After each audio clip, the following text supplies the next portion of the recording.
I just read you why Trump's indicted, in part because Hillary's corrupt, Obama's corrupt, and Biden's corrupt.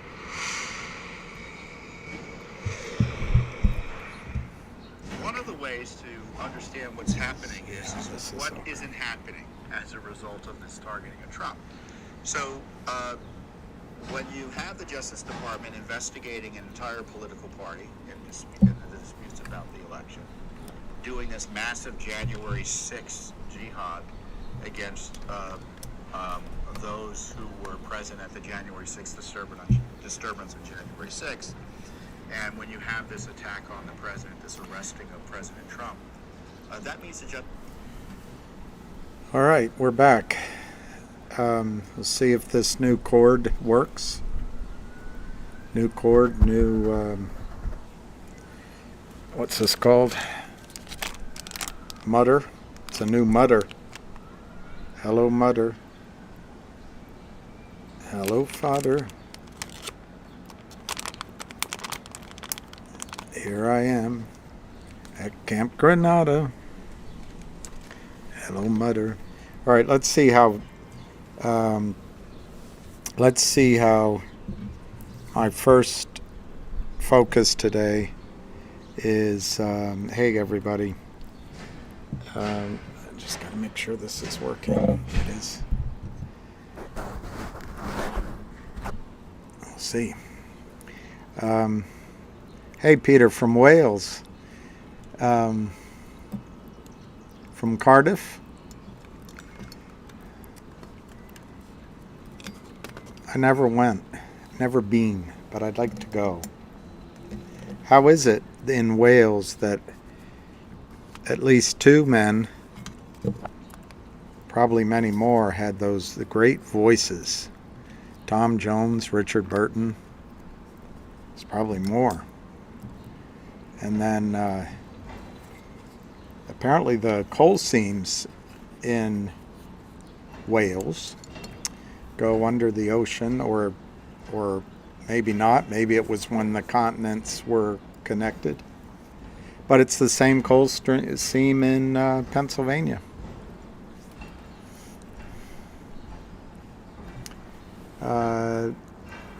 GTI is the lowest price I've ever seen. It seems like they are cellar boxing it for real.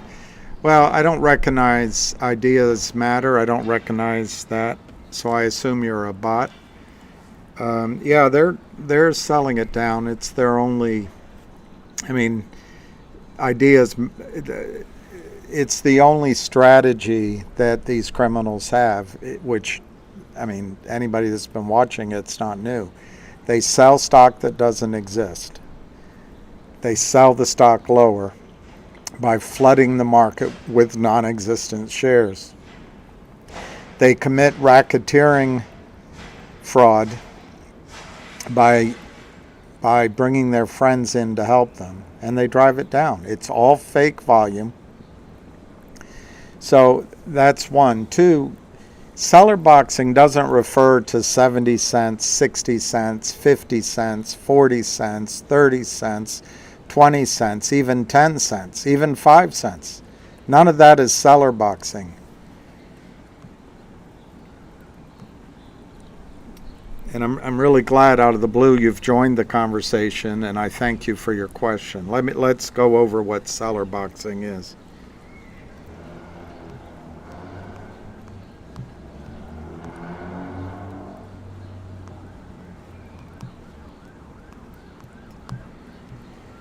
I will get a definition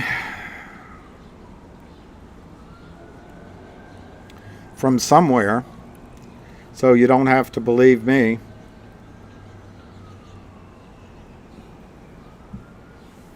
Here's the first one. Here's the first one that popped up. Sorry.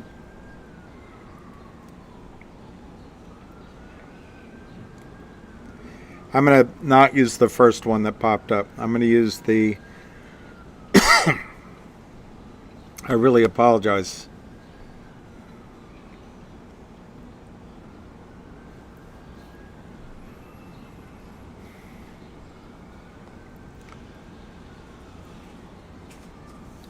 Okay, I'm going to read this. This is from Blurring. This is actually 3704. Cellar boxing. There is a form of securities fraud known as naked short selling, which is becoming very popular and lucrative to the market makers that practice it. It is known as cellar boxing, and it has to do with the fact that the NASD and the NS and the C... trying to read backwards. And the SEC had to arbitrarily set a minimum level at which a stock can trade. This level was set at 0.0001, or 1/100th of a penny. This level is appropriately referred to as the cellar. This 0.0001 level can be used as a backstop for all kinds of market maker and naked short selling manipulations. Cellar boxing has been one of the security frauds du jour since 1999, when the market went to a decimalization basis. In the pre-decimalization days, the minimum amount of a market spread for most stocks was set at 1/8 of a dollar, and the market makers were guaranteed a healthy spread. Since decimalization came into effect, those 1/8 of a dollar spreads now are often only a penny, as you can see in Microsoft's quote throughout the day. Where did the unscrupulous market makers go to make up for all this lost revenue? They headed south to the OTCBB and pink sheets, where the protective effects from naked short selling, like Rule 10A and NASD Rules 3350, 3360, and 3370, are non-existent. The unique aspect of needing an arbitrary cellar level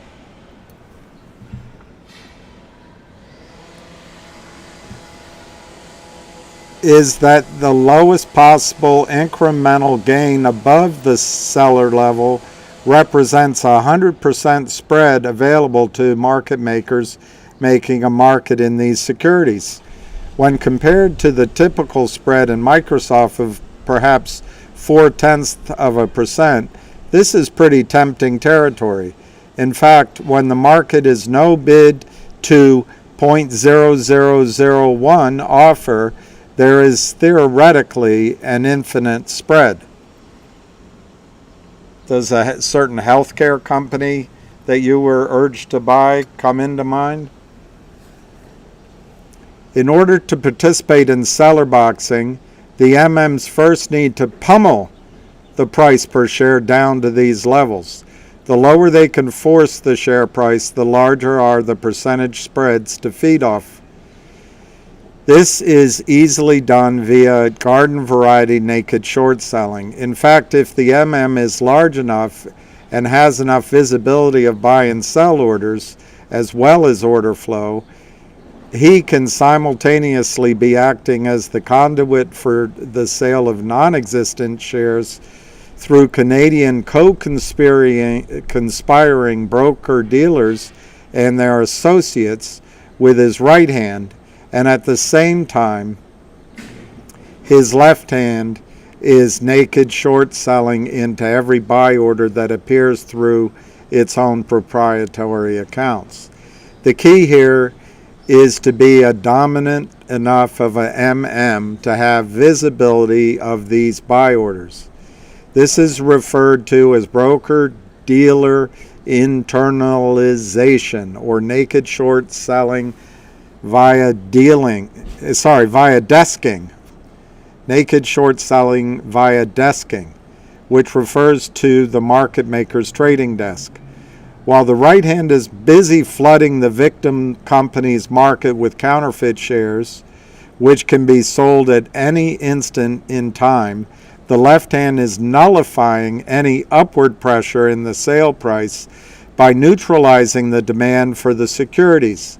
The net effect becomes no demonstrable demand for shares and a huge oversupply of shares, which induces a downward spiral in the share price.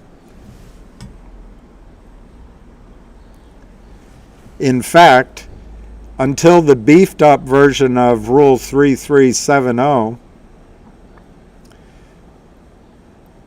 the affirmative determination in writing of borrowability by settlement date becomes effective. Did it ever? USMMs have been legally, quote unquote, processing naked shore sale orders out of Canada and other offshore locations, even though they and the clearing firms involved knew by history that these shares were in no way going to be delivered. This brings up, of course, the question of co-conspiracy, or that new wonderful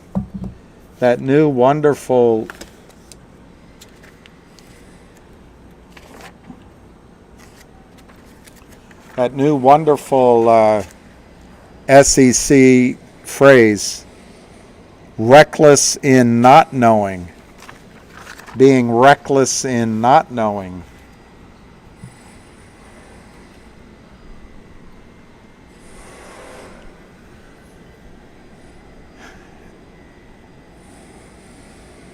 The question that then begs to be asked is how the system, quote, can allow these obviously bogus sell orders to clear and settle. To find the answer to this one, you need look no further than to Addendum C to the rules and regulations of the NSCC subdivision of the DTCC. This gapping loophole allows the DTCC, which is basically the 11,000 broker-dealers and banks that we refer to as Wall Street, to borrow shares from those investors naive enough to hold these shares in street name at their brokerage firm. This amounts to about 95% of us. Theoretically, this borrow, by the way, this was written in 2004. Shortly thereafter, they changed it so that you can't hold physical shares in your accounts anyway, or they don't encourage it. I don't think you're allowed to. Everything has to be in street name. Theoretically, this borrow was designated to allow trades to clear and settle that involve legitimate 1 or 2 day delays in history.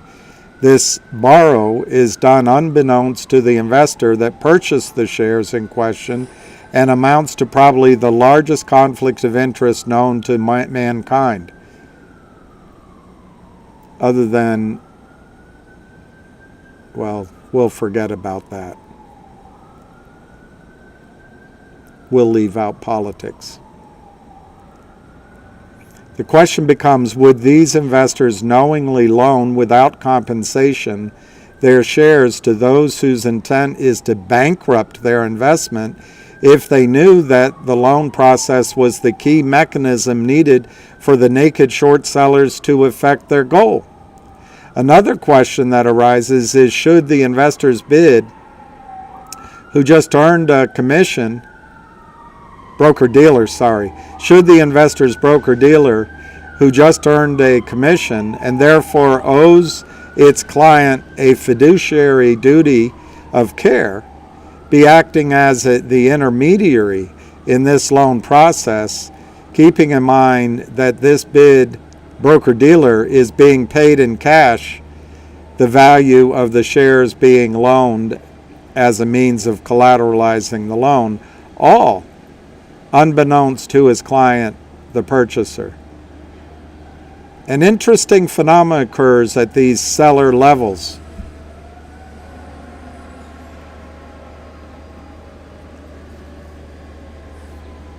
Since NASD Rule 3370 allows MMs to legally naked short sells into markets characterized by a plethora of buy order at a time when few sell orders are in existence.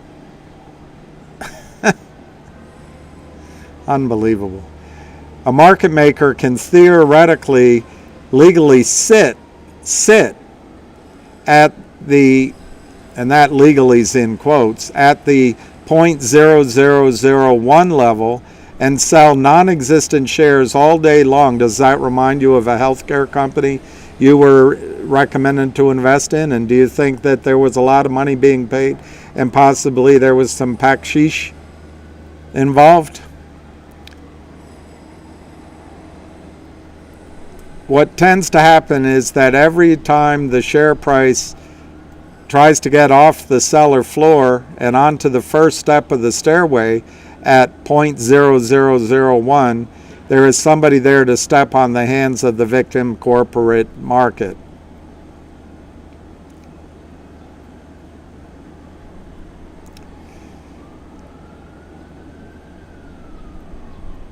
At no bid and 0.001 ask, there is obviously a huge disparity between buy orders and sell orders. Once a given microcap corporation is, quote, boxed in the cellar, it doesn't have a whole lot of options to climb its way out of the cellar. One obvious option would be for it to reverse split its way out of the cellar, but history has shown, this was written in 2004, so people were advising you to get into COSM that represent themselves as investment. Well, I'll leave it to your own imagination what they were, what kind of knowledge they had. They didn't know about this, or they did. They either didn't or did. Either way, it's not a very good thing to not know or to know this information when you're recommending that people buy stocks vulnerable to this disease. Once a given microcap corporation is boxed in the cellar, it doesn't have a whole lot of options to climb its way out of the cellar. One obvious option would be for it to reverse split its way out of the cellar, but history has shown that these are counterproductive as the market capitalization typically gets hammered and the post-split share price level starts heading back to its original pre-split level. Another option would be to organize a sustained buying effort and muscle your way out of the cellar. But typically there will, as if by magic, be a naked short order there to meet each and every buy order. Sometimes the shareholder base can muster up enough buying pressure to put the market at 0.001 bid and 0.002 offer for a limited amount of time. Does that sound like a healthcare company you know about? Later, the market makers will typically pound the 0.0001 bids with a blitzkrieg of selling to wipe out all the bids, and the market goes back to no bid 0.001 offer. When the weak-kneed shareholders see this a few times, they usually make up their mind to sell their shares the next time that a 0.0001 bid appears and get the heck out of Dodge. Does that sound like a lot of your behavior? Not saying it's wrong, but this is what the criminal knows we would do. This phenomena is referred to as shaking of the tree for weak-kneed investors, and it is very effective. And it's no condemnation of any of you that sold. It's just, I would submit, a very logical thing to try to do. At times, the market will go 0.0001 bid and 0.0003 offer. Does that sound like a healthcare company you were encouraged to get into? This sets up a juicy spread of 200% for the market makers and tends to dissuade any buyers from reaching up to the lofty level of 0.003. If a 0.0002 bid should appear from an MM not playing ball with the unscrupulous market makers, it will be hit so quickly that level 2 will never reveal the existence of the bid. The 0.001 bid and the 0.003 offer market sets up a stalemate wherein market makers can leisurely enjoy the huge spreads while the victim company slowly dilutes itself and deludes itself to death by paying the monthly bills with real shares, quote unquote, sold at incredibly low levels. Since all of these development stage corporations have to pay their monthly bills, time becomes on the side of the naked short sellers.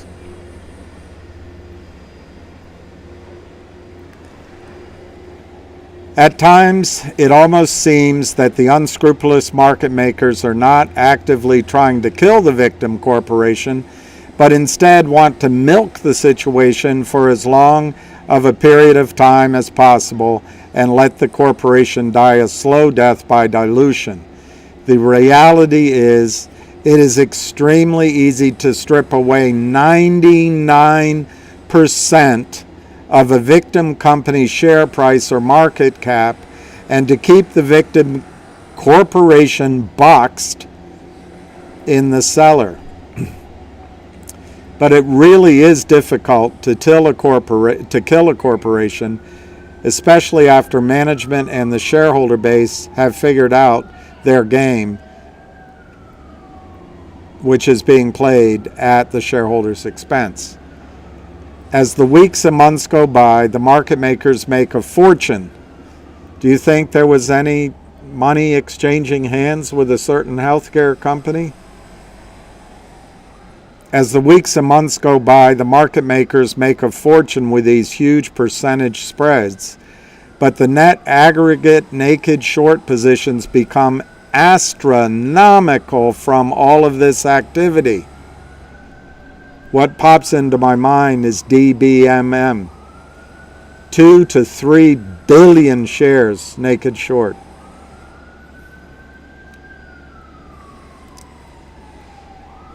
Help me, I've fallen down and I can't get up.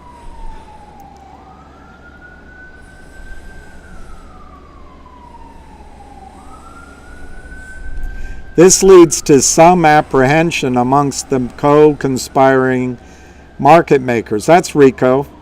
The predicament they find themselves in is that they can't even stop naked short selling into every buy order that appears, because if they do, the share price will gap, and this will put tremendous pressures on net capital reserves for the market makers and margin maintenance requirements for the co-conspiring hedge funds and others operating out of the more than 13,000 naked short selling margin accounts set up in Canada.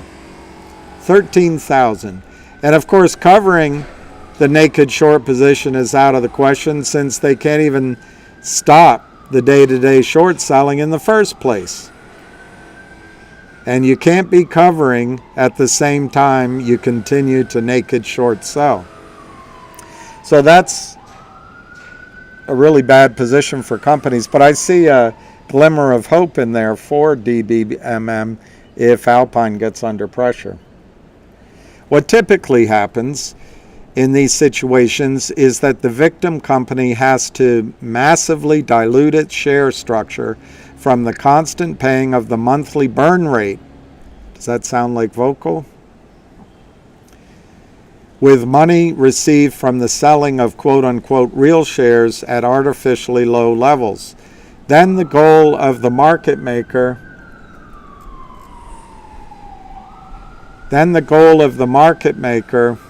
that just said God save the Queen from Biden. I don't know why it came up. Then the goal of the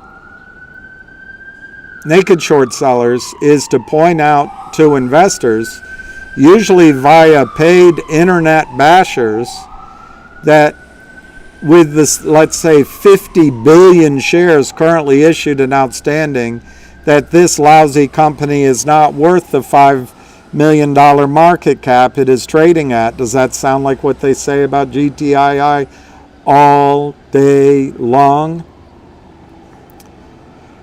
Especially if it is just a shell company whose primary business plan was wiped out by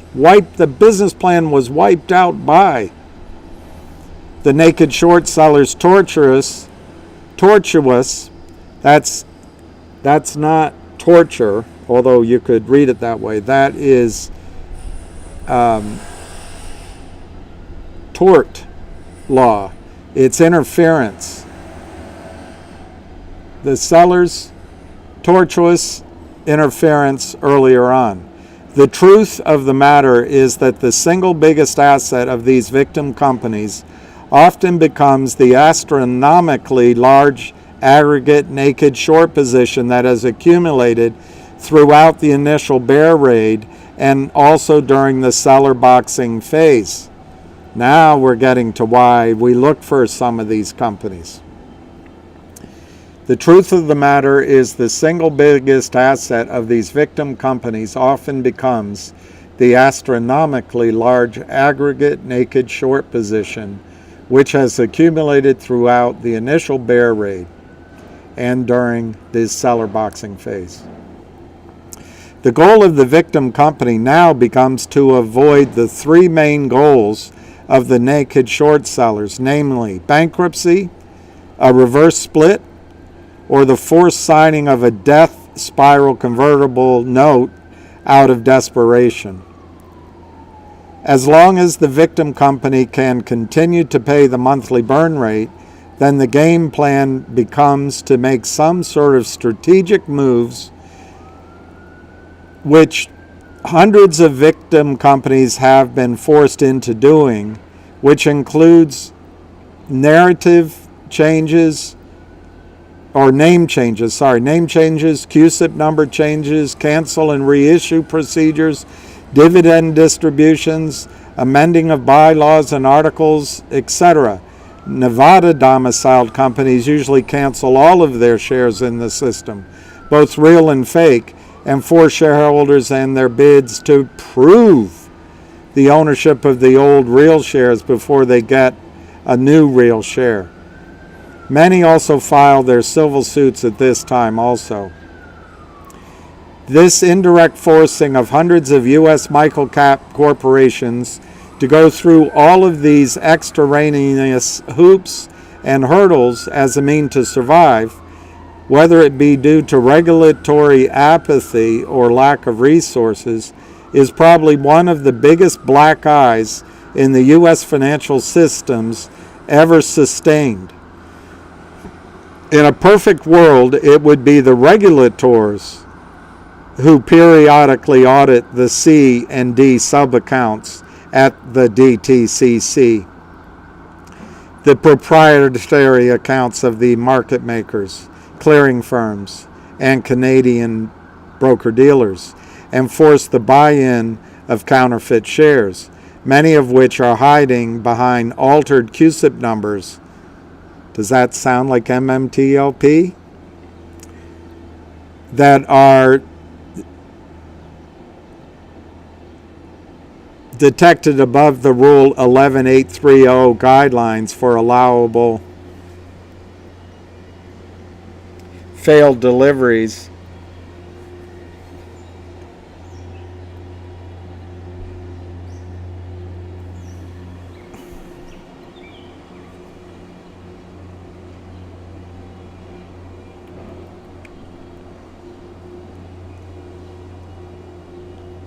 Of half of 1% of the shares issued. U.S. microcaps, so you're allowed to have, under this guideline, half of 1% of shares issued fail. That's what you're allowed, but nobody enforces it. U.S. microcap corporations should not have to periodically purge their share structure of counterfeit electronic book entries, IOUs. But if the regulators will not do it, then management has the fiduciary duty to do it. I agree with that. And I think not sign deals with toxic note dealers. I think it's fiduciary now that they know about it. And I think the lawyers that advise them, MULN lawyers, I think they have a responsibility. A lot of management teams become overwhelmed with grief and guilt in regards to the huge increase in the number of shares issued and outstanding that have accumulated during their watch. The truth, however, is that as long as management made the proper corporate government moves throughout this ordeal, then a huge number of resultant shares issued and outstanding is unavoidable and often indicative of an astronomically high naked short position and is nothing to be ashamed of. These massive naked short positions need to be looked upon as huge assets that need to be developed. Hopefully the regulators will come to grips with the reality of naked short selling and the tactics like cellar boxing and quickly address this fraud that has decimated thousands of U.S. microcorporations and the tens of millions of U.S. investors therein. So I think, one, the fact that GTII is going down under the pressure of selling of counterfeit shares is Ideas Matter 7707. You said GTI is at the lowest prices I have ever seen it. Well, good for you. I've seen it lower. Seems like shorts are cellar boxing it for real this time. Well, Ideas Matter 7707. You're either intentionally trying to spook people or you have absolutely no idea what cellar boxing is. I just read it to you. There's no new information in this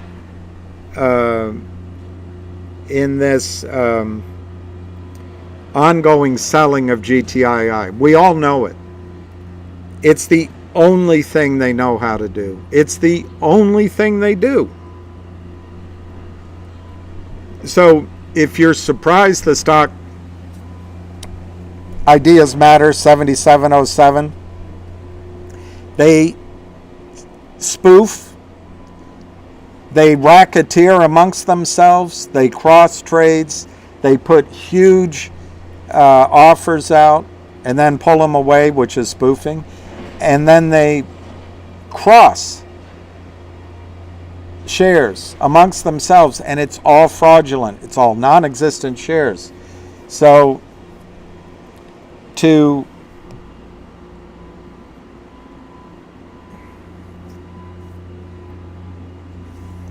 say that it's cellar boxing, you're sorely mistaken. To say that GTII is at the lowest price you've ever seen, I can't argue with you. To argue that this is unique and somehow they're going to succeed this time, well, I suppose that, if you keep trying, maybe they'll succeed in getting it back down to pennies. But Ideas Matter 7707. It gets almost boring doing this. Alpine in trouble, going down. 300 million shares, naked short, sitting at Alpine? Maybe. Is it a lower number? Maybe. Even if it's 50 million shares that have to be covered, 20 million shares that have to be covered, the stock's going up.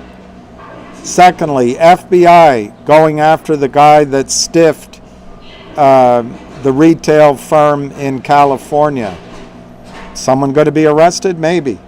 West Christian going after market makers, maybe some of your friends, for spoofing. Could we hear about that? Yeah, maybe. Upstream. If Wes gets some purchase in his lawsuits, they're planning on creating a dividend and issuing it on Upstream and distributing it to shareholders. Will that catch you out and some of your friends? Ideas Matter 7707, maybe. The 19 million shares short in Switzerland that needs to be bought back. Does it have to be bought back by the end of the first half of the fiscal year? Maybe. Is it with Credit Suisse, which is being bought by UBS, and they're cleaning up the mess? Maybe. It's 19 million shares. Called in 3 times to the company. And unlike COSM, the company did not take the money. Not at $3, not at $2.50, not at $2, not at $1.50. Company didn't take the money. Ideas Matter 7707. You've got the Trento mine. Oh, it's never going to happen. Well, ideas matter. You must be a millennial. Things have to happen. I ordered it. Where is it? It's been 20 minutes. I ordered my brand new Lexus Supreme with all the bells and whistles, and it's not here in 20 minutes. Where is it? I don't know where this instant gratification comes from, but fact is, it takes a while. There's a banking crisis that went on, and there was an international syndicate of banks to put a $350 million loan together. Will it happen? I give it 40 to 60% odds. But still, that's better than zero. And that will instantaneously catch your friends out in the cellar boxing game. 1-800-LAW FIRM, I think you're right on that one. That's you didn't mention it, but judging from your negativity, I don't think 1-800-LAW FIRM is going to happen. Could there be other acquisitions in the works? Absolutely. That's what they're in the business of. In fact, they announced an AI, artificial intelligence acquisition just last week. Now these aren't NVIDIA or something. These are early stage companies. But this is where growth comes in the American markets. So thank you for your question again, Ideas Matter. But at 70 cents, GTII is not cellar boxed, and it's not even close to being cellar boxed. So I appreciate that we've had this opportunity to talk about cellar boxing. I really don't appreciate among the gathered, but thanks for stopping by. Now, Finger is the stock of the hour, and it's 223.62. Who pays 223.62? It's all manipulated. It's 1.27 million shares. The stock was as high as $2.58 this morning. But what was interesting this morning when it went to $2.58 a share, it was either just under or just over 1 million shares in volume. As we talk today, right now, with 20 minutes to go, the volume is 1,270,000. So there really hasn't been a lot of volume since the stock hit its high. They've had to walk it down using the same stratagems that we just read about, and they've only been able to get it down about, I suppose, almost 30 cents, but very little volume. The stock's telling you it wants to go up. There's buying demand in Finger, and as we all know, based on tweets that have been widely circulated, Ham is meeting in New York today with the principals of Finger and the principals of a really large group rumored to be the same group that made HKD run to 2,500, made TOP run to whatever number it went to, and made several Chinese stocks squeeze. And Finger checks all the boxes. Finger is a company that does all of its business in China, checks that box. Finger is a low float company, according to him, 6 million shares in the float. Finger has a massive short position, 145 million shares naked, created out of thin air. And to kick it all off, they have fundamentals. Finger has fundamentals. Sorry about that noise. The whole city's under construction.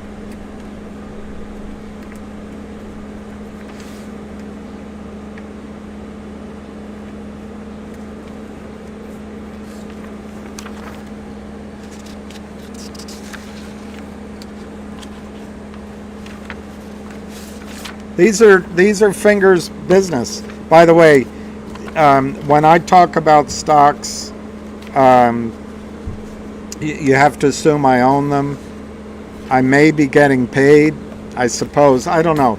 I am just recently starting to get a really small amount of money, which I think just offsets costs, which can be interpreted that I'm being paid for GTII or Finger. I don't know anyone to ask, but I've got to get an attorney that'll show me how to do a proper disclosure.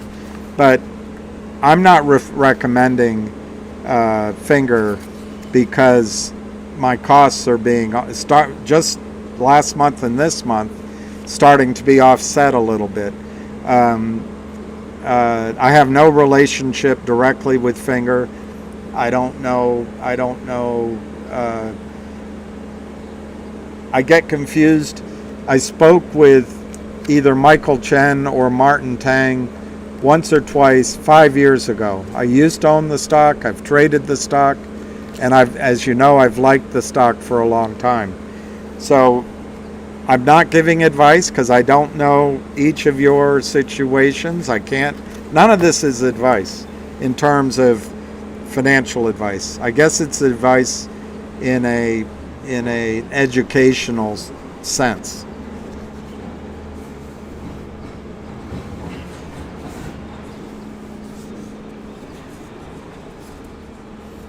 But anyway,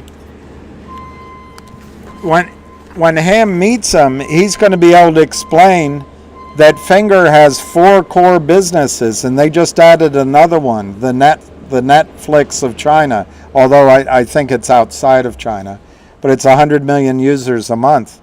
They have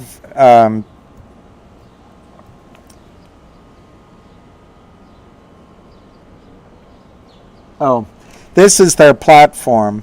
This is their gatekeeper, their toll booth, which allows users of the phone, if they access, say, what's that online mall, T-Mall, through FingerMotion, Finger gets a little piece of the action. And it's called Pigeonhole's Integration System. Our proprietary platform, our proprietary universal exchange platform, provides seamless integration between consumers and their telco partners. That's one leg of their chair. Then they have the SMS and MMS services.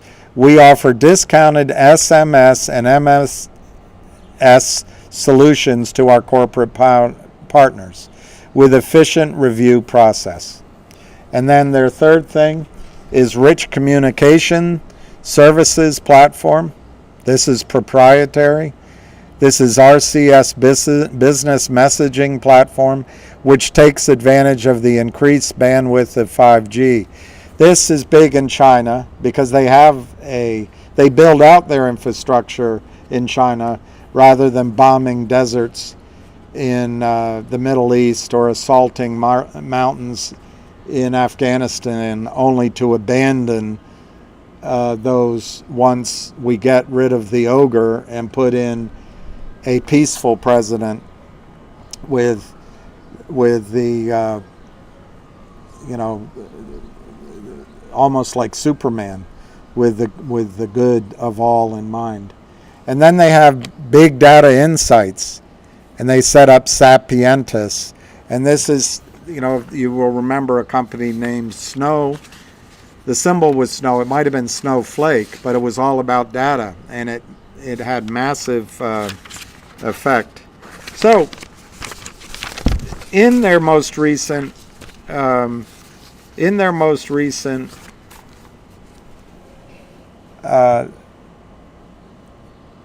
presentation, this is kind of old though, but they show the one that I could locate online on their site. They showed gross transaction value of 70 million 4 years ago, and it's still growing. They have active subscribers, 5 million, it's grown. SMS transactions, 150 million, and then subscriber data on 1.3 billion people, subscribers. So this checks all the boxes for this Asian group that likes to buy into good Chinese companies, particularly if they've been shorted, and cause trouble for those shorts. I don't have a chart to show you other than this mountain chart.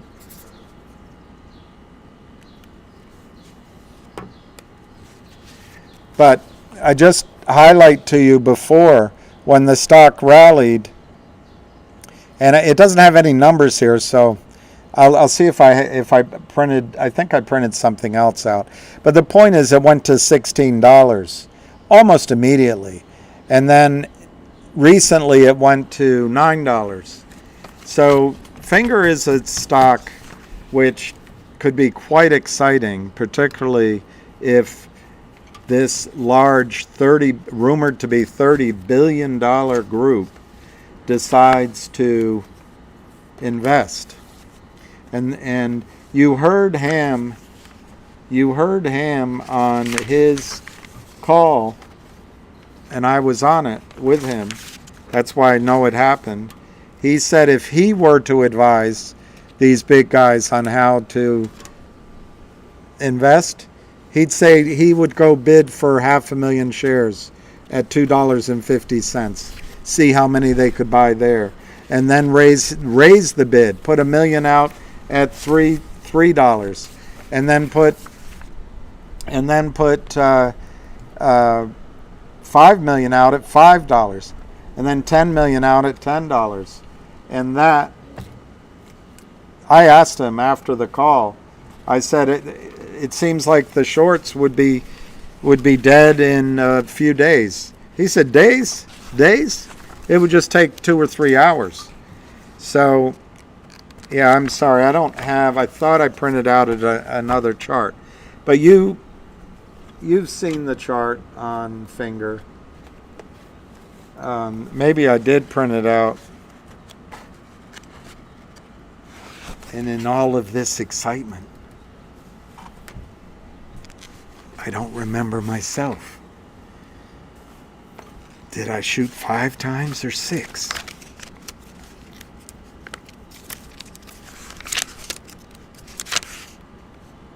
Yeah, it doesn't look like I have. It's probably inside. So, welcome to my world of disorganization. I need help getting organized, but I can show you on a chart.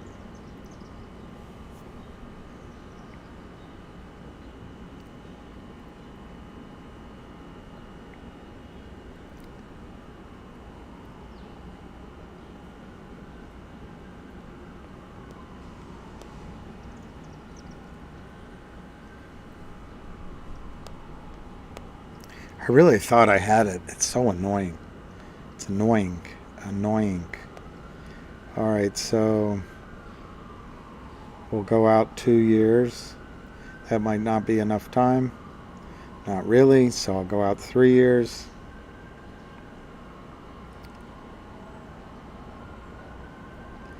And that might not be enough time. Not really, so they have to go to the maximum. 5 years.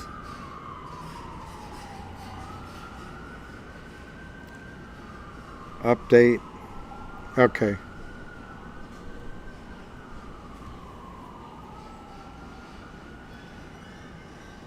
Originally, I bought Finger up here. This long time ago. I bought it up in here. And then when it got down to like 20 cents, I just said,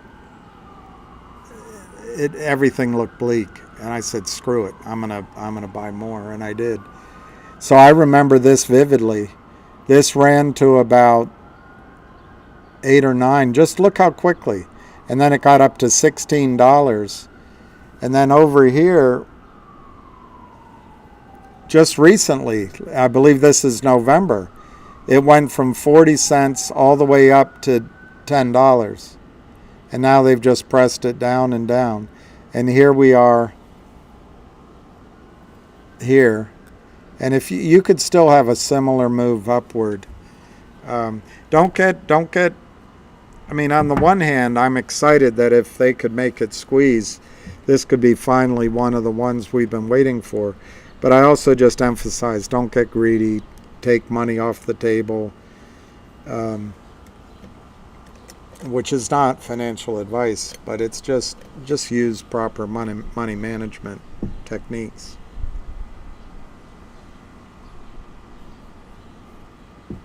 I got to know. All right, I'm going to start reading your questions.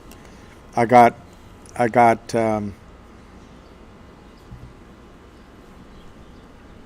talked about some things I wanted to talk about, but I also got distracted by Peace of Mind 7707. Juan Islip, my finger average is 740. I'm not even worried.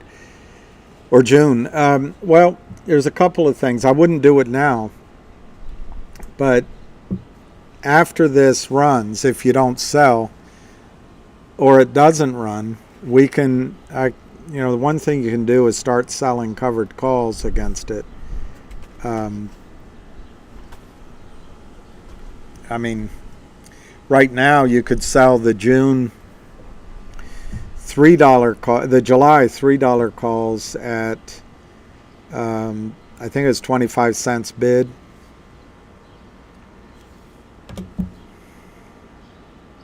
But I don't recommend it right now.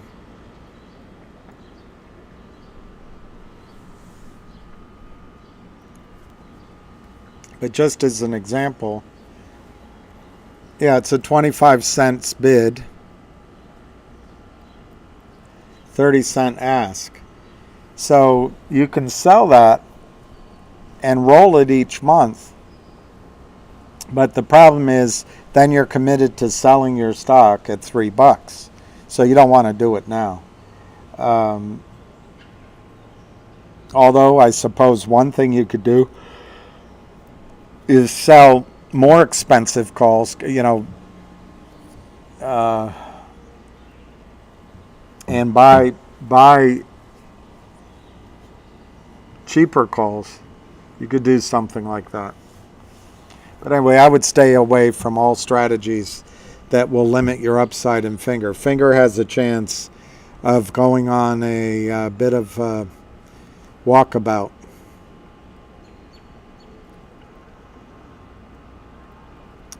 Vansi, I don't know what time he's meeting. I thought it was at 2 o'clock today, but you're saying it's tonight? Maybe it's tonight. I don't know.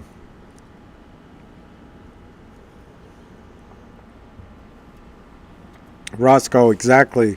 If I think I told you I bought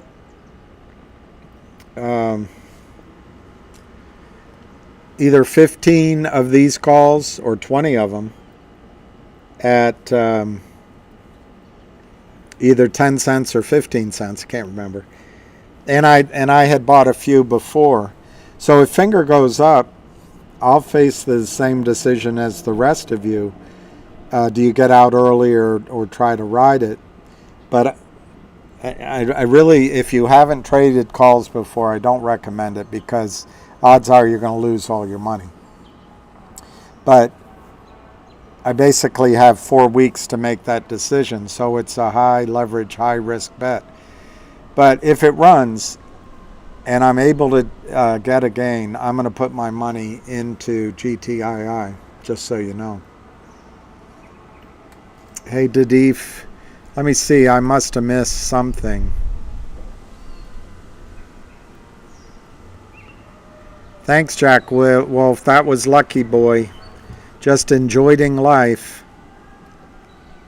Is that Clint Eastwood again? Or is that Clint Eastwood again? Or, yeah, I'm not that clever.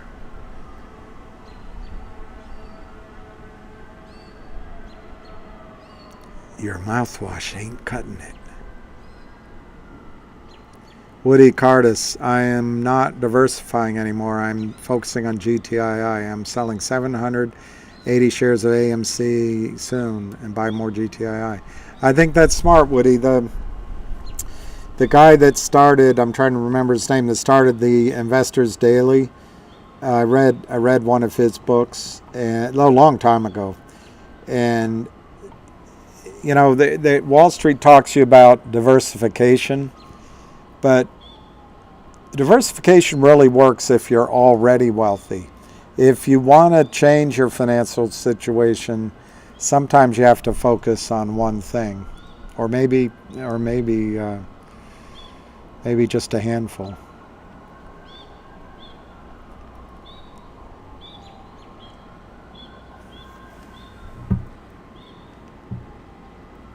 Gerald Kramer, that's great. 250 more shares of Finger. Most of us know that you need to get help, William. No, most of us know you were just trying to help. Thank you. Hey, I'm Casey. Have you thought of getting help, William? Well, West Virginia, I actually think that, you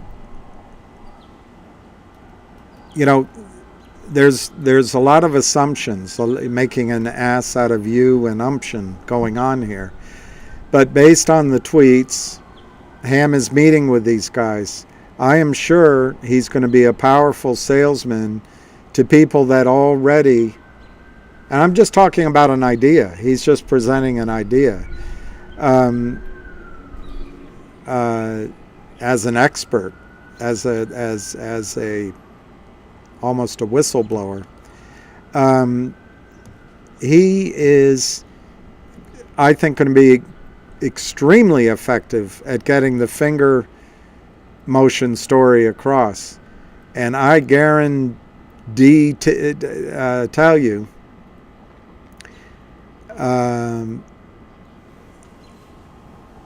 he's going to talk about GTII. And if I had $30 billion, which I don't, and if I did have it, I would have married someone, and now she'd have half of it, so I'd only have $15 billion. But I don't even have the $15 billion. But if I did, and I was being told these two, I'd do them both. I would do them both at the same time. So my point is, I think if this group engages in the Finger idea, I think there's a really good shot they'll take on GTII as well. But that's just opinion. I can't. Well, paid or not paid. I don't consider myself paid, by the way, but and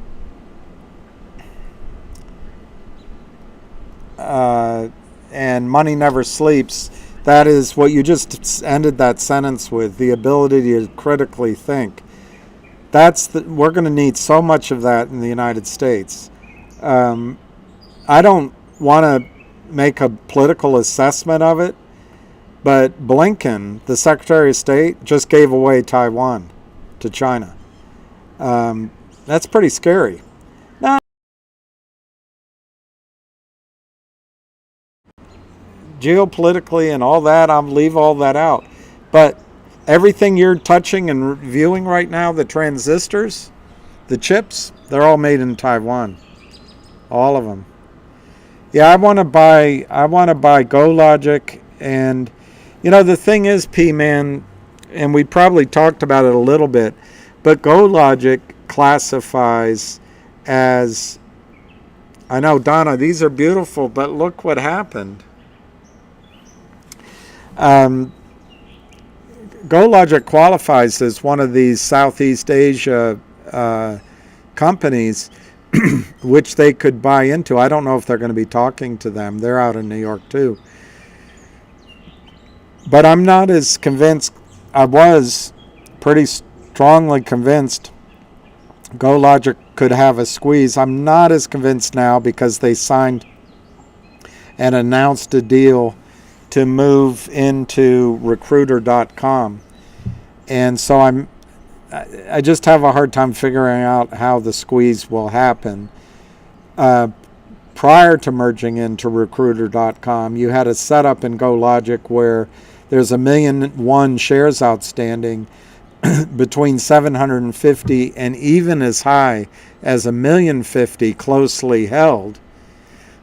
Let's call it 950,000 closely held. And these aggressive shorts came in and shorted as much as 350,000 shares. That was a setup for a squeeze, and it still may well be. I'm just having a hard time figuring out if they distribute part of that into everything except the gamma ray, they distribute into recruiters.com. Anyway, we'll see how more detail comes out. Why we in GTII versus Finger? Well, thank you, D. Croteau. Always appreciate your questions, particularly when they're always written with such concern for making money on behalf of everyone here. In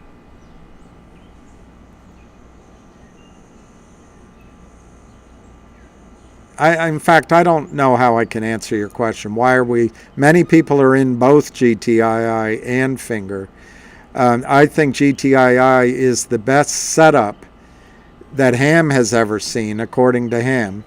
And I've just run through the reasons why I think GTII could run at any time. But it comes down to this. They have a massive counterfeit naked short position.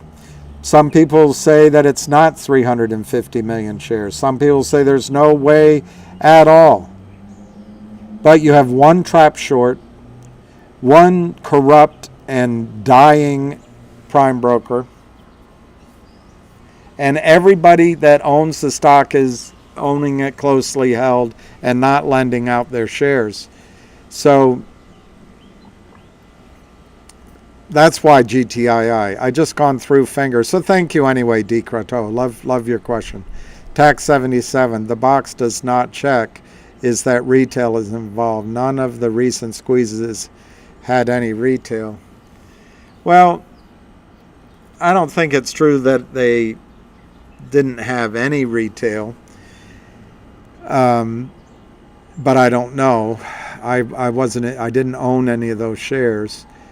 Obviously, Tax 77, in order to fight billions of shares sold, you're going to have to get institutions involved. And if this group decides to get involved, remember in Finger, 6 million share float, 145 million shares naked short by the Lind partners, who have a total of less than 150 million in assets under management. They're just a front. They're just pretenders. So tax 77, it'll be up to these guys to decide. But let's just say that they accumulated 10 million shares under $10 or at $10. And they've somehow, and I'm making these numbers up, but they were somehow to cause the buy-in of 140 million shares, and the stock went well above $100. They'd make $100 million. So, TAC, thank you for your point. It's a good one, but I really.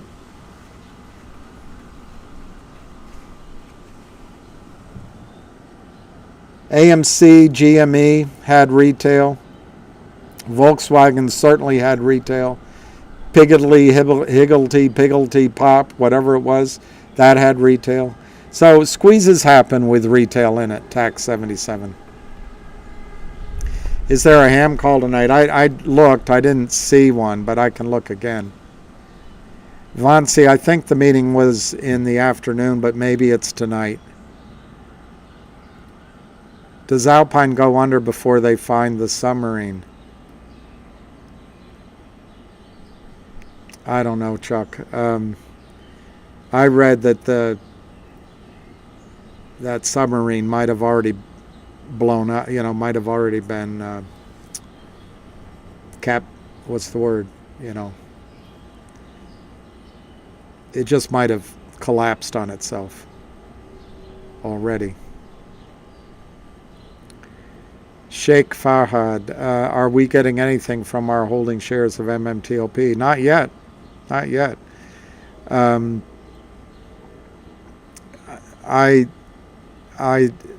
Sheikh, I saw on Twitter a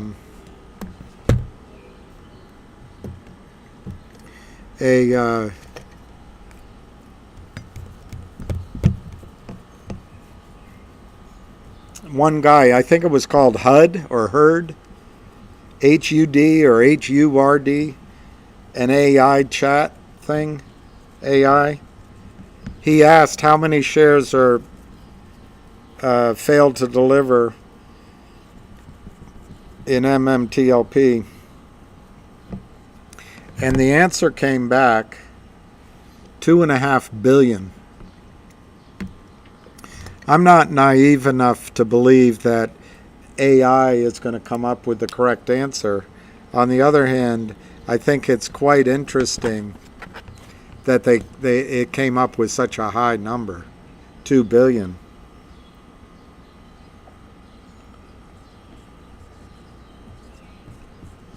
But Sheikh Fahad,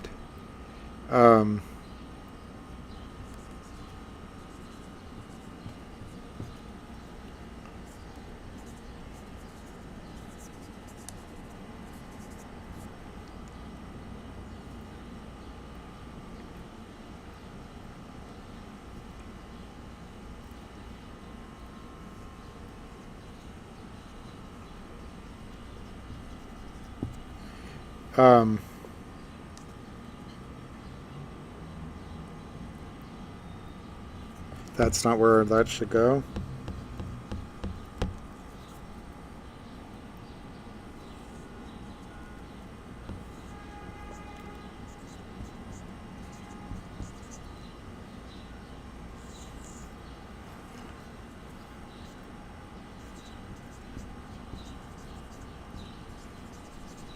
So, Sheikh, here's the problem. Torchlight got destroyed. Torchlight was established to develop the Oro Grande field, and it got destroyed by criminals. Just like most small oil and gas companies have been. And now in oil and gas, you have to go to the big pools of capital, and they restrict your budget, where you can drill and how you can pay dividend. They just restrict everything. Anyway, Torchlight got under pressure, It was shorted, and it merged MMAT. It gave its shell, I guess, its trading vehicle to MMAT, which is a technology company. Well, when that happened, the Oro Grande, MMAT Technologies didn't want an oil and gas field in Texas, so the Oro Grande was spun off as a stub to the MMAT shareholders. Well, this is a public company, Torch, so they've hidden all of the naked counterfeit shares. When MMAT became public using Torch's vehicle, they changed the symbol to MMAT. What FINRA and the back offices and the SEC allowed to happen was the entirety of the counterfeit share naked short position just carried over in the trading into the trading of MMAT. Great. But Torch had originally had this asset, Oro Grande. MMAT didn't want it. Imagine going to investors and saying, we have the new fiber filament where it can reduce the explosion of batteries and state of the art. Oh, and we also have some oil and gas properties. That's not a very clear story. So they decided to put this out to the original Torchlight shareholders. Well, guess what? This wasn't trading. And all of a sudden, all of the criminals were being called, hey, we've got to give by the broker dealers, we have to give our clients, we have to settle the trades. So the short geniuses decided that they would set up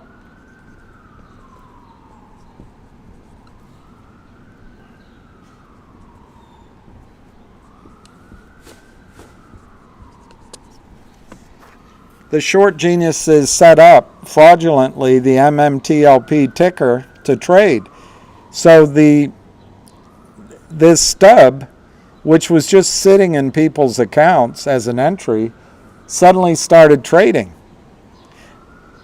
It allowed the criminals to keep selling, but what it really allowed the criminals to do was to take the naked short position here, which they moved into here, and they were getting pressured to have to deliver here.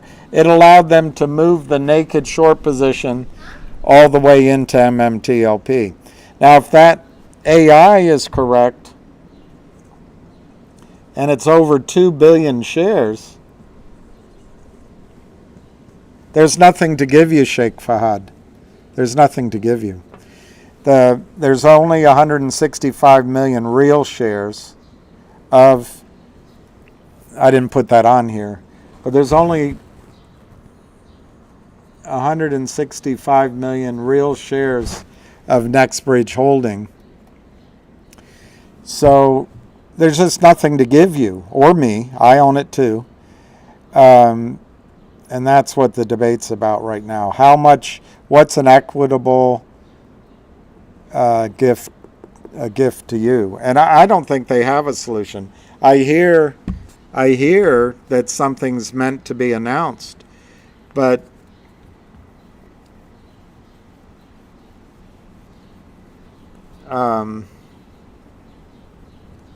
Fahad, I don't see how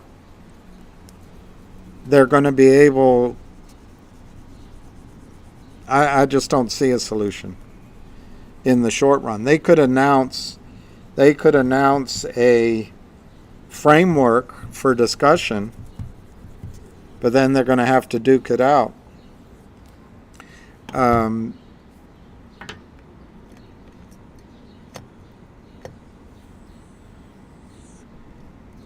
I never used 2 billion. I used 1 billion. But I think the solution, Fahad, is pretty easy, but it's expensive. But if they don't do this solution, I think you're going to see it's going to get more and more expensive. Hang on.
So Vansi, you're correct. The meeting is tonight.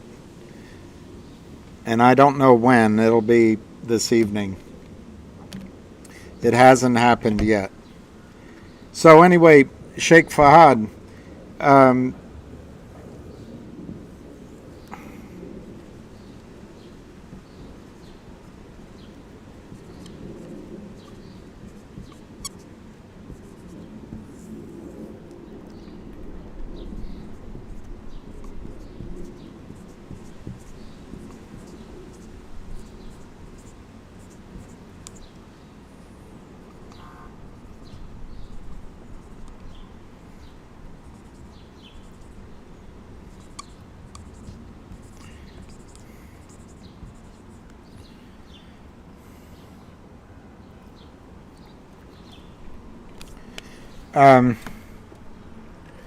I don't know if you're still listening, Sheikh. Sorry to have interrupted what I was saying to you.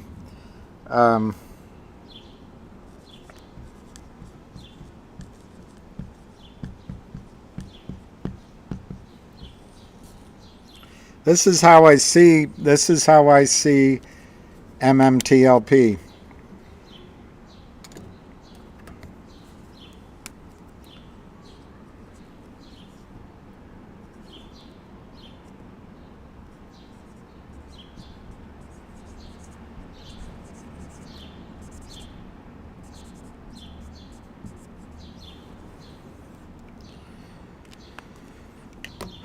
And it's not pretty.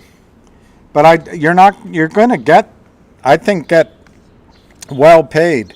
But first, let's just Nextbridge and MMAT did nothing wrong. Nothing wrong. And they're not going to factor in terms of liability, they're not going to factor into a settlement. The SEC, FINRA, Congress, media, they're without spine, they're without relevance. The only one I could see maybe because they have a $2 billion investment fund inside of their company, and there may have been a fraudulent conflict of interest. They may enter into the settlement, but for now, I'm going to just say you just got to ignore all them. And then down here, you've got two. I don't think it's this high, but that service said $2.5 billion. So if you've got $2,165,000,000 MMTLP shares stuffed into the broker-dealer accounts via the prime broker, that's where the problem is.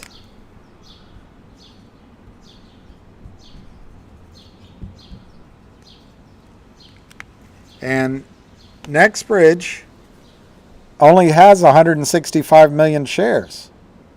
And there's AST in the middle. They're you don't blame them for anything either.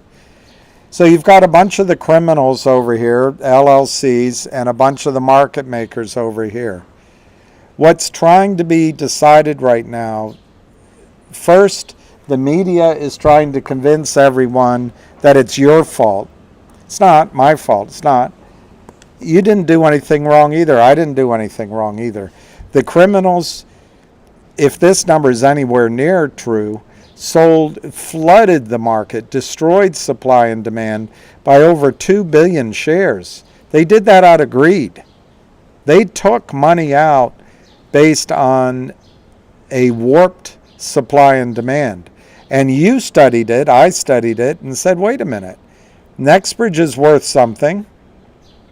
In the meantime, we could have a squeeze as they settle up these publicly traded shares, fake and counterfeit, are going to have to fit into a private company.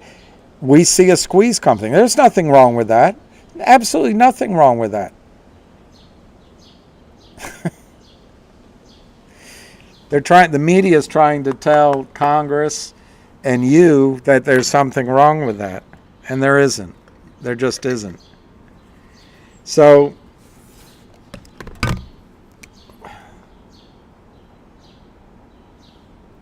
there's not enough room on my little whiteboard.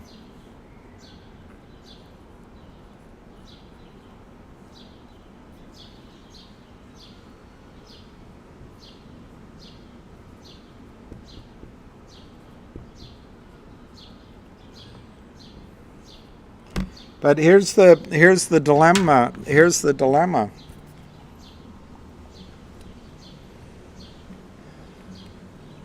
Here's the dilemma. I don't know if you can hear me because the phone's ringing and I can't answer it because it'll interrupt everything. Here's the dilemma. When you and I purchased MMTLP, we are entitled to 1/165 millionth of NextBridge in the form of a 1-for-1 stock exchange.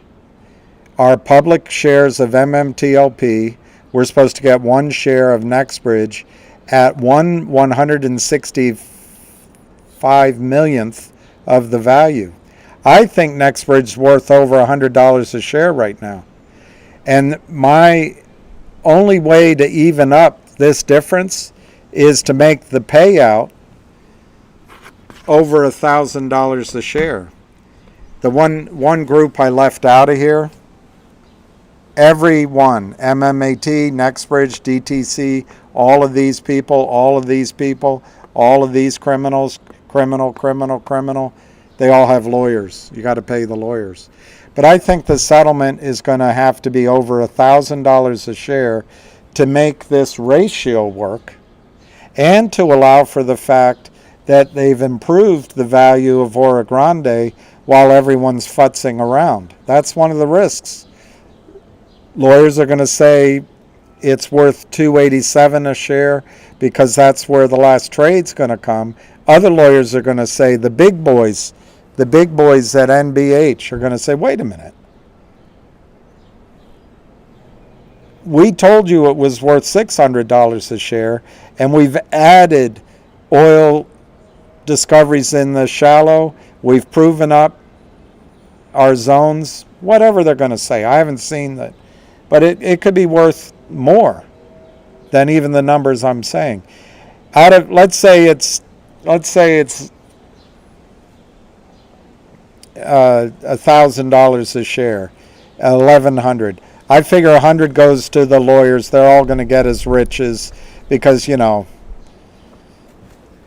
didn't get to go out with the cute girls in high school, so they get to be richer than Jeff Bezos.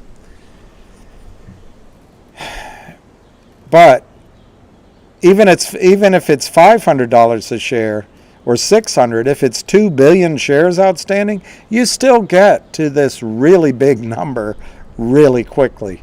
And I hesitate to say it because the last time I said it, you guys corrected me. But anyway, this all I want to show you, Sheikh Fahad, is the money will flow this way. They'll come. To me, there's only 3 ways to do this. Legal, which is what's happening now, and I think the number will just keep going up. It'll take time. Secondly, they can open it up for some sort of gray market, quasi Dutch auction, some sort of way of buying off as many people who are just sick of it and just want their money back, or will take a low number. That could happen. Or 3, they come to a settlement. If this settlement happens, which is, I think, will be over $1 trillion, and it could get more and more expensive, the first place it goes to is the criminals. The criminals are the first source of money, but it's via their accounts at prime brokers. So there's cash sitting in accounts at the prime broker that belong to the criminals. That'll be rated first. and then the prime broker will go after, with any contract they have with the criminals. Well, you collateralized your house, you cross-collateralized your accounts at Merrill Lynch, you cross-collateralized your accounts at Alpine. So the first source of money will come from the LLCs. I think the market makers will also be held responsible, but they don't have any money, really. They're just all shitty market makers. But they're there, in with the criminals. Once that money's gone, and that could be tens of billions of dollars, it'll go to the broker-dealers who have your accounts, Sheikh Fahad and my account. And the argument will be, well, I showed you this from the SEC. You either should have known or knew. You recklessly did not know. What did you do with the fails to deliver? Why didn't you make sure that the trades were settled? Anyway, it'll go to the broker-dealers next. And they'll have insurance. They'll agree to some money. But there's 105 of these. And some of these are going to just want to settle it. And just, here, I'll send 100 grand. I'll send 10 grand. I'll send 10 million. Whatever. It'll only be a small number that duke it out. But here's the problem you can see, Sheikh Fahad. There's so many lawyers. That's at least 105 lawyers. I just don't see how it gets out of the morass of legaldom.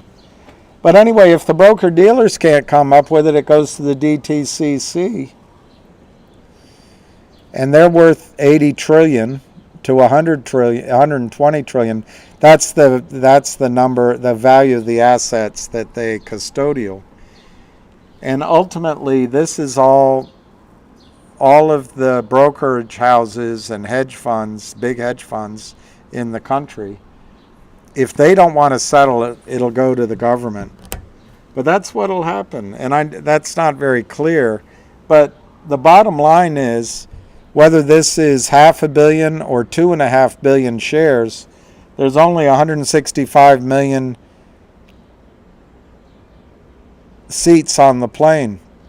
My solution is that NextBridge should issue all of the counterfeit shares,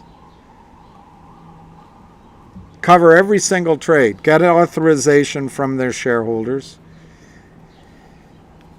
If it's $1 billion, issue, they already have some shares authorized, get the further amount. If it's $2 billion, get the further amount. I think they should adjust the price to reflect real value of the oil in the ground and the water and the natural gas. And then they should further adjust it for the dilution caused. They should further adjust it for costs, legal and otherwise, and further adjust it maybe for time and suffering. That number, whatever it is, in my case, I think it should be $1,000 plus, like $1,100, $1,250. That money should come out of the broker-dealers, the criminals, the market makers, the prime brokers, the DTCC. It should flow through the system and into NextBridge, and make NextBridge the oil and gas story of the next decades. Basically funded with $1 trillion. $1 trillion. So they can develop the Oro Grande, they can acquire other companies, they could develop other parts of other fields, they could even go international. But when they get that money, I think that you would each get I would too, one share of NextBridge for one share of MMTLP. But they should make a cash distribution. I pick $100, $50, $200, $100 cash distribution to everybody. The ones at AST and the ones out, they should make a cash distribution so that you get liquid. And then you own a piece of one of the most exciting oil and gas companies on the planet. Why? Because it won't be woke. They won't have to be focused on ESG, environment, social, and governance. Of course, BlackRock skips over the problem that gets caused with governance with naked short shares, counterfeit shares out there. They won't have to answer to all that. They won't have to borrow from banks or borrow from big New York hedge funds such that their cash flows are restricted to paying back the hedge fund rather than growing. They can pay out dividends. I mean, it would be a beautiful thing.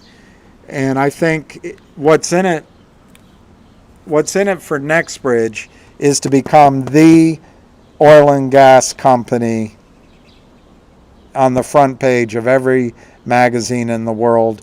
You become a shareholder of it. Growth prospects galore, and you get cash up front and then probably really high dividends for the rest of your life. The MMTLP goes away.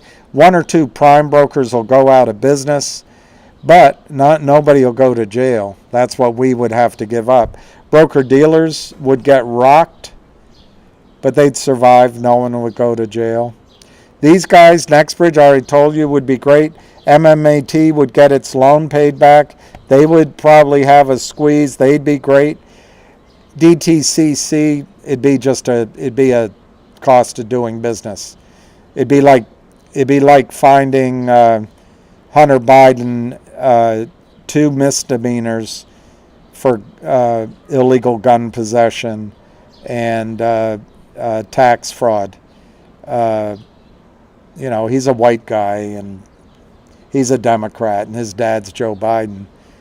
I wonder if someone here in my city, over in one of the other areas, got arrested with a gun that he shouldn't own, and it was his third strike. I wonder if he just got a felony.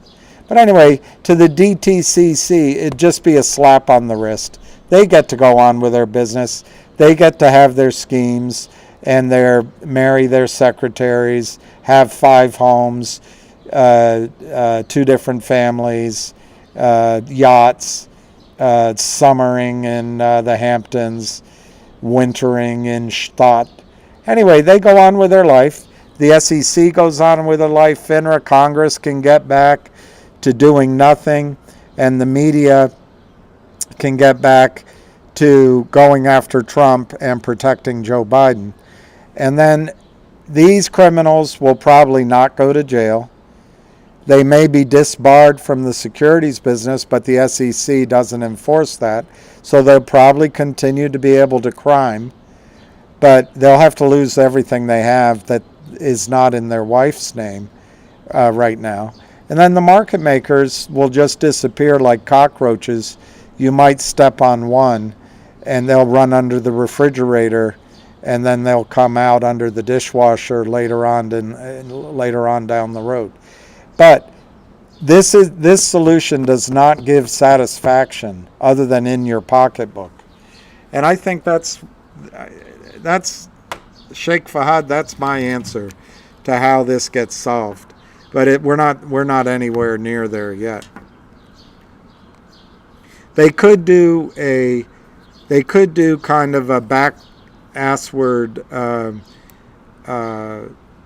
Dutch auction or gray market, in the sense they could say, we'll offer everyone who wants, will buy their shares for $5. And maybe there's a handful of people out there who'll do it.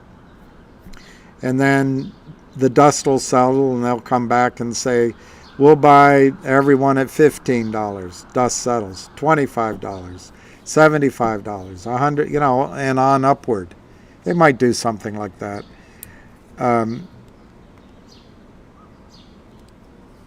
But they have to get releases every step of the way. And the longer it takes, the more they owe you, as far as I can tell. I think the Nextbridge Oil and Gas Company is extremely valuable. Extremely valuable. And yes, it's painful. Yes, it goes on forever. But just look at it as a private investment. I met one of the original investors in Google because I was on the board. Well, our little company was on the board, my associate's name, but because it was our company, I was invited to every board meeting.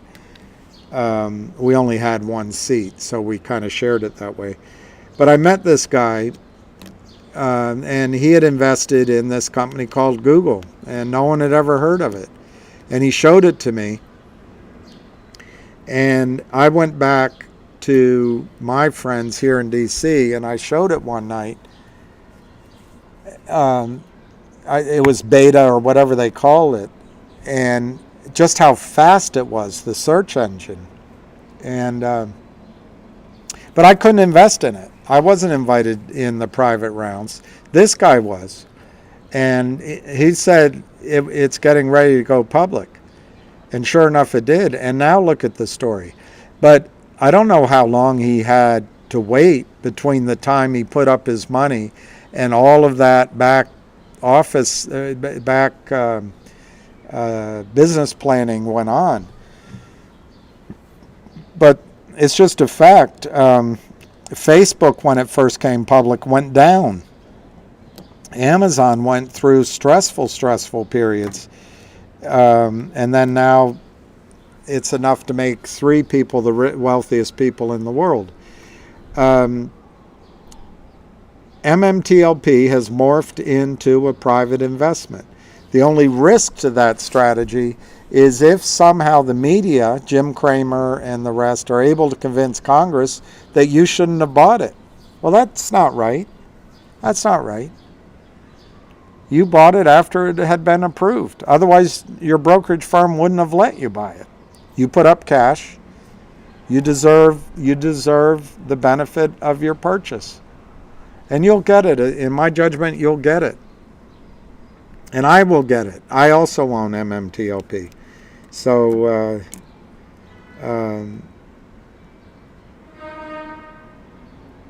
it might be the best thing that's ever happened because they trapped the shorts too. They trapped you, but they trapped the shorts.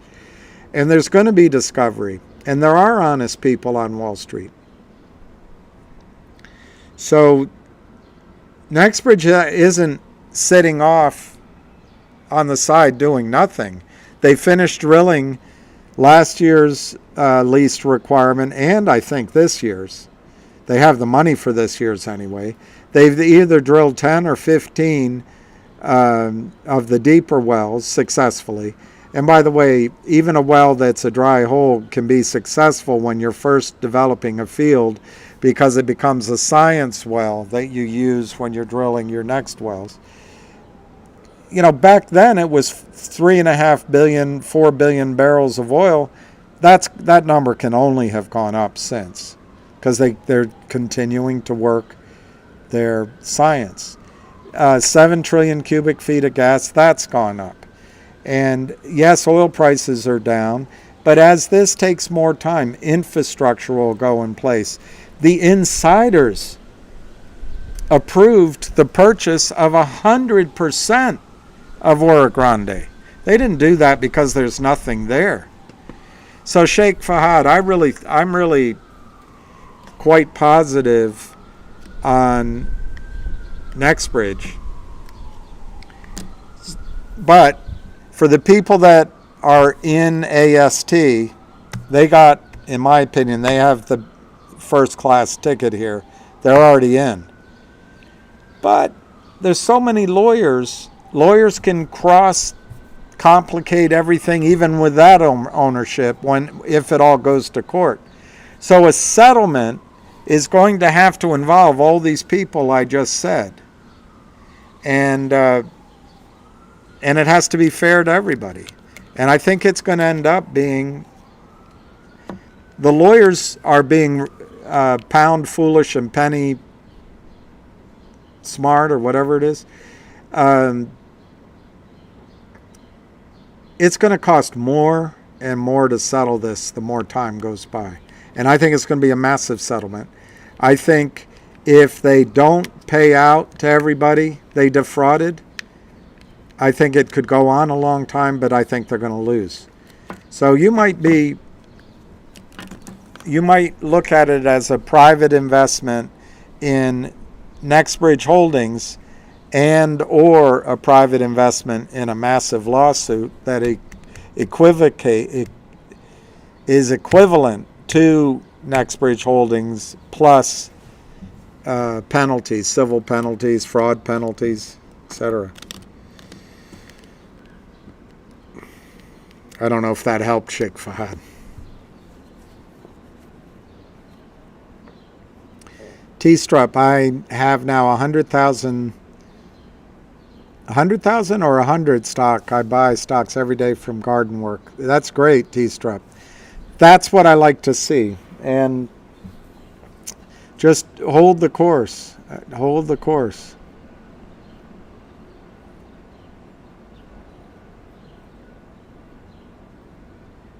KYP. Hey, Tom.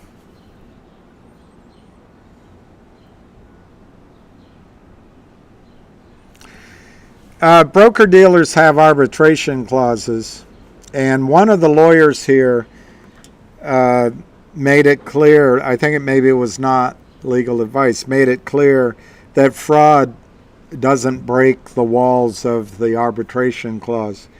So my guess is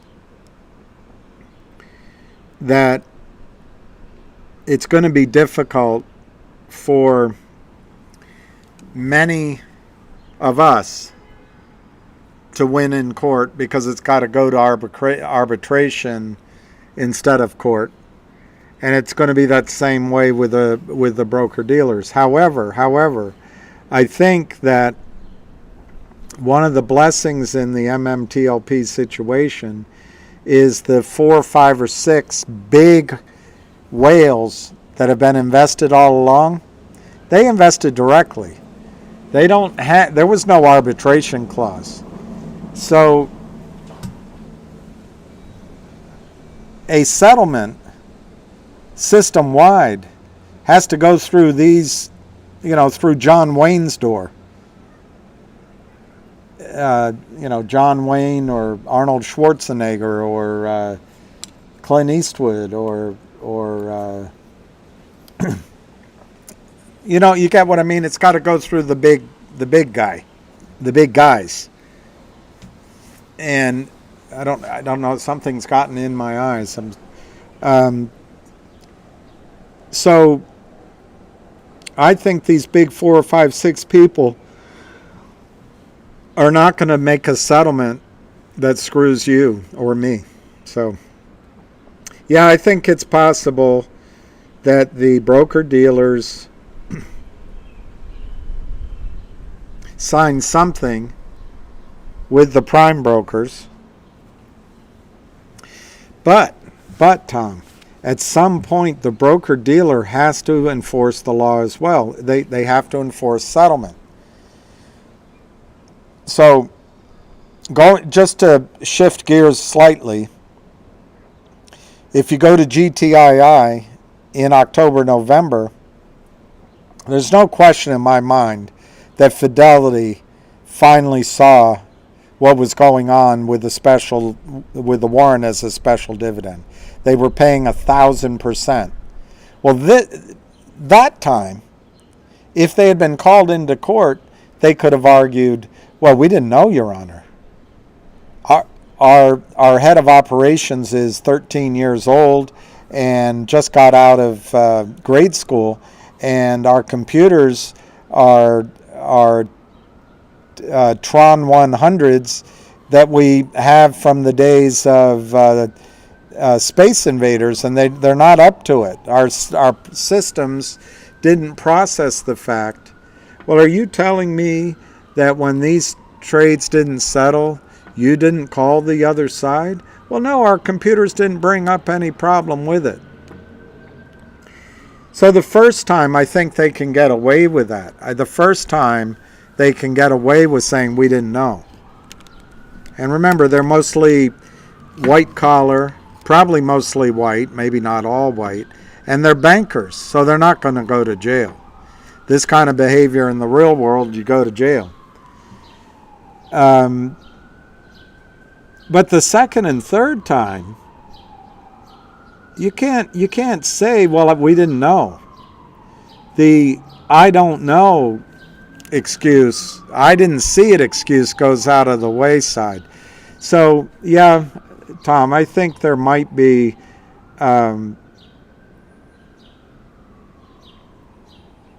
in situations where it can be argued to the judge that, it was an inadvertent error on our part. They'll probably get away with that. But when it's the second, third, fourth, and fifth time, I don't think so.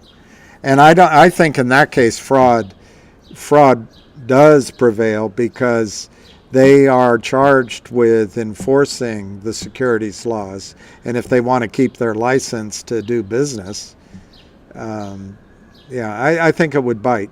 I also I think the settlement, this is my opinion, Tom, I think the settlement in this situation has to be so global, so all-encompassing, that I think everybody's going to have to give up on some of their little gotchas with each other to get everyone to sign off on it. But I'm not a lawyer. It's just, I've said this from the beginning. Months ago I did a video and I've talked about it. It just seems like how it has to be done. The only other thing is government fiat to say that every trade is void. Well, they made all of us take a experimental DNA altering technology into our bloodstream when most of us wouldn't take a shot of heroin. We take this, so they can do almost anything.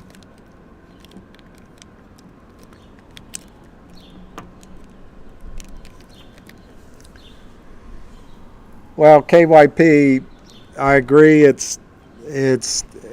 just the corruption is throughout our system, and I'm not arguing about what result should come from investigations or trials or arrests. I'm not arguing the result. I just think the process should be fair and even-handed, and it's clearly not in our political system. Financial markets, and unfortunately, our political world is not separate from our financial world. There's no question that major players at the top of the Democratic Party have been bought off by Goldman Sachs. There's no question that Republicans in the House and Senate have been bought off by Goldman Sachs and the rest of them. Our Treasury Secretary, the head of the SEC, comes from Goldman Sachs. Our Treasury Secretary got paid for speeches by the banks. So we have a system where the banks get an overwhelming buy your leave while the rest of us struggle. And it all comes down to money. And it's corrupt. And it's, I think it's a unity party out there. I think there's one Republican they go after. And now they seem to be going after a little bit one Democrat. But otherwise, they're all protected. And it's because they do, in my judgment, they do the work of the banks. They do the work of Pfizer and Merck and Johnson & Johnson. They do the work of ADM, and so on and so on. And I think it's quite possible they do the work of the C, particularly when many of our politicians have been bribed by the Chinese government. But just to be clear, I think the United States should be friends with China, and I think we get a lot further ahead if we work together than if we go to war. And I think the United States and Russia should be friends, but that's, it's not going to get me anywhere. When will Alpine be gone? I have no idea. March 2022, Marlon, the FINRA expelled Alpine. March 2022. Their attorneys filed, I guess first in Florida, and now it's here in D.C., the argument that FINRA constitutionally doesn't have a right to exist. The other argument was that FINRA is a state actor, not a private company. Or it's a private company, not a state actor, whichever direction the reasoning went. So they argued that FINRA won, and then their third thing is they had either the First Amendment rights, where they shouldn't be required to join FINRA. This was their arguments, and they've been able to argue it a year. Now, I think Pedro from Philly made a great point. Alpine may be connected because he didn't say, I'm saying this. These are some weak-ass arguments. But somehow this clogged up the system for over a year. Well, Marlon, as you know, if you've been following it, approximately 3 weeks ago, the judge in the Florida case moved it all to D.C. The D.C. judge, she said, look, I need everything in by Friday. And then she made a quasi-ruling, and they had more time to talk. And then, as I understand it,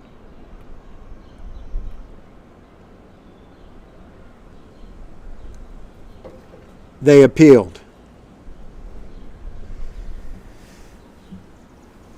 As I understand it, the judge said basically the stay against implementing the expulsion of FINRA is lifted, and then the guys appealed it. We're in the middle of that appeal. They may have one more appeal. To add confusion to it, there's some sort of arbitration panel they can still appeal to. And then I also think they have the ability to appeal to the SEC. But Marlon, all of this takes time. The legal wheels move very slowly. Partly this is because, Marlon, when you go into court, the judge wants to make sure they do everything by the book so that the case, their rulings don't get thrown out on appeal. It's just our system. So that started 3 weeks ago. I'm not a lawyer, but in my layman terms, the judge lifted the stay. The bad guys appealed. They have an appeal left. There's some sort of arbitration hubbubaloo going on, and they can go to the SEC. But as you know, Marlon, FINRA made it clear to the judge that Alpine committed 35,000 securities fraud violations in the last year. Just over 35,000. And, FINRA doesn't tolerate going over 36,000 violations. They're just not going to allow it to happen. So I think once the judge clearly wants to remove the stay, as long as she does it in a way that it isn't reversed upon appeal, I think Alpine's going down. But how You tell me, Marlon. How long is it going to take her to read the responses? How long is it going to take the appeals court that was backed up for over a year and a half after COVID? How long is that going to take? I don't know, Marlon. I really don't know. Alpine's going down, though.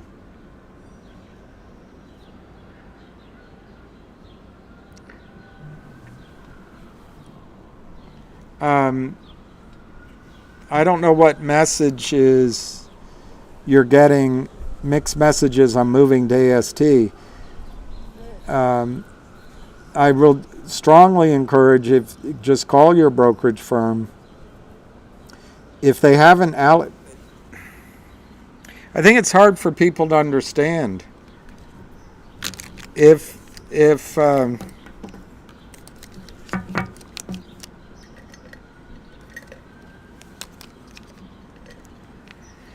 the DTC has 1 million shares on their record in street name at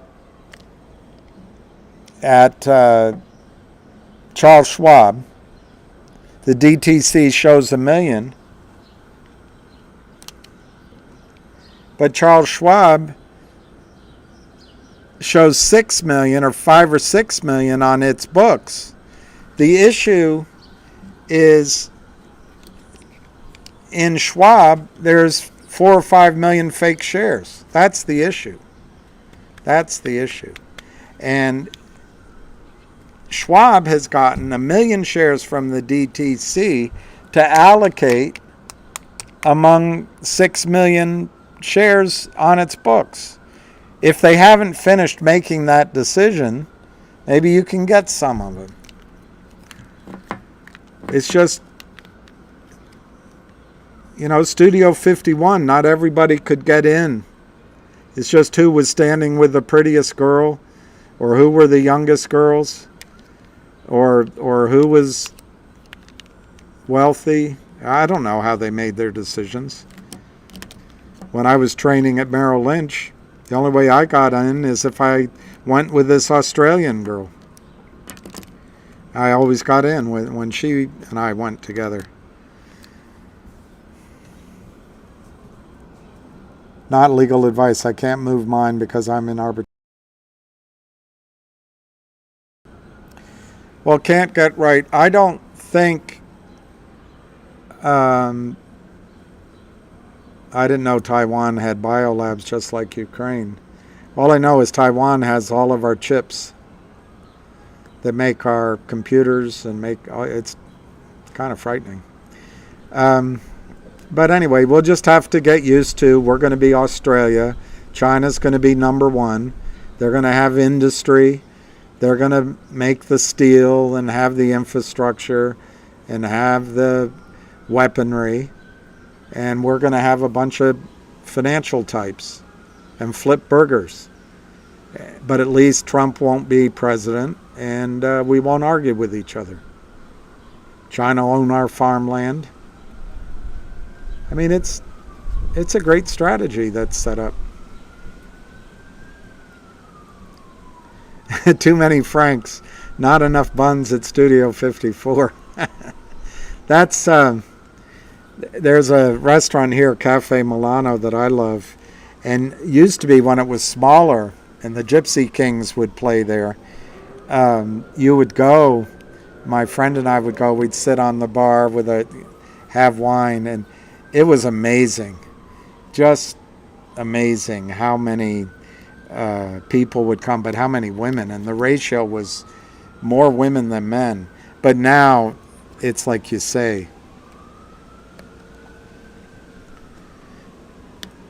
too many I don't know, too many pepperonis, not enough pizzas.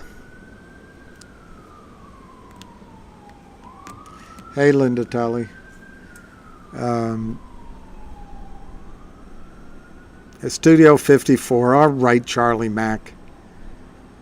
Relax, everyone. Studio 54. Did I say 51? I didn't mean to.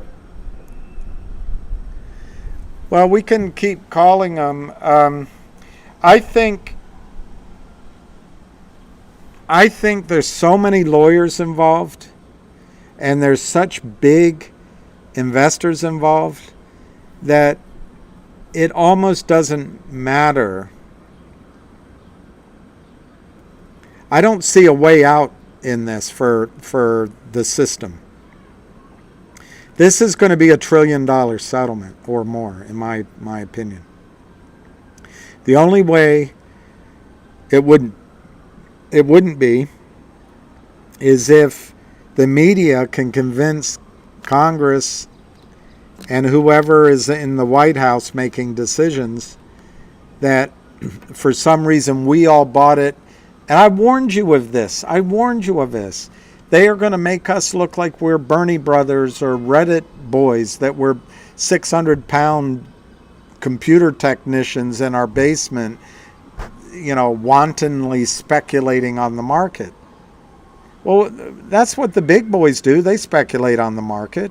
And more than that, the criminals in this case, there's no speculation involved. They just have to overwhelm it over and over again.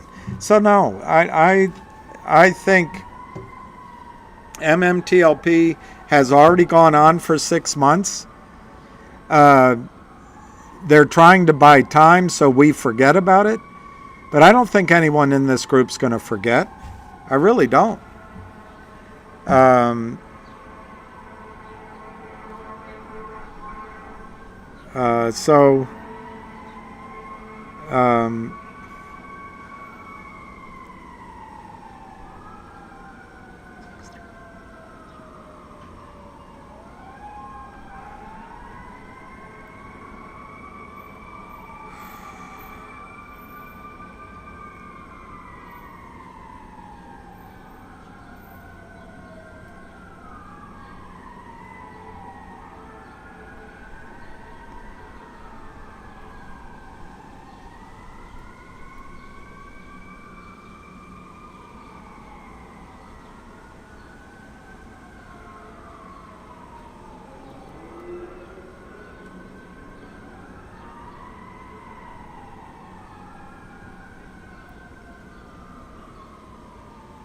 All right, somebody was calling me.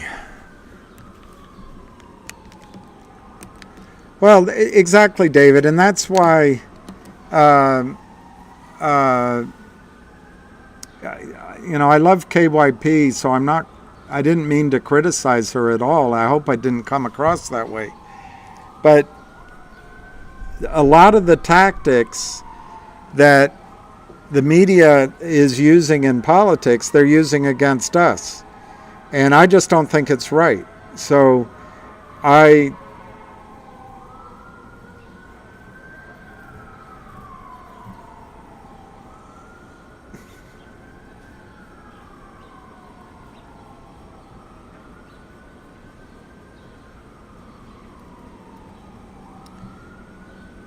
think there's a double standard. And in our case, the criminals in MMTLP and Finger and GTII get a free break. I can't tell. I'm not a lawyer. But if Joe Biden as vice president took national security documents out of his offices,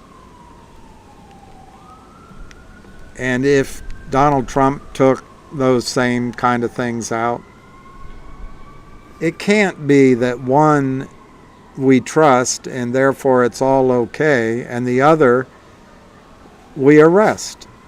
You either arrest them both or you don't arrest either. And I don't like that the laws in this country will put some unfortunate soul that got hooked on drugs when they were 16 in prison for the rest of their life, and that these serial criminals on Wall Street can destroy more lives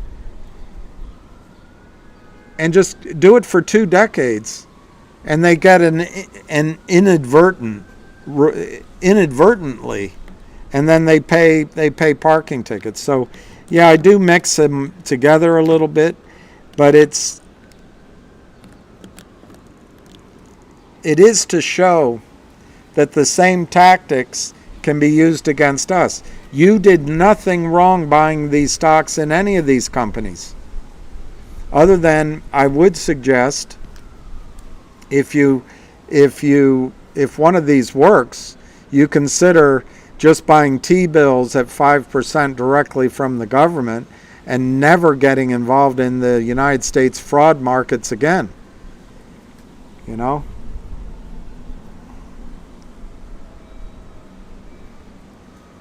MVP chair. I want. Want is the low dollars and high dollars of Finger in the squeeze. I don't know. Finger has gone to 15.16 about 3 years ago, and in the third, right around the time GTII ran, Finger went to almost $10. I think that's the kind of squeeze you're going to see. And that's not a squeeze, by the way. Sorry, wrong word. But that's the kind of price action you may see rapidly. Question is, when does the buy-ins come in? And I think somewhere between $4, $5, $6 could be when the pressure comes on to put money into the accounts of all the people, basically the Lend partners, maybe some of Benchmark Capital's clients. If that triggers at $4, $5, $6 and it triggers buy-ins and the buy-in is 100 million shares versus 6 million float, 10x is $40, $50, $60. Obviously 100x is $400, $500, $600. So if it squeezes, I would expect really high numbers. If it just gets going but does not squeeze, and then the Lend partners and their pals that go through Benchmark and other places are able to add selling pressure, it might come in at 10 or at 15 again. So I guess that would be my high and low. Kind of, if it all fizzles out, it only goes to $5, $10, or $15. If the buying comes in, I think you go into the hundreds of dollars in the stock, and certainly you could go even higher than that. The buy-ins will come in a rush. Richard in New England, what's my prediction for GTII? Well, we're all on tenterhooks and waiting at Studio 151.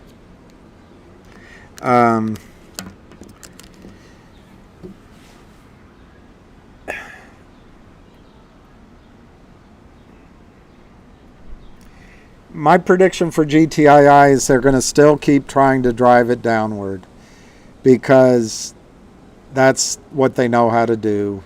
They're able to take money out of the market every single day, and they're hoping they can get us to all quit en masse, and then we sell and drive it down further.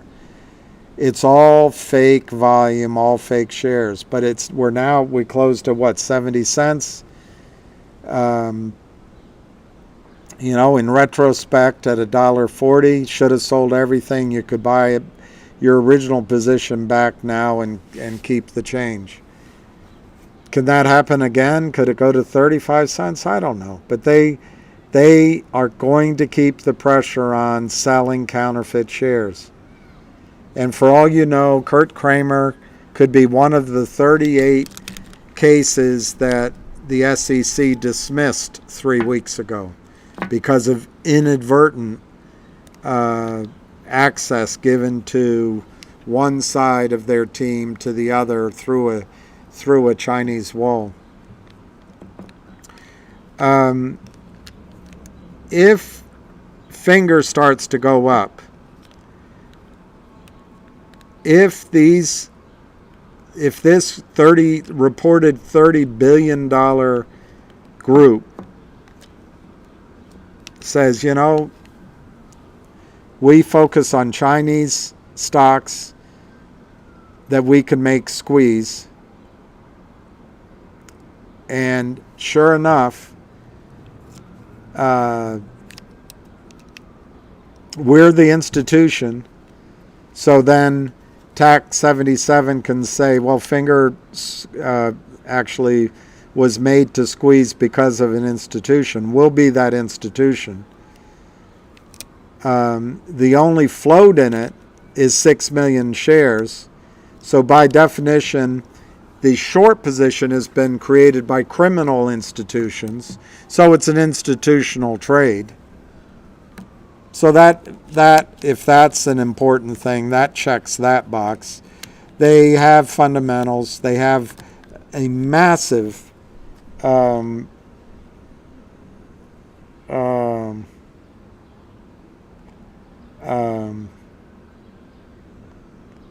if you use those numbers,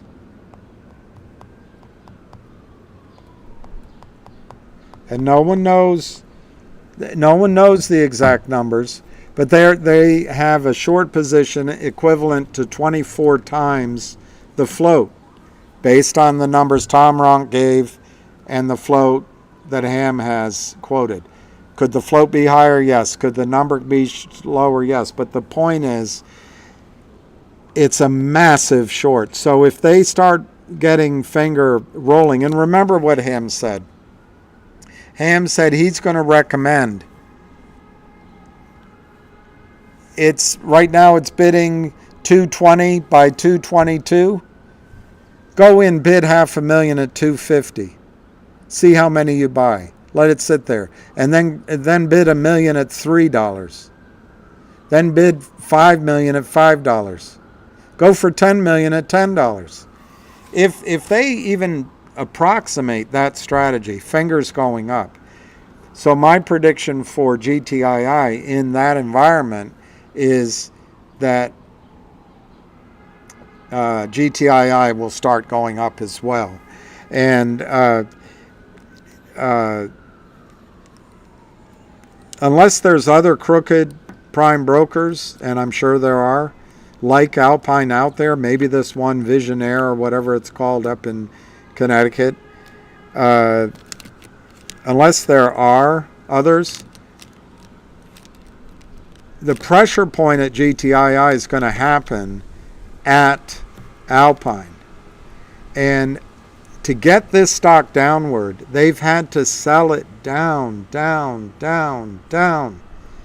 So you can quibble with the numbers. Is it 350 million? Is it 400 million? Is it 200 million? The squeeze price is going lower and lower and lower. In other words, you don't know. Maybe when it crosses, maybe if GTII crosses $3 or $4 this time, it causes pressure, and you get a buy-in and a squeeze. But my prediction for GTII is we're in a dogfight. The criminals have these weapons. They can sell tens to hundreds of millions of shares that don't exist. 2, the SEC doesn't enforce the laws, and FINRA doesn't enforce the laws, and the over-the-counter markets do nothing, just collect fees. The brokerage system isn't set up to stop it. They just let it happen. So it's likely that the criminals are going to be able to continue to sell stock that does not exist in GTII for a long, long time. Weeks, months. As long as Alpine's there and other places, it's going to happen. Now, could Alpine go down soon? Yes, and yes, and yes. Could it also take until November? Yes. Could it take until next year? Yes. I don't know. I'm not a lawyer. So I think you have to steel yourself that GTII can go down to 35 cents from here. Every time I've said it, it's happened. When it was 3, I believe I said it could go to 150. When it was 150, I believe I said it could go down to 75. If I didn't exactly say that, I said you can, every time the stock can go down by half. And it's just a fact of the markets. Will it? I don't think so. I don't think it goes much lower than this. I think there will be buying coming in. But I get tired of repeating everything over and over again. Because either I'm not a good teacher, which is entirely possible, or I'm speaking some foreign language, or my points are pointless. So what's the point in saying them over and over again? If you don't believe that Trento Mine can come in out of the blue, if you don't believe West Christian is going after the market makers and gaining purchase on it regarding spoofing, if you don't think they'll do a dividend again and again and again to catch out the system, if you don't believe including West Christian lawsuit dividend, if you don't believe that management's on your side, if you don't believe that the acquisition of the AI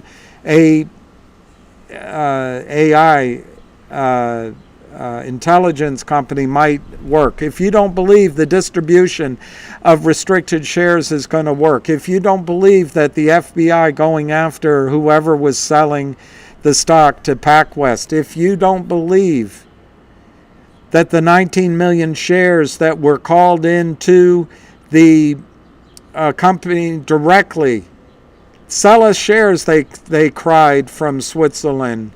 No, we said from the CEO's office. 3 different times. If you don't believe that. If you don't believe that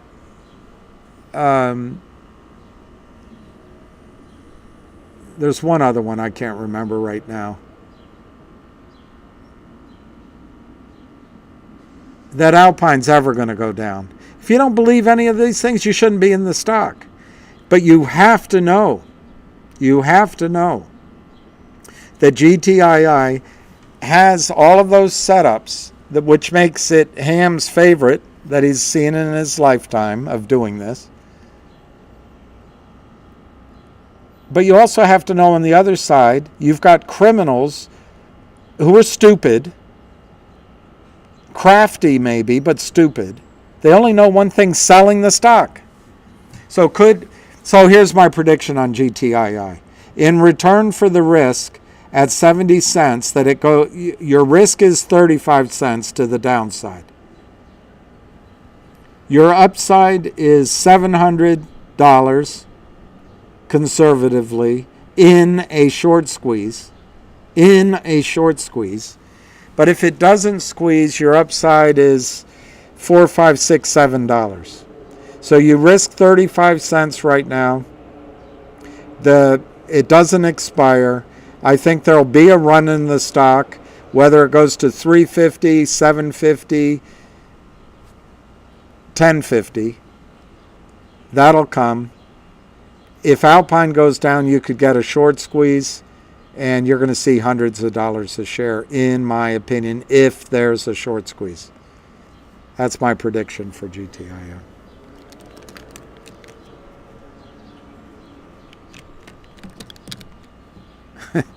Thomas Dubois, New York Crime Exchange. I'm not sure. Fight for right. All proof shows I believe criminals are winning. Yeah. Yep. You're right. They've been winning for 2 decades. Fight for right. So if you're fighting for right, you can join the criminals or stop fighting if you want to be winning. Chuck Donal, 1-800-LAW bust. Yes, I agree with that. Trento bust. I don't agree with that. AI nonsense. Maybe. It's too soon to know. Alpine no news, but, to go through your list, 1-800 law firm was outside of GTII's control. Trento is 100% outside of GTII's control. AI, I don't know.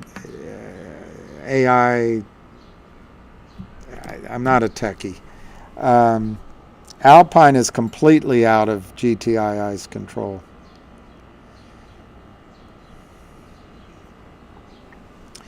All right, fight for right. I think you should, if when you believe we keep losing, I don't know what stocks you're in, but I know if I'm sitting in, which I am, in GTII right now at 70 cents, I had a chance to sell it at $8, $7, $6, $5, $4, $3, $2, but here I'm sitting at 70 cents. I know if in my mind I believe that we're going to be losing, the first thing I'm going to do is I'm getting out of GTII. If I'm looking and I'm saying in your context that we're going to lose, well, there's no reason to hold on to GTII. I've given you one company that I don't believe will squeeze, but I think right now you can buy 2 shares of Logic for every 1 share of GTII, and I think Logic, I don't know what you paid for your GTII, but I think Logic will be $1 to $1.50 as soon as 6 weeks, 8 weeks from now. If it goes up 5 times, now let's just say it goes up 3, let's just say it goes to $1, 3 times. That's 6 times if you've turned 1 share into 2. So 6 times 70. It'd be like selling your GTII at $4.20. So there's an action you can take so you don't lose. Now, are there risks? Of course there are risks. But Logic, we're waiting on an S4 approval. And you're going to get 2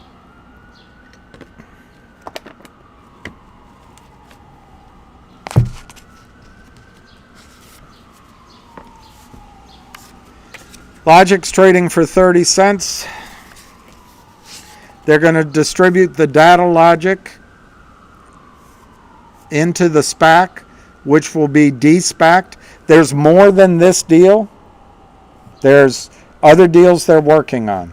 But for the time being, that value has been established. The Aubrey SPAC trades at $10.60 a share. They're going to do it at $114 million value. This Data Logic actually trades at $10.60 a share, but this pricing was at $10 a share. Anyway, it works out to $1.14 per share to the Logic shareholder. And then Logic is going to be rolled into the shell, which owns 4.5 million shares of GoLogic worth a nickel a share or more. Logic is going to acquire a private company worth more than 40 cents a share, from all indications, maybe as high as 80 cents a share. But if you just assume 40 cents, basically the value of it as a shell, and you assume $1.15, 30 cents is going to turn into $1.50. That's 5x. That's Logic. So you don't have to keep losing. Get out of GTII. If you believe GTII is a losing proposition, get out. That's not financial advice. I'm just following on from the logic that you've provided to me. Here is one story you can go into. Finger's another. You'll get fewer shares in Finger. But Finger, based just on its fundamentals, in my judgment, should be a $20 or $30 stock anyway. Just put your money there and wait. Ignore the squeeze. Or take your money out and go do something that you like with it and just get out of the market. The facts are, these are the facts. I can't change them. I cannot change them. The SEC goes after Kramer. The SEC goes after Brian Pants on Fire.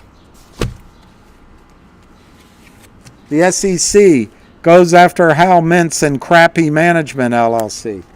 And this is just touching the tip of the iceberg.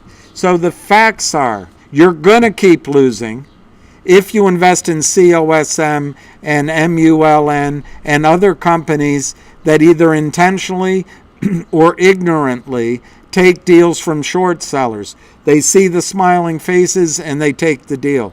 GTII is a case where management's on your side. If you want instant reward, you're not going to get it in GTII. You might, but I can't tell you when. Get out. I've been saying that since it was $3 to people if they didn't like it. Just get out. Go to Logic. Go to Finger. Go to pick another one that you like. DBM. I actually don't recommend DBMM. If Alpine goes down, DBMM could be a huge play, but I think it's so close to being stuck in the quicksand that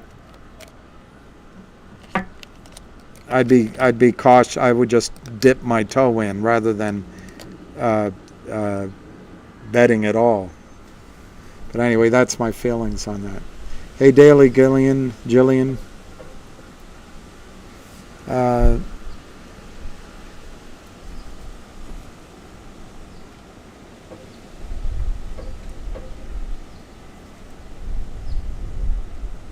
Code Red for life. GTII closed at 70 cents, and I think everyone on this call should prepare for it to go to 35 cents in their mind. And if you can live with that, get ready to buy more if it goes down there. But GTII, anytime Trento mining deal can be announced. Will it? I have no idea. Anytime the FBI can arrest one of those players, who will sing? And the locusts sang. Anytime now whistleblowers can blow. Anytime now the restricted dividend could catch hold in the back offices. Anytime now Alpine could go down. Anytime now another acquisition could go through. But in GTII, we started with Kurt Kramer, who put a toxic convertible note together as an unregistered securities dealer, violating his cease and desist order, which was one of them. This is just one of them. Was given on November 25, 2013.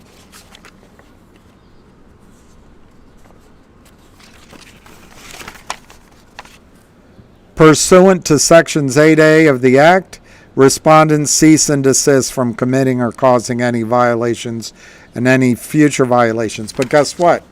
They do, and they have. And the SEC just slaps their wrist, like the government just slapped Hunter Biden's wrist.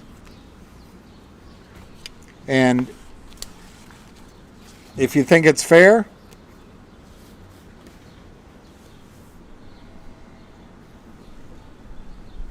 I mean, everybody's welcome to their opinion. But if you don't see that there's a basic unfairness going on throughout these systems,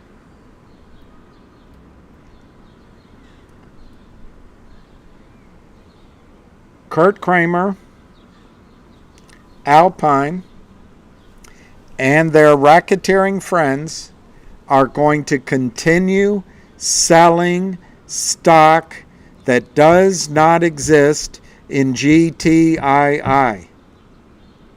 It's going to happen. FINRA expelled Alpine over a year ago. With your money, Alpine has hired some crappy, I think shady lawyers to shotgun idiotic law, constitutional law and otherwise, and they bought time. Will they be able to buy more time? Absolutely. That's the legal system in the United States.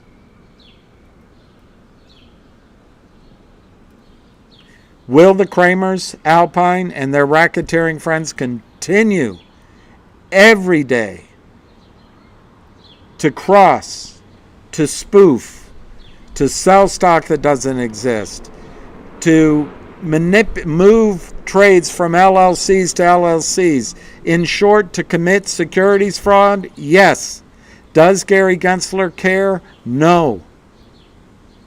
Is FINRA able to police this? Apparently not. Are bigger people involved? Quite possibly. This guy, Brian Pants on Fire, Pantofel, for a 5-year period, he funded 47 companies for 100 convertible notes and converted them into billions of shares. Billions.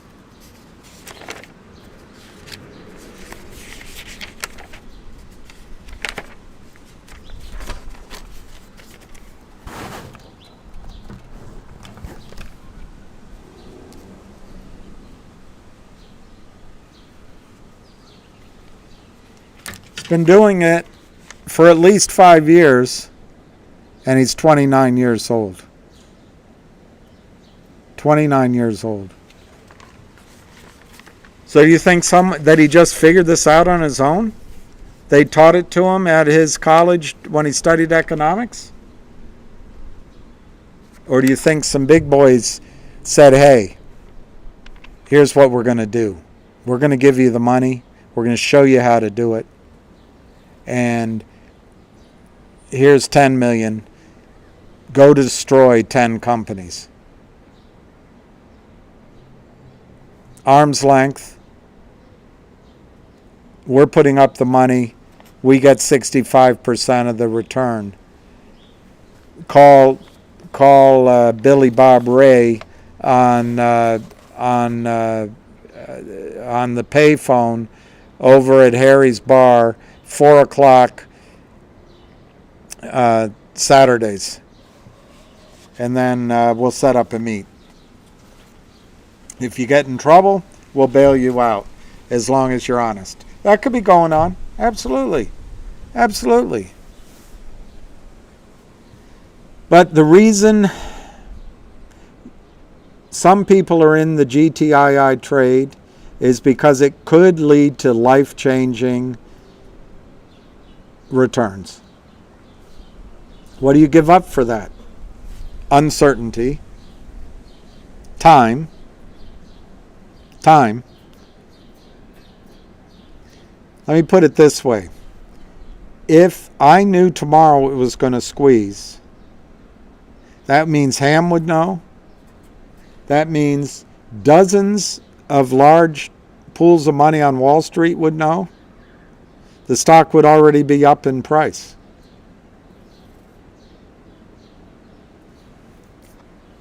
They continued to sell the stock without any fear, as Pedro from Philly said. And they're going to continue to sell it without any fear. For all we know, one of the 38 people that the SEC were investigating and let off scot-free 2 weeks ago, one of them might have been Kurt Kramer, for all we know. So there are risks in the trade. But if you don't want to be in it, I'm telling you that logic is go logic, Finger, Um,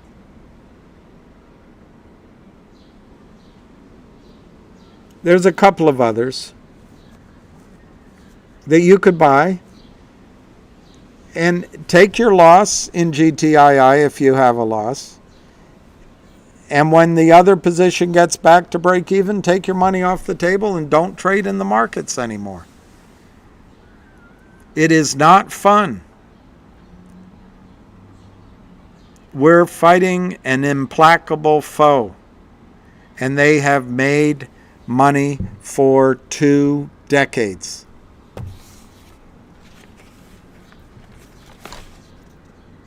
This guy just signed a cease and desist. This guy signed it, Kurt Kramer signed it in 2013. And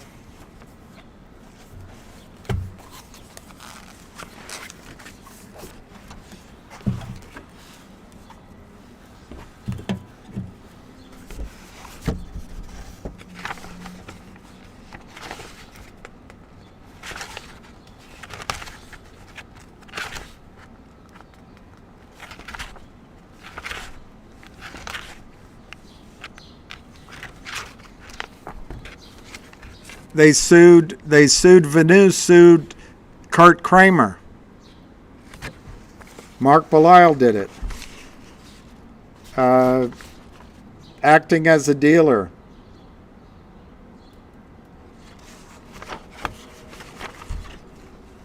From 2015 to 2021, engaged in more than 612 securities transactions and converted and sold over 5.2 billion shares of Vanu stock, generating tens of millions of dollars in gross stock sales proceeds with many. Maybe it wasn't just Vanu, but that's part of the Vanu complaint that Mark Belial filed. But guess what? Look up where Vanu's trading now. 0. That's because they decided to settle amicably.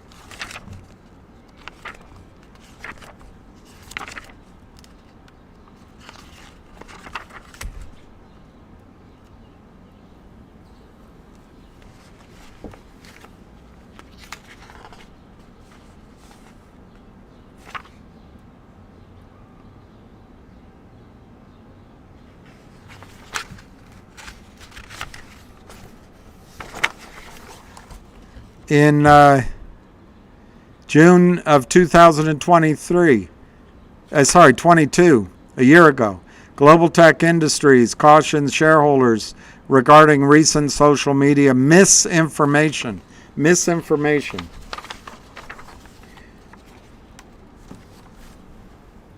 While GTII maintains its position, there is a serious, unaddressed, and ongoing naked shorting problem related to its common stock.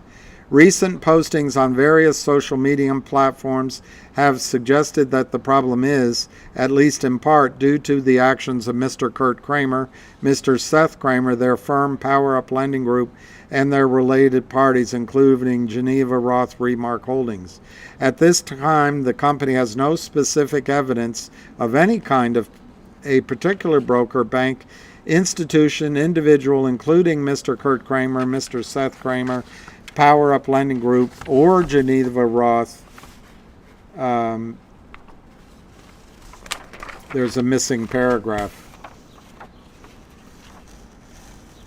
GTII does not release information on social media platforms. The company entered into an agreement with Geneva Roth Remark Holdings November 27, 2020, then paid in full in cash prior to maturity and had the reserve stock released by Mr. Kramer on March 1, 2021. So since then, every share that Kurt Kramer has sold,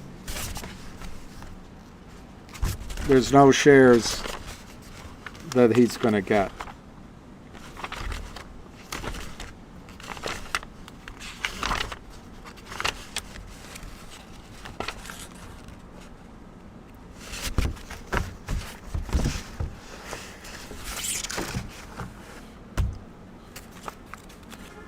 Securities Purchase Agreement, November 29, 2021. Sixth Street Lending and Black Star Enterprise Group.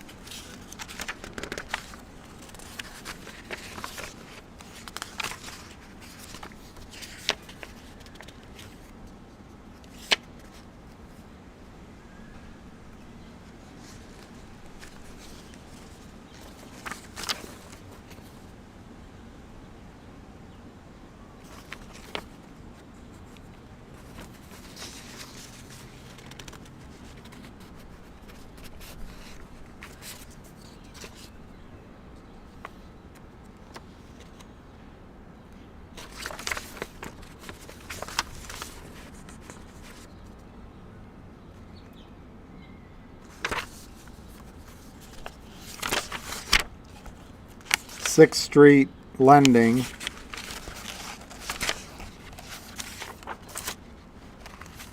is Kurt Kramer.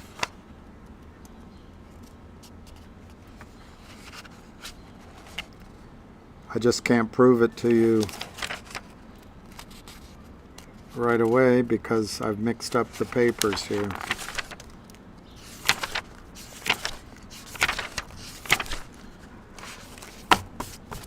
So I can't prove it to you. Can't prove it to you.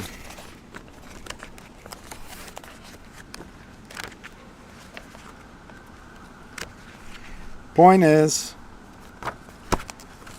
the Kramers are going to crime, and that's just a fact.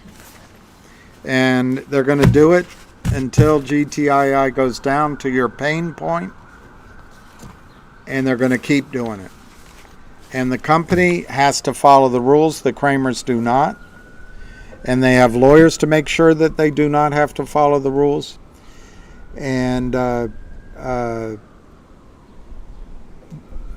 think you have to get ready that GTII is going to remain under pressure for the rest of the summer. 90 days. Sit down, plan on 90 days. Going to be under pressure. And if you believe several of these guys here, announcements are a joke, Trento is a bust, 1-800-LAW is a bust, everything's a bust. Everything about GTII is a bust. But remember, as long as you believe there's a large naked short position, that has to be bought in if Alpine goes down. But if you watch it day by day, you're going to drive yourself crazy. Absolutely drive yourself crazy. I told you on these calls for myself, and I think I said it when it was $1.50, that I was going to regret that I didn't sell it and buy it back cheaper. Could have done it. Why didn't I though? Why didn't I? Because at any time, the sentiment can turn around, the stock can go up. I didn't have the courage to do it. You might have the courage. My own opinion is if I sell, the next day it's going to go up to $50. Is that a guarantee? Hell no. Hell no. There is no new news on GTII. One of the shareholders here ridiculed the news that came out last week on the merger with an AI company. Okay.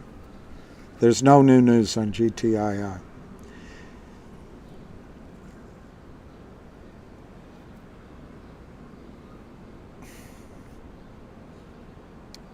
Zachariah, I have no idea. Everybody's asking me about GTII. They're asking me to make a prediction. And it doesn't matter. I might as well be talking to my dog. It doesn't matter how many times I say it.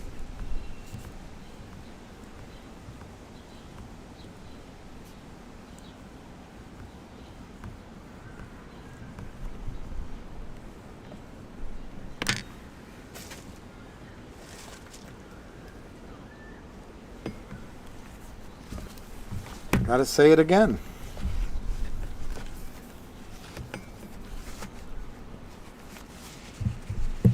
So maybe if I write it down, it'll help.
Among the triggers that could cause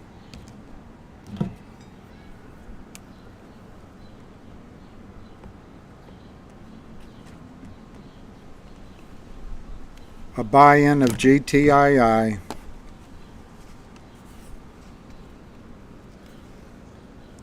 they announced the purchase, the non-binding agreement to buy the AI company. That's done. Done. They distributed 1 for 10 restricted shares. Done. Now, I ask you, you ask me, how long do I think it's going to take? What part of any of this does the company have control over? They announced this negotiation. They distributed this. When does this take hold? Well, it's a corporate event. If it goes any further, it's going to be required. The back offices are going to have to buy in. What we're looking for is a buy-in. They're going to have to buy in. The restricted shares, it's going to be the back offices that start buying in, if they ever do. That's weeks or months away. Is it in the control of GTII? and David Reichman? No. This isn't in Reichman's control. This was, and this was. But the response from the system in the back offices, not in the control of David Reichman. My opinion takes weeks or months, if it ever happens. And they'll keep trying. FBI, it's already been going on, but I think it could still take weeks or months. Is it in the control of GTII? No, it's government. 19 million shares to be bought in, or will the company issue shares to the Swiss client that has called in 3 times? Is that in control of the company? Partly, they said, no, we won't give you any new shares. But when does the buy-in happen? Is that in control of GTII? No. It's the Swiss authorities. I think that takes weeks or months. Trento. It's already been 2 years. I heard as recently as just 4, 5, 6 weeks ago that was all completed. But you know as well as I do, there's been trouble in the banking markets with SVB and not Westpac. There's another one out west that went down, Horizon or something. Well, that could be the reason for delays, or maybe the deal's going to fall through, or maybe it's humming along. But it's a $350 million syndicate. Chilean assets, Mexican assets, several different parties, several different banks, interest rates going up, engineering reports. Okay, is that in the control of GTII? No. Bankers, it's in the control of the bankers. I think weeks or months. Wes's lawsuit. He's going after 50 Jane Does or Joe Does or whatever they're called, and 19 or 20 market makers. Does he talk publicly about it? No. Is it in the control of GTII? In the sense that they pay Wes. But his results, his due diligence, his subpoenas, the progress he makes in the court, is that in GTII's control? No. Court. Weeks and months. Alpine. Alpine was kicked out by FINRA in March of 2022. They have lawyers that argued that FINRA is unconstitutional. They had lawyers that argued that Alpine should never have been mandatorily required to join FINRA. Unconstitutional. They had lawyers that argued that FINRA as a private company couldn't be a state actor, therefore its rulings could not be binding on a shitty little firm like Alpine. Is that in control of GTII? No. How long do I think it takes? Weeks at best, months at worst. You're asking me why I'm saying 90 days? I made it up.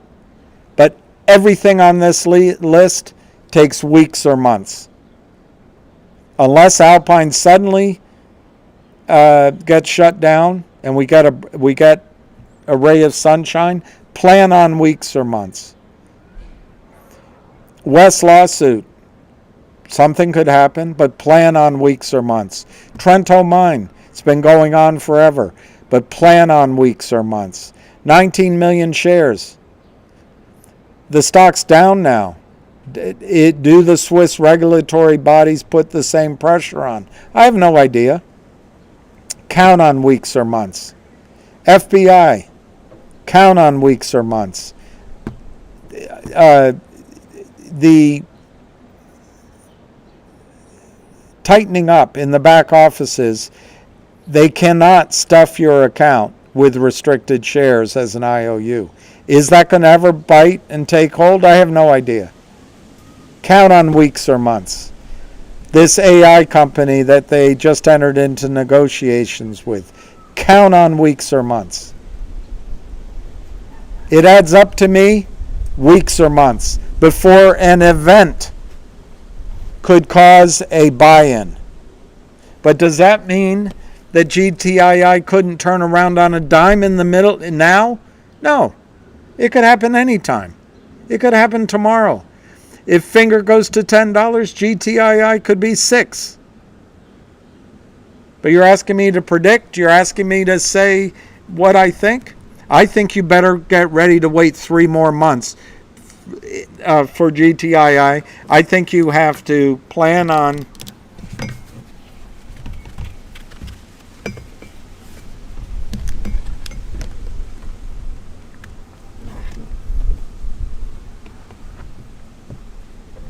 the criminals have taken it from $3 down on fake shares, fraud, breaking securities laws.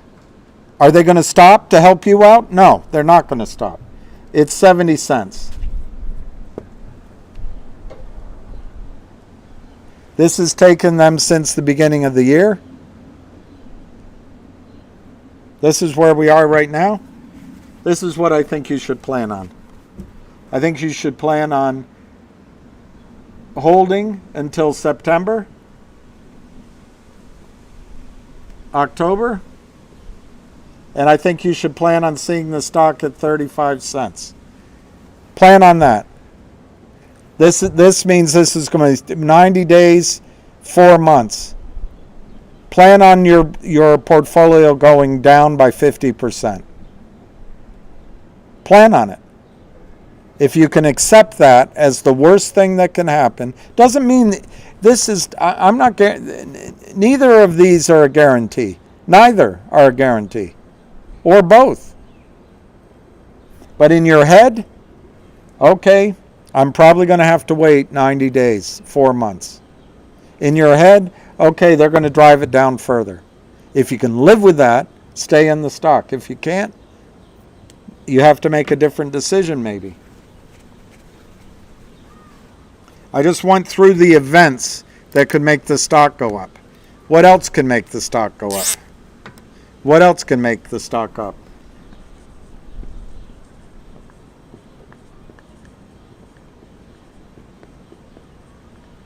A new acquisition could make the stock go up.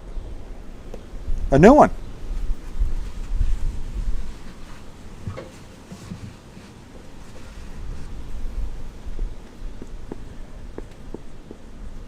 Finger starts running. Finger starts running tomorrow, this week, next week. It could make GTII go up and cause a buy-in. All you're looking for is the stock to go up enough that the people at Alpine start buying in 300 million shares.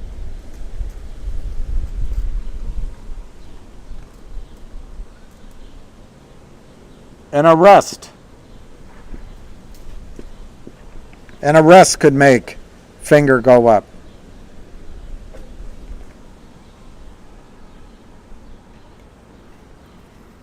Trent, I hesitate to write it, but an announcement about Trento could make it go up. But until then,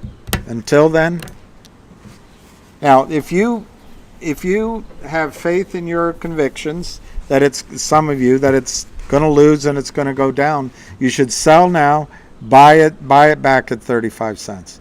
I'm not confident enough in that for myself to sell at 70 cents and buy it down. I'd much rather, instead of standing like a statue and a victim, I'd much rather buy a little Go Logic, buy a little Logic, buy a little Finger,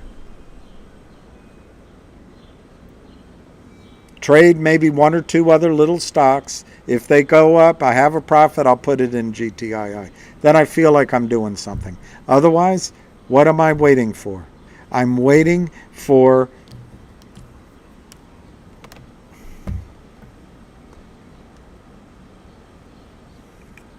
I just showed you March 1 of 2021, all of the shares that had been dedicated to Kurt Kramer were returned to GTII. At that time,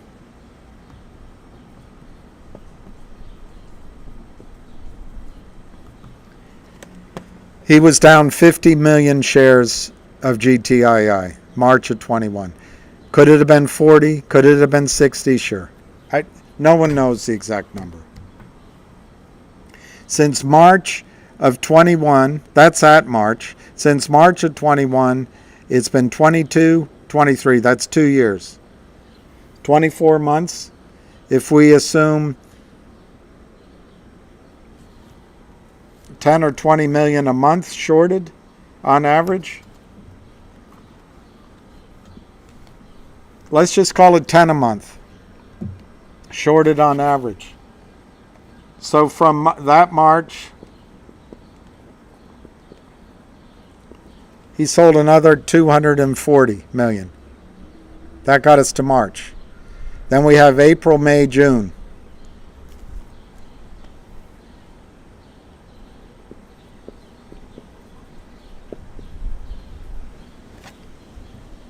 Let's call April, May, June 10 million.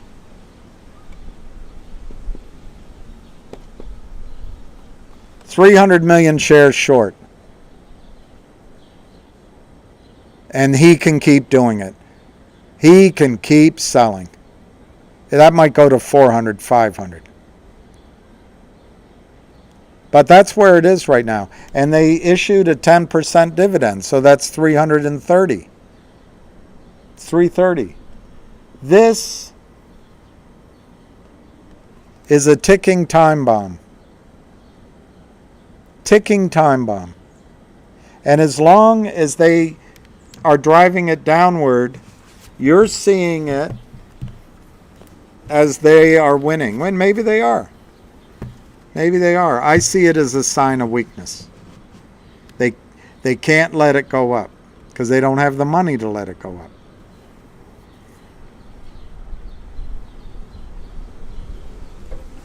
So it's been going down, down, down. You're asking me to pick what time it stops going down. I don't know. But you're looking for a trigger that says, hey, we need money brought into the accounts. And they say no, and you get a buy-in. That's what you're looking for. I don't know when it comes in GTII. I do know from 70 cents,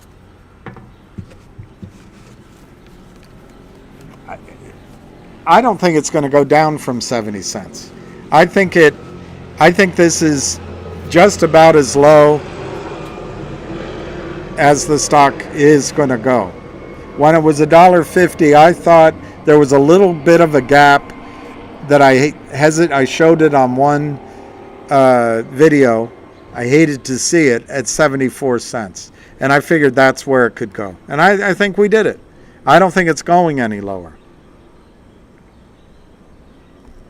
But if you're worried, you have three choices.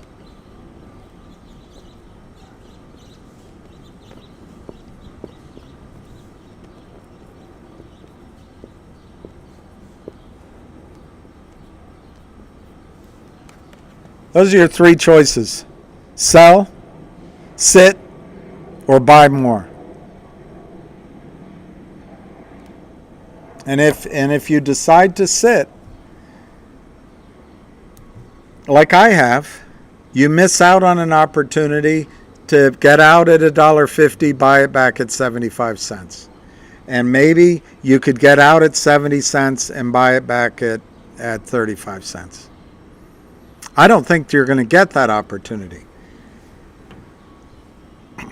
But psychologically, you cannot go through this every day of what's it doing, where's the news, what's happening. I mean, I'm hearing how ridiculous that sounds. What I'm talking about is the anxiety part of it. Obviously, every day you want to know the news. Is anything that I got? But if you're worried about it, those are your three choices. And I've tried to show you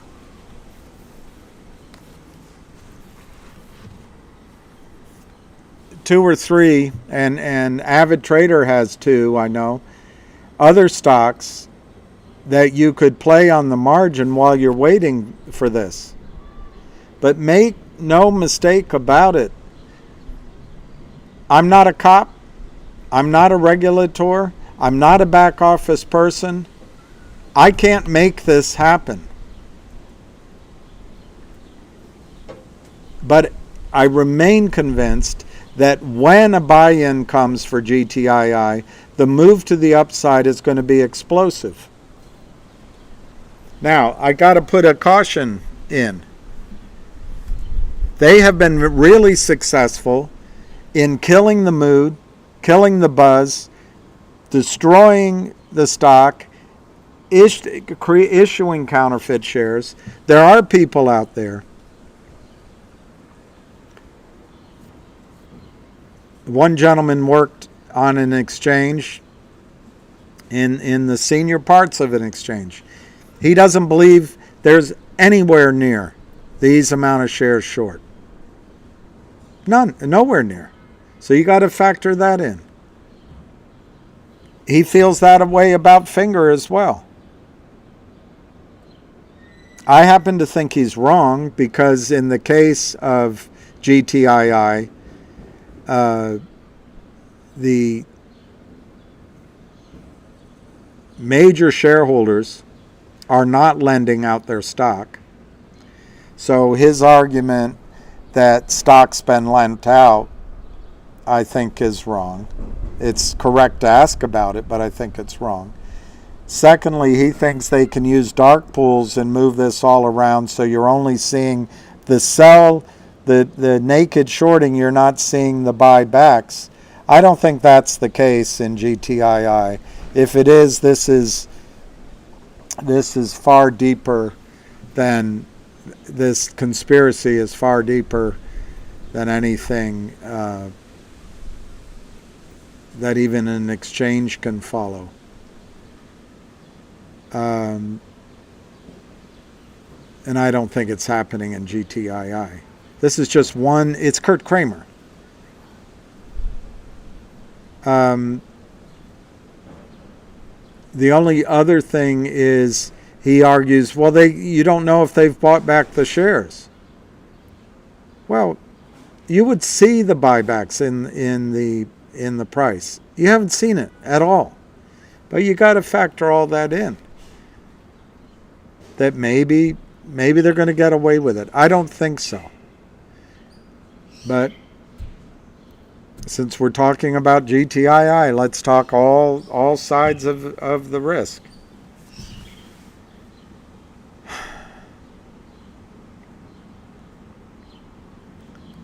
And of course, I've disclosed to you I own GTII. And one could argue my last couple of months, I received a little bit of offset to expenses, which could be allocated to GTII. So maybe I'm conflicted, but I've owned GTII now 2.5 years. I don't know what else to tell you about GTII. There's no news. Alpine's attorneys are fighting to keep Alpine alive. I think Alpine's going down. GTII continues to be open for business to acquire companies. GTII has cash. They have a modest burn rate. One thing they did for their insiders is to award them stock that they can't sell right away, but they can sell 1% a month. So the company is doing everything it can do so they do not have to do a deal with Kurt Kramer or John Hurry or any other of the smiling faces. But I just don't know what else to say. I think if Ham's meeting tonight goes well for Finger, I think it's going to mean very well for GTII. Very well.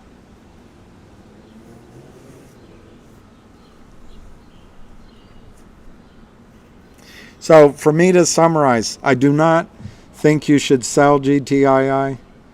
I do not think you should worry about it day to day more than just checking in. If I had news, I'll get it out as quickly as possible. I just don't know what else the company can do.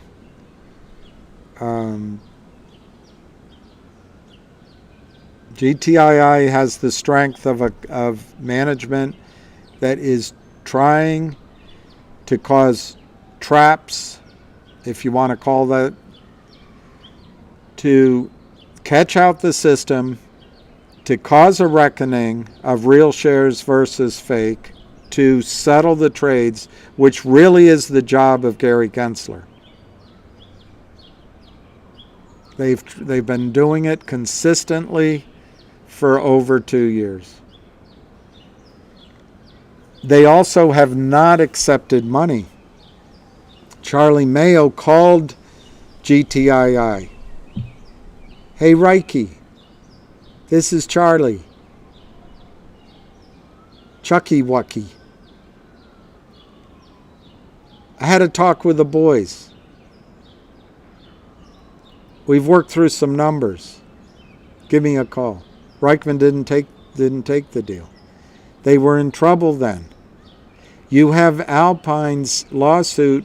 You have NSCC and DTCC putting in black and white that Alpine's deficiency is caused mainly because of a large short, unsecured short position in GTII.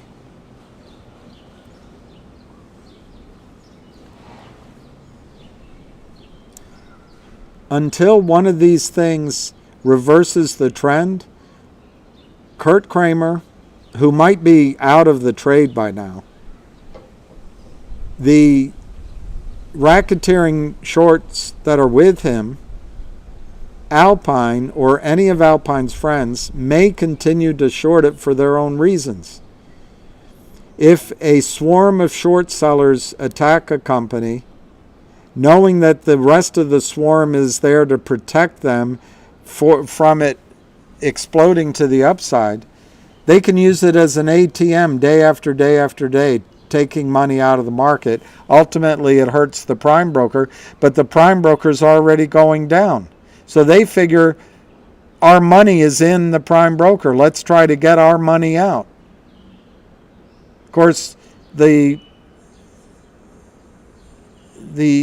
completely useless FINRA and SEC don't recognize this, that John Hurry is complicit with his own clients taking money out of the prime broker. He's already got all the money he needs.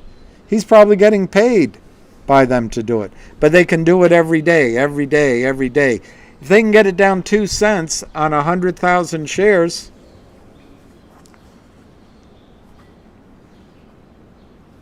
$0.02 on 100,000 shares, $2,000. Do it every day a week, that's $10,000. Do it every day of a month, that's $40,000. Just keep doing it and doing it and doing it and doing it. That's where the pressure's coming from. And I don't know what advice to give you, because of course it's painful to look at the price, of course, but in a way you've got to say, you know what, I don't care about the price. I've already decided I'm not selling because I'm afraid that if I sell, it's going to take off. So I'm just in it. I know these many catalysts. I also know that management isn't going to sell me out. At least they haven't to date. So I'm just going to hang on, and if it gets lower, if I get some money, I'm going to add to my position. That's how I would look at it right now, GTII. I would love GoLogic to go up or Logic to go up, and I could sell some or all of my, minor position and put it in GTII.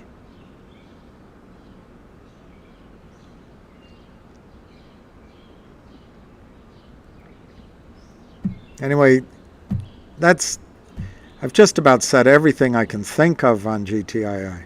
I have no clue what else I can say.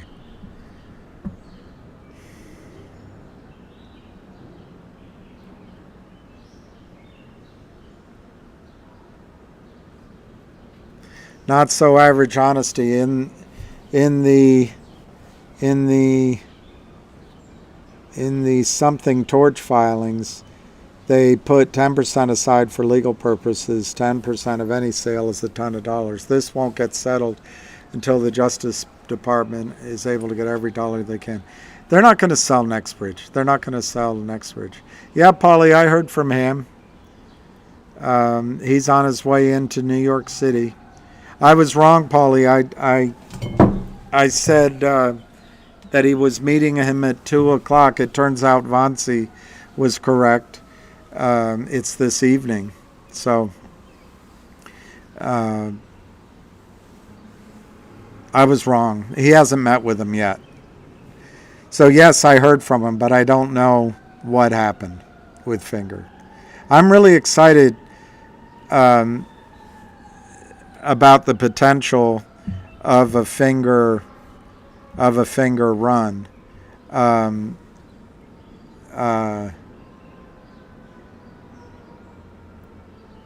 But you got to temper it. We're used to bad news.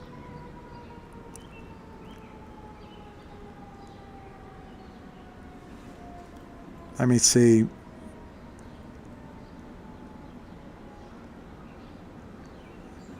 David Kursman, don't bother. Why do you call into their traps?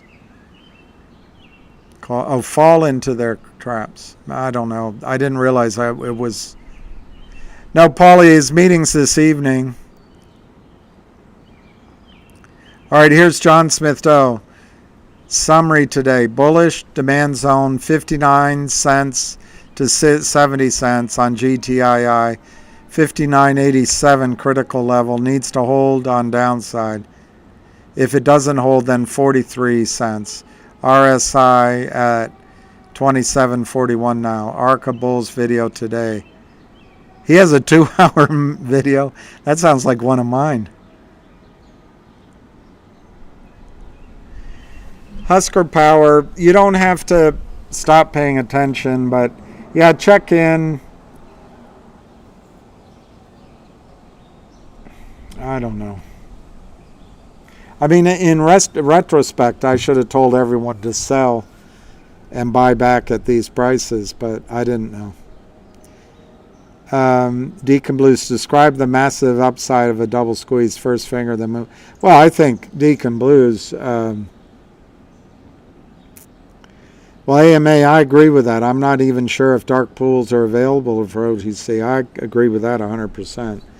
And I'm not sure what fees you pay. Nothing's for free. I just don't believe it happens in GTII.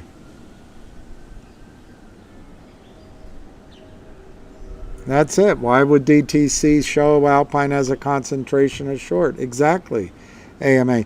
What happens, I think, AMA, even with me, and it's not like I'm any great shakes, but guys that have retired from Wall Street do not recognize how pervasive, how evil, but also just how simple this crime is. And they think they can get away with it just driving the price low. And I don't think it's going to happen. But I agree, if Finger goes, Finger is 140 million shares, 6 million float. I don't know. What could that go to?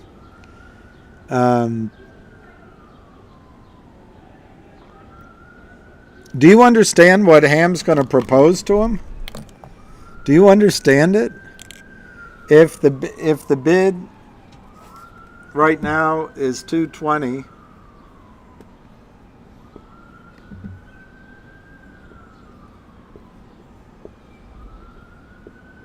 and the ask 227 in Finger, the guys are going back and forth in between that all day long, crossing, manipulating. What Ham's going to suggest to these guys is go bid 500,000 shares at 250. Bid. So go on this side of the market for 250. Jump ahead. Buy everything at 227. Buy everything above it all the way up to 250. See how much you get. Let it sit there for 10, 15, 20 minutes. And then bid.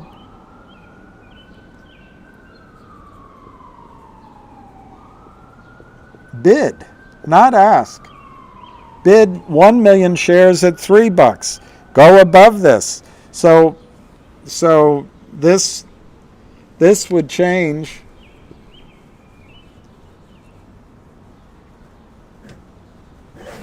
This might have changed to 250.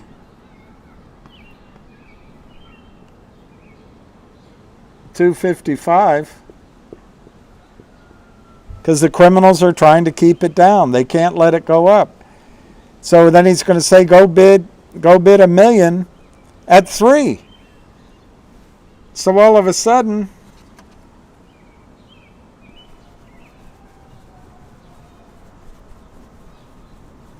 this is $3. It eclipses the 250.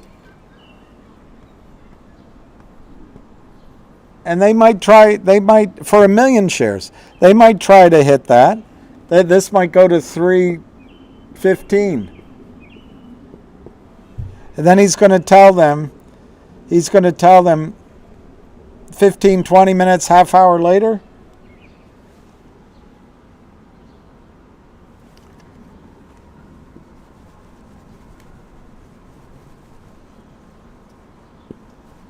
bid 5 million to buy at $5. So this ass gets blown out of the water. So all of a sudden,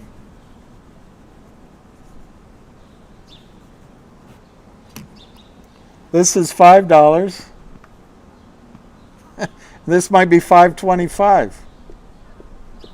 And he's going to tell them, leave that there for 20 minutes, half hour. See how much you can buy at $5. And after that's done,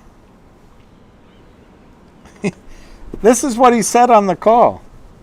I'm not saying it'll happen, but he's saying, go bid 10 million at $10. In other words, bid to buy 10 million shares at $10. So this becomes $10.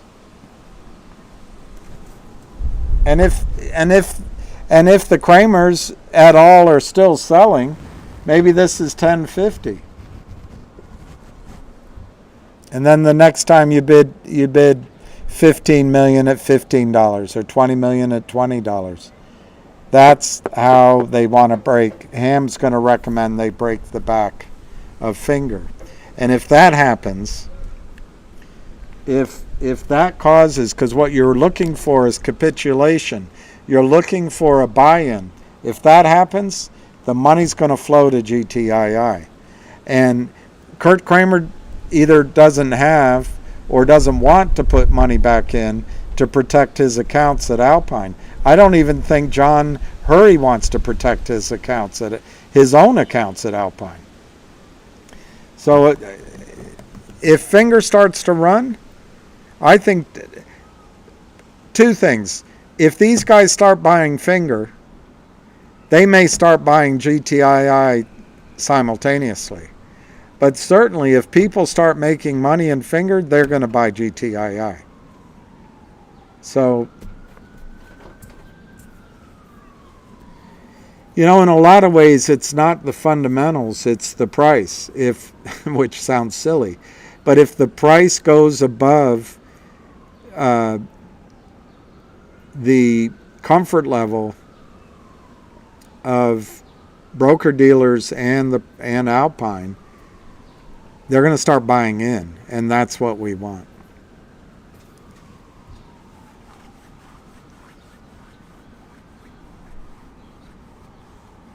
Yeah, I like that, Kit Kitteridge. I don't care of day-to-day price of GTII.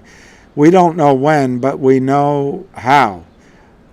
All of this accumulation, which is a huge strength, points to the Kramers getting wiped out in one squeeze. GTII is not a diluting machine. It's easy peasy. I think that makes sense.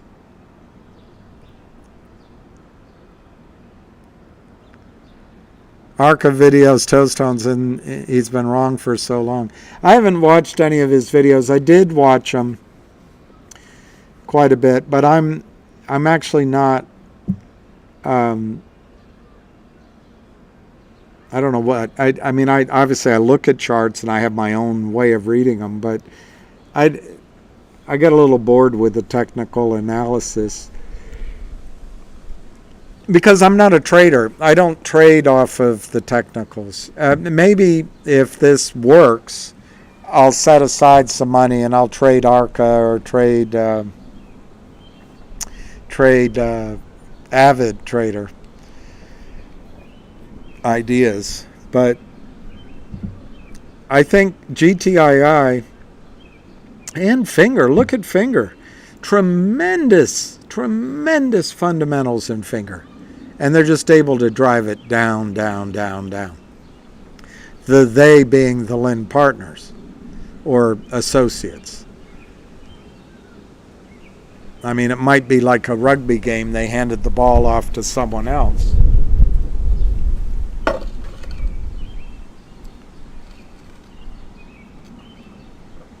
The wind's picking up.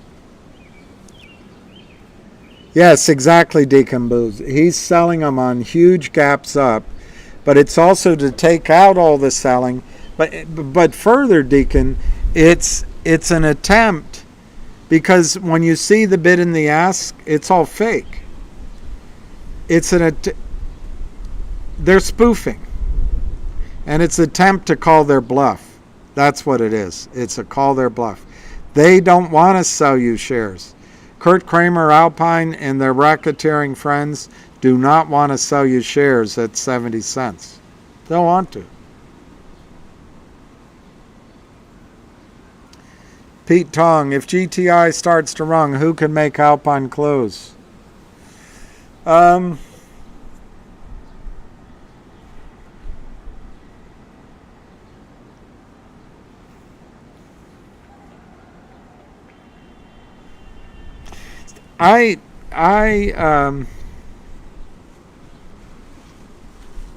D. Quattro, I always appreciate your thoughtful and positive questions. Why all this pump for Finger? Why doesn't Ham tell them about GTII?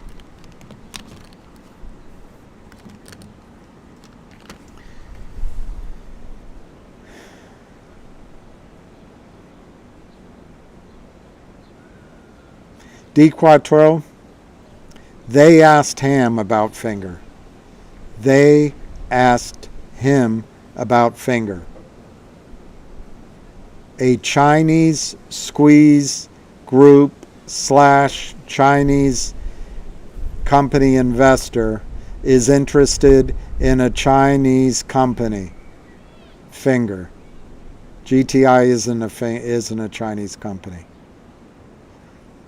So D. Quattro, you can be negative as usual, but the reason to talk about Finger is they asked about it.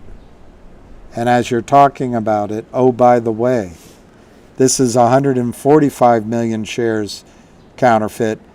Look at this one, 350 million shares. That's how it goes, D. Quattro.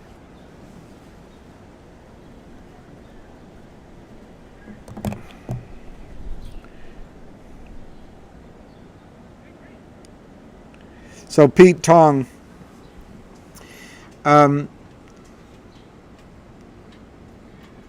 think Alpine's going to be closed. Of course, to the skeptics out there, you can't prove it. You can't prove anything. Everything's the Missouri state. Show me. Alpine was evicted from FINRA membership by FINRA in March of 2022.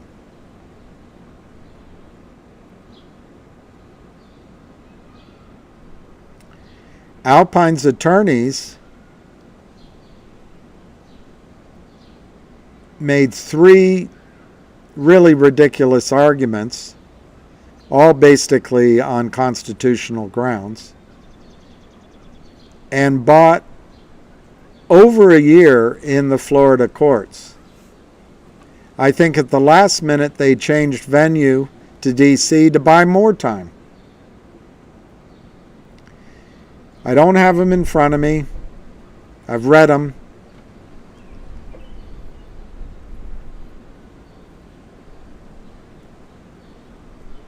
But the judge found, or I'm trying to remember, it might have been FINRA's pleading, because the judge asked for final pleadings.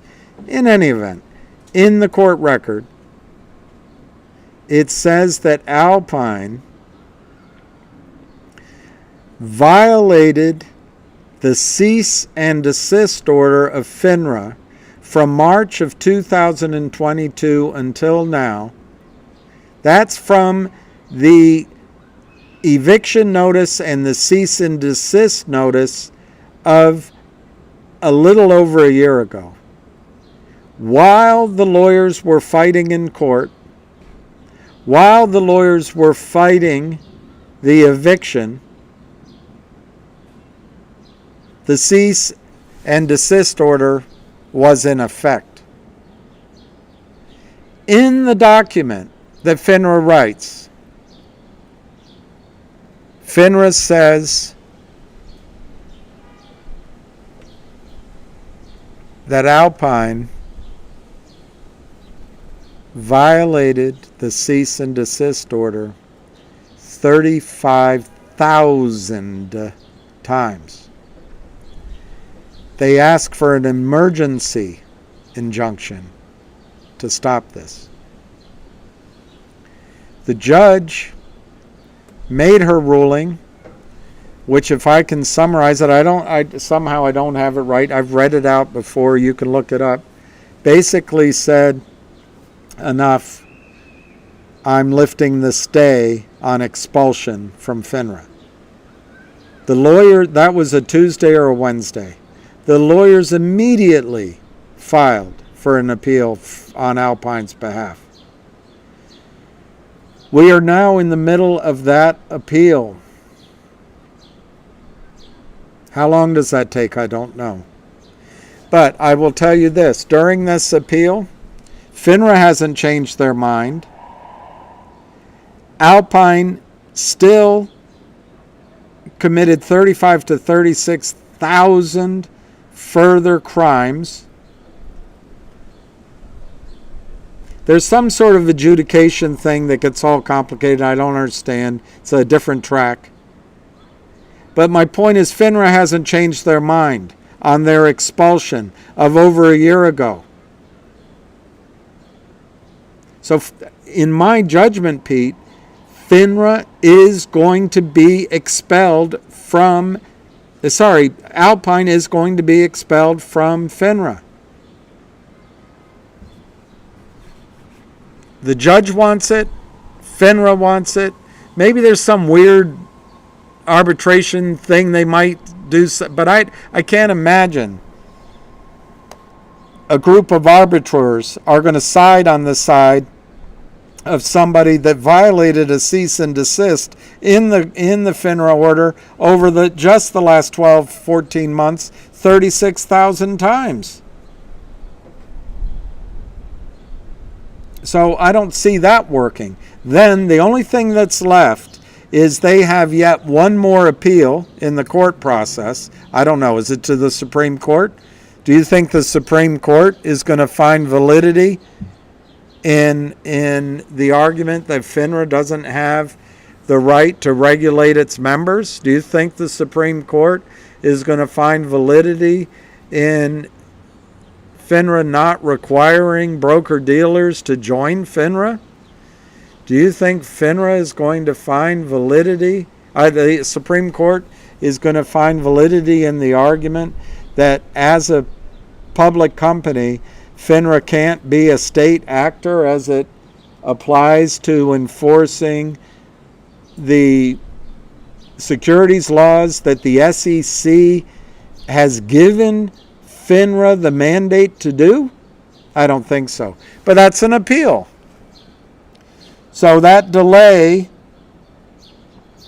I don't know how long it would take, but I think there's one more appeal. But is FINRA going to change their mind? I don't think so. Alpine's going down. Everybody knows it. The only other avenue of escape for Alpine, as I read the various back and forths and looked up something on a website somewhere, is that Alpine can appeal FINRA's decision to the SEC. So after all of this, the appeals, and maybe it takes a few more weeks, maybe it takes a month, maybe it takes however long, I assume they're going to lose on all the appeals. FINRA then can enforce its expulsion order from March of 2022.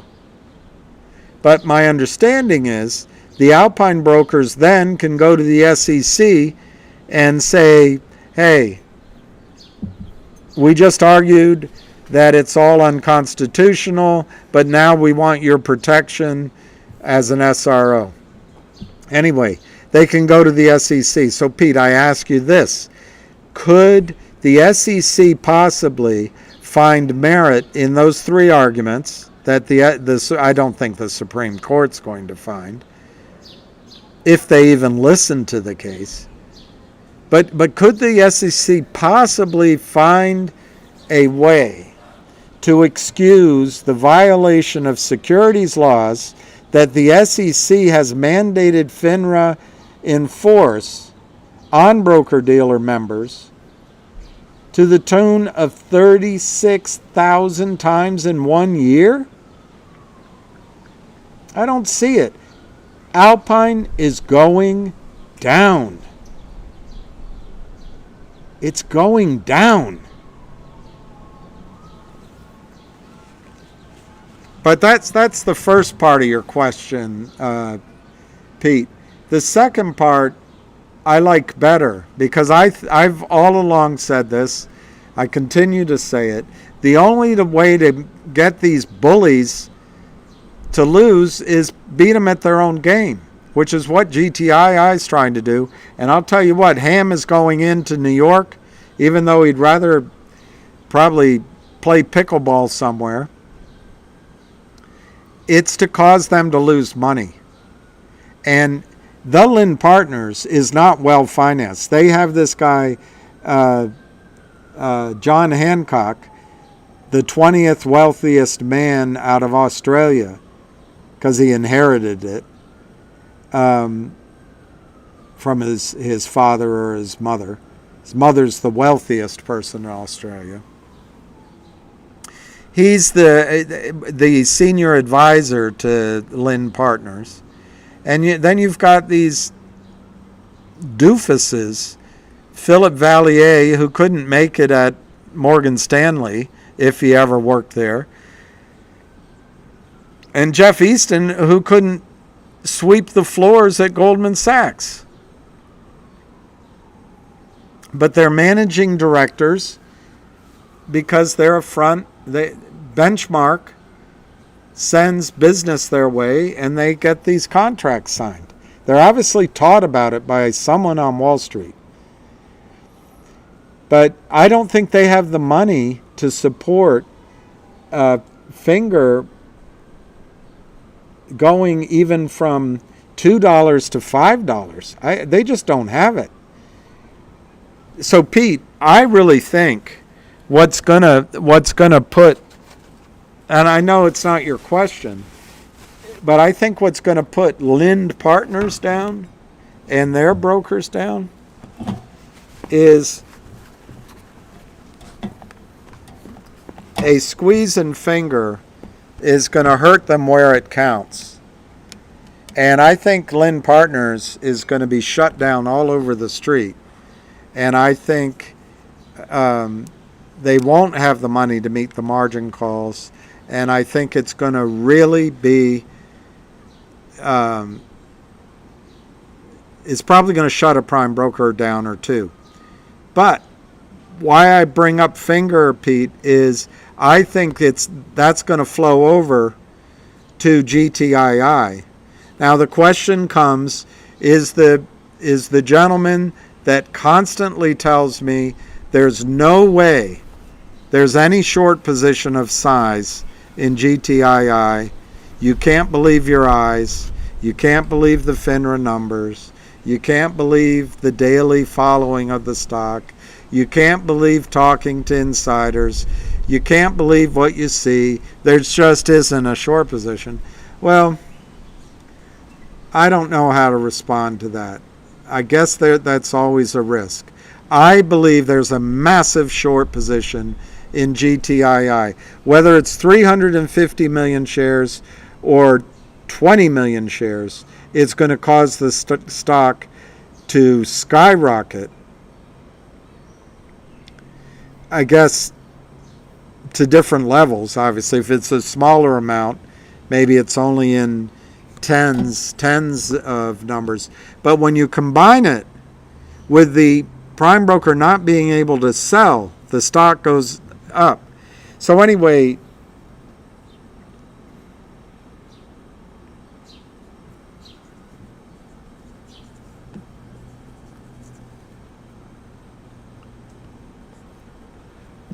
if these guys were to move Finger to, let's say, $13, just for simplicity, and they don't change the house requirement at all, and they just leave it alone, conceivably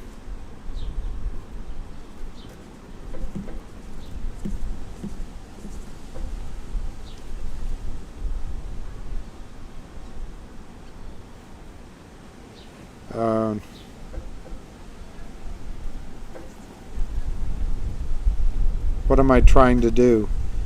Conceivably,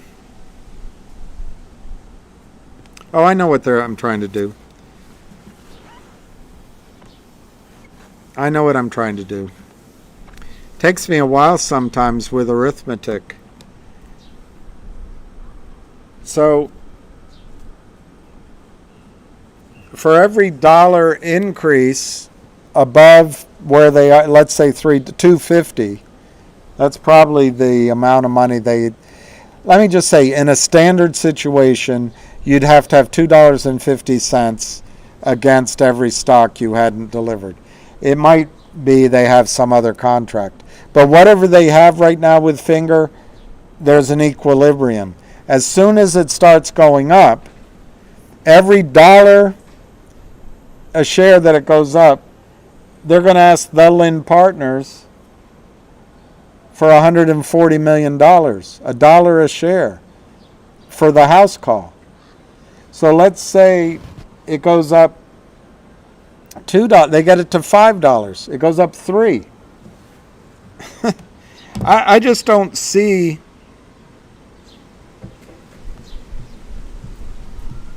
That's $420 million. If these guys get the stock to $5, the Lind Partners and associates are going to have a $420 million margin call. Lynn Partners doesn't have that kind of money, according to the most recent filings I've seen, anywhere. They don't have this kind of money. So that causes a buy-in in Finger. And when you're buying in 140 million shares, all right, let's say it's not 140 million. Let's say it's 70 million. Let's say it's not 70 million. Let's say it's 37.5. When you're buying in 37 million shares and there's no selling, because by definition, if it's a margin call, they're not going to let Lynn Partners keep selling, the stock's going to skyrocket. So anyway, Pete, I think it's going to kill. I think if these guys want to do it, they're going to get rich. They're going to get bloody rich. They could bring $500 million, $1 billion to their side of the table in a heartbeat. But I think it's going to destroy the Lynn Partners, and I think it might hurt some of these other shorts. Okay, so that's Finger. But that money comes into a lot of people's accounts, and that money starts going into GTII, and maybe this same group of guys are either simultaneously or they circle around and they start buying, they go around round top and they start buying GTII. Same thing applies to Alpine. Exact same thing applies to Alpine. But of course, I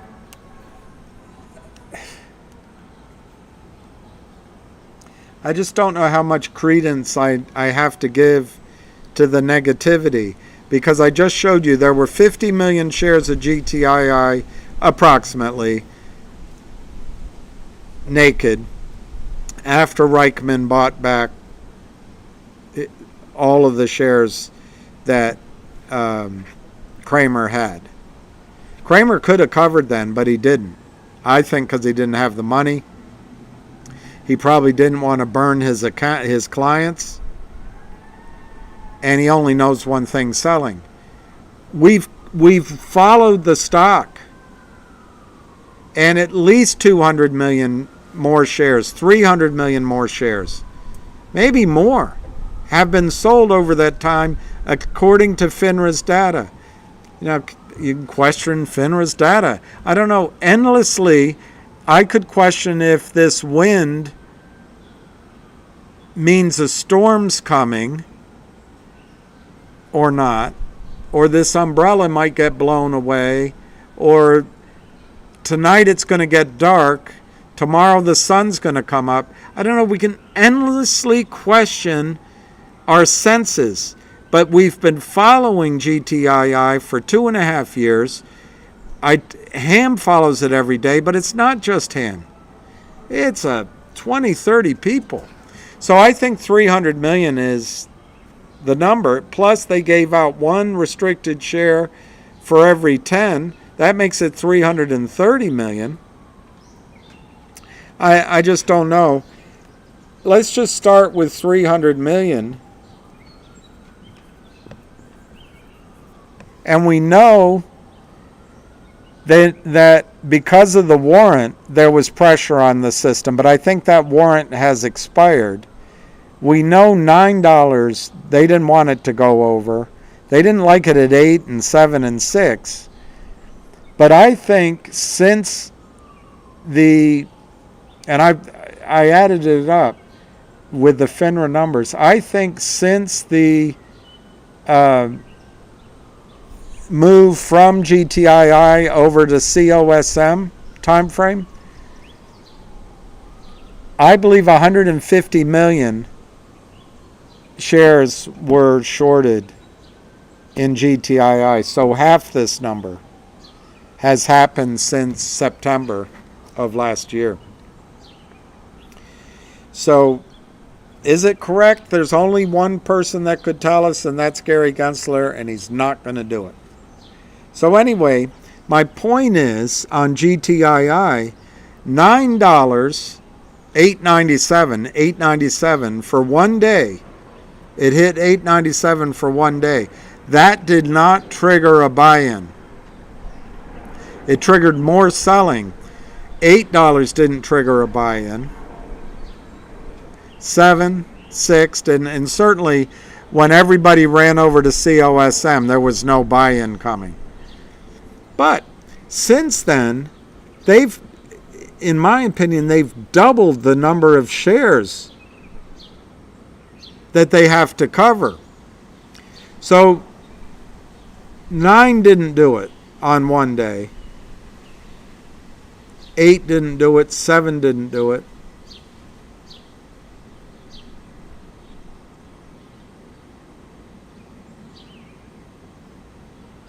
But the other thing we do know, they do not have enough money in their margin accounts, in their short accounts, to let the stock go up. They fight it every penny, every penny, every penny. And it's probably because they're stripping money out of all these accounts. They don't have enough money to make it go up, to let it go up. If they did, they would. A lot like you've experienced with AMC and GME. They let it run, and then they crush it back down. Why? Because they let fear of missing out run it up. That brings in new money, and then they can just, it's like picking dollar bills up off the sidewalk. They can drive it right back down. They don't do it with Finger, and they don't do it with GTII because they can't. So we know that. And then the third thing that we kind of know, well, it is the rule. It's supposed to be $2.50 a share in the account if you sell short. But what we don't know is if they are lax on that for big clients. We don't know if you can cross-collateralize it. We don't know if... Well, we don't know. It could be more than $2.50. But we don't know if...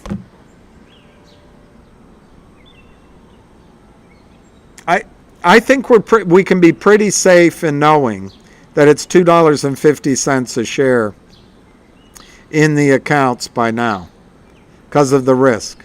Minimum. It could be more, $5.750. But I don't know where to start. So I'm going to just assume that we're at an equilibrium right now with GTII at 70 cents. There's no margin calls for them. I don't think there was a margin call at $1.50, but there might have been.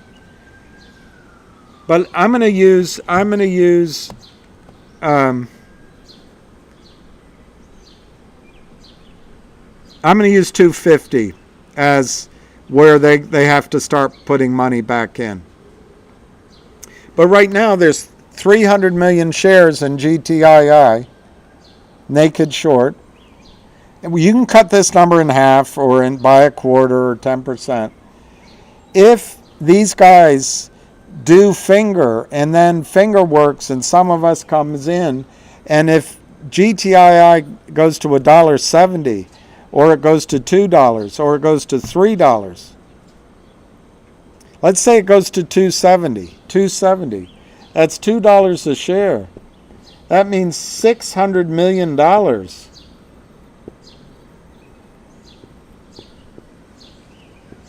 $600 million, Pete, I know I'm taking a long time with this question, but $600 million goes against Alpine and goes against the accounts that Alpine took over for the Kramers. $600 million.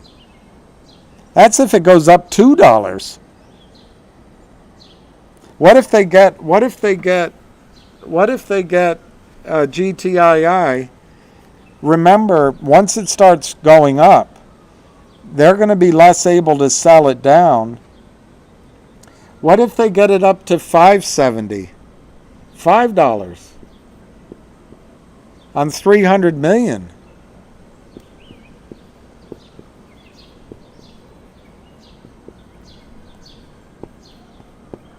It's 1.5 billion change in fortune. they're going to have to put up 1.5 billion.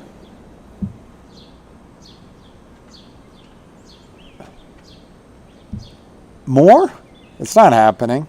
So, Pete, I think that's a really long way, and I'm trying to show my reasoning, which is why it took so long. It's a really long way of telling you that I think almost any significant price action in GTII to the upside, if it is supported by the enthusiasm of profits from Finger, I think it can cause a buy-in at Alpine. So my first answer to you on Alpine was really kind of a very limited understanding on my part of the legal situation, acknowledging that there's appeals and it could take some time. But on the part that I think I understand pretty well, you hit these guys in their pocketbook, and right now, the more they've sold GTII down, the more they've increased their vulnerability to when the stock price goes up. So, any day, sentiment in this situation can change on a dime. And I think money, all of us have committed most of our money to GTII. But if we suddenly had an influx of capital, if 100 of us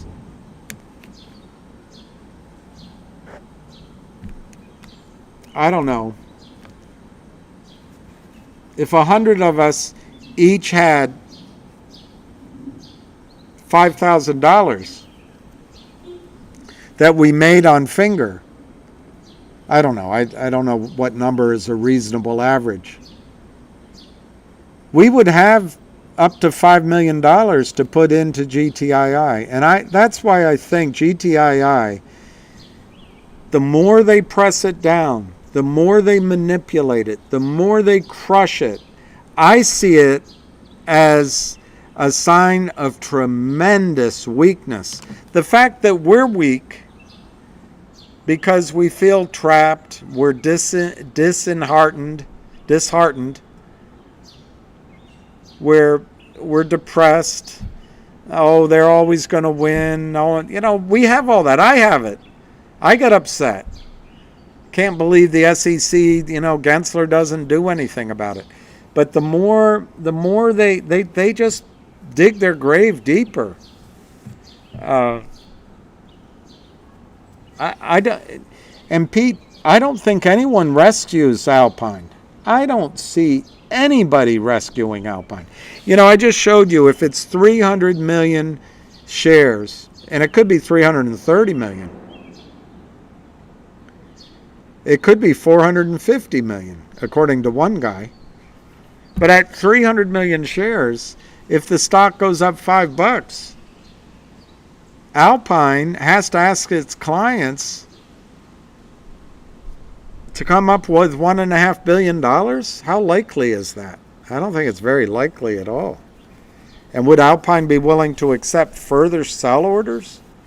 Would these cowardly hyena pesky day trading shorts be willing to risk selling more shares? I don't think so. So, Pete, I didn't mean to go on so long with your question, but I guess it was a bit of an exercise on my part. I think Alpine's going to go down because I know how I'll summarize it. I think it's more likely Alpine goes down because it runs out of money than it goes down because of FINRA. I think Alpine's going to go broke. And I think GTII could easily be, particularly if FINRA, if Finger runs first, I think GTII could bankrupt Alpine, and they'll have no choice but to shut it down. Nobody's going to put up the money to allow Alpine to continue to fight its doggerel in court.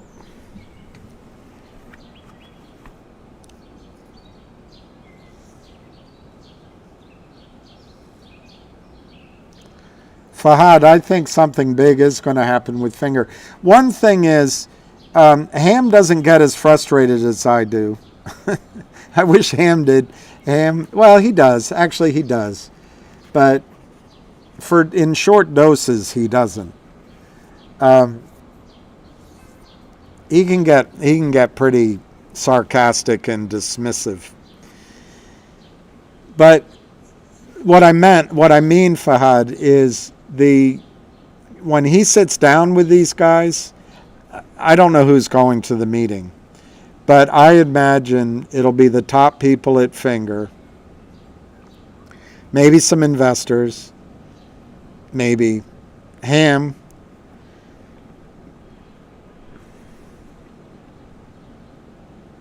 and obviously these big boys. But I don't know. It might be loud. So they don't communicate well. I assume they all speak English because Ham doesn't speak Chinese. But my point is, Fahad, I think when Ham starts talking, he's not going to have to get frustrated and explain it like I get frustrated, which isn't so much frustration with you guys. It's I don't know how to teach it to you.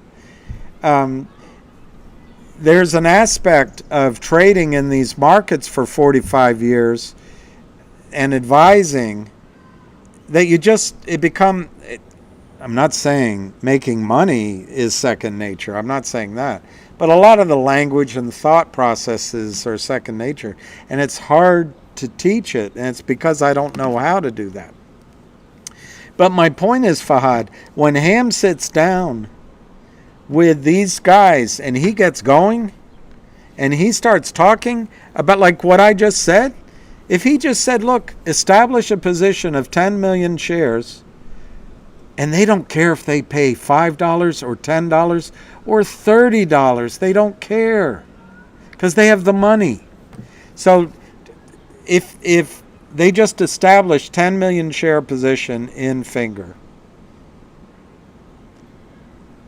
and they made $100 on it, that's $100 million. No. It's $1 billion they make. $1 billion. Right? 10 million times $100. Yeah, it's $1 billion. 10 million times 100. No, it's 100 million. Let me just do the arithmetic. Gosh.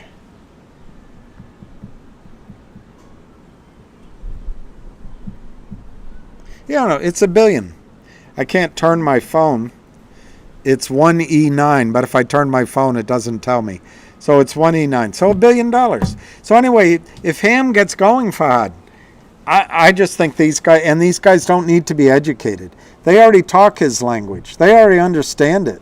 And they're going to get this opportunity. They're going to say, what? There's only a float of... And they're going to be speaking to at least two of the top people at Finger. So they're going to know exactly what the float is. And then there's going to be Ham backing up with Tom Ronk's data. That's 147 million. And yes, we can all, I don't know, we can always question data. That's very smart to question data. On the other hand, are we supposed to ignore data? I don't know. So anyway, Fahad, I think that really...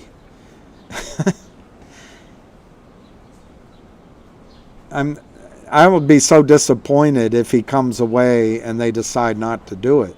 But if they decide to do it, I think Finger could just be explosive. And the good news for everybody in GTII is it's the same investors.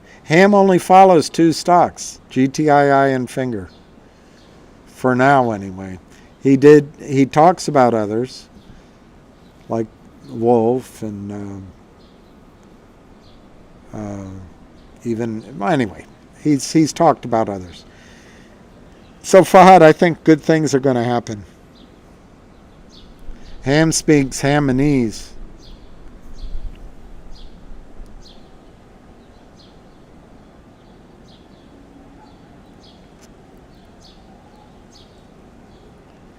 Good for you, Pete. I think I didn't buy any today because, frankly, for me to buy Finger today, I would have had to sell GTII. I don't want to sell GTII. My gut tells me GTI is going to turn around on a dime, and it could happen any day now. But that's why I went in that long disquisition about, if you're having a hard time with this, just steel yourself for 90 days. But I'm not by any means saying that GTII is going to take 90 days. It could change literally tomorrow. One day, you're going to tune in here, and GTII will be $3, and you'll be asking me why, and I'll have no idea. I won't be able to answer your question. I'm like, I don't know. But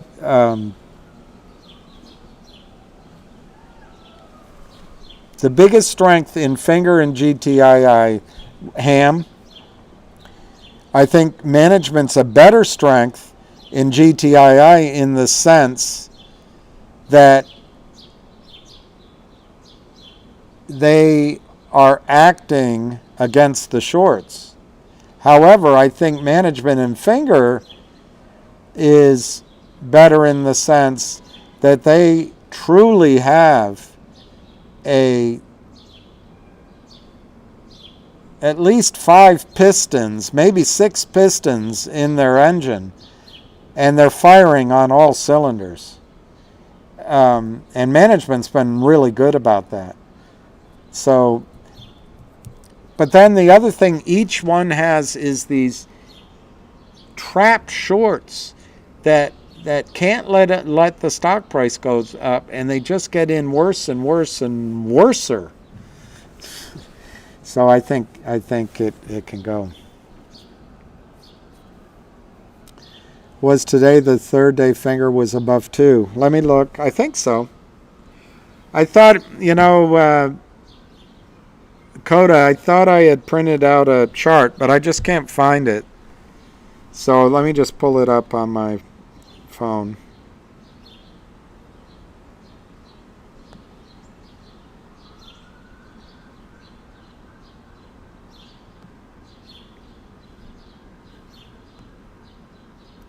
I have to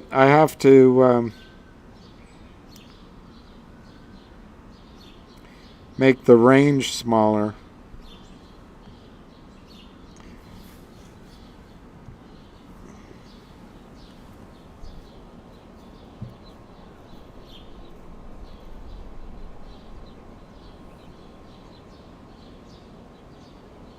I don't know how to read this, Coda.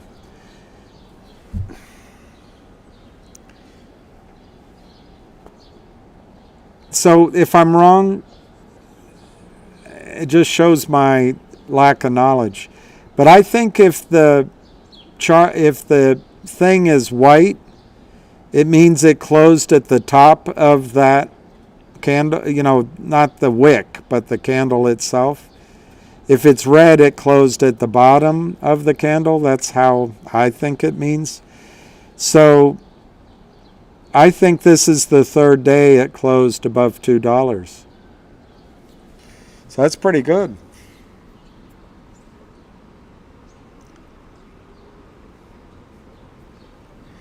And I think it closed above the previous high. Is that possible?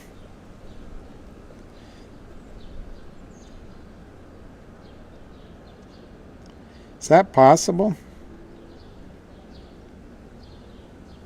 Wow. While we were talking, Finger closed at 235, 1.35 million. Guys, that is an awesome day. 2.35 in Finger. That is huge. That is huge. 1.35 million. Somebody's buying this stock. Somebody is buying this stock. I wouldn't want to be the Lind Partners. And it was as high as 258. It's up 2 cents in the aftermarket. That's huge. That's enormous.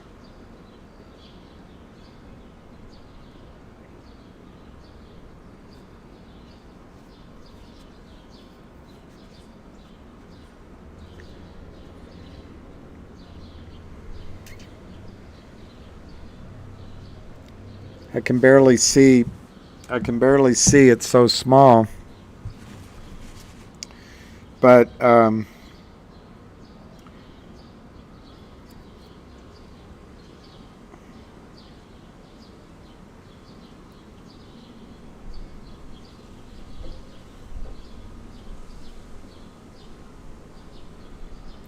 I actually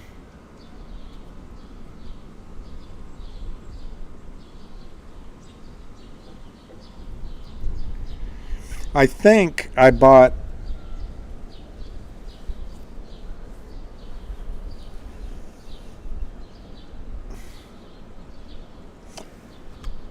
I think I bought 10 of the August $2 calls at 15 cents, believe it or not. But that was the day after I was talking to you guys about this. I think it was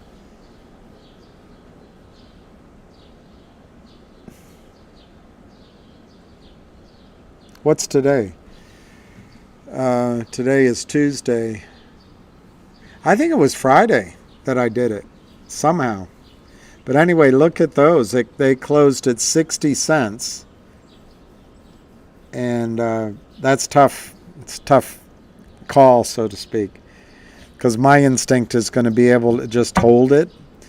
But see, that's the thing. If you buy something at 15 cents and it goes to 60, you should probably just get out.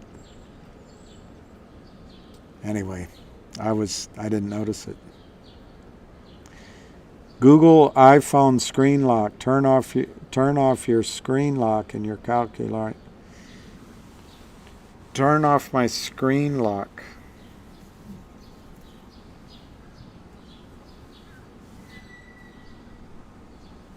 All right. I lost a bunch of messages because my screen never sleeps anymore. So if I put my phone in my pocket and it's on message, it'll delete. I don't know. It does all sorts of things. I love technology. I just don't know how to use it.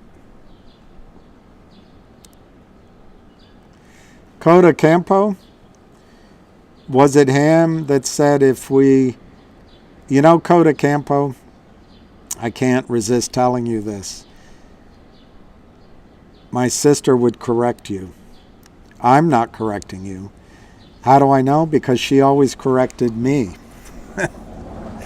Always corrected me. And I looked it up. She's half wrong. Anyway, I would say it the way you say it. Was it him that said if we stay above $2 for 3 consecutive days, we're on our way? I don't remember that, but it makes a lot of sense. My sister would say, Coda, and I'm not correcting you, because the only way I know this is she constantly corrects me. She would say, was it him? Who? Who said? God, my eyesight. Pharaoh? Any update on ham meeting? It's happening now, or I'm not even sure it started yet.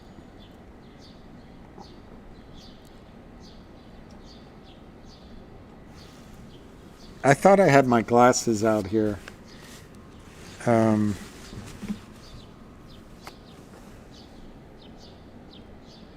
Craig's looking for an apartment.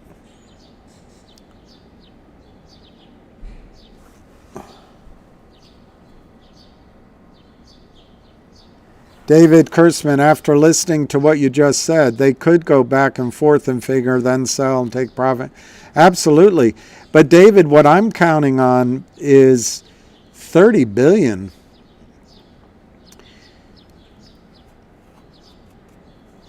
You know, if you're managing 30 billion, you're probably getting less than 2% per annum, because that's so much money that the clients would negotiate downward. But you might be getting 2% to manage it per year, probably less. And you might get 20% of the profits. Well, it's hard. It's hard to make profits on $30 billion portfolio. It's really hard. That are huge, you know, that outpace your peers. But one way are these squeezes. And if these are the guys that were squeezing those stocks over in Hong Kong, they'll know how to do it. So my point, David, is they could do both. That's my point.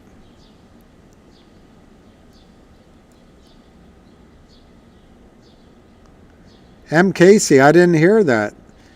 BlackRock spilling the beans about buying corrupt politicians?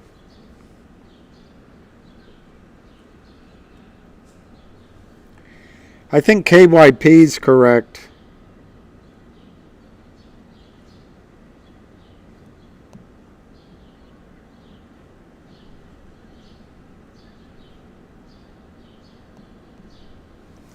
I think KYP's...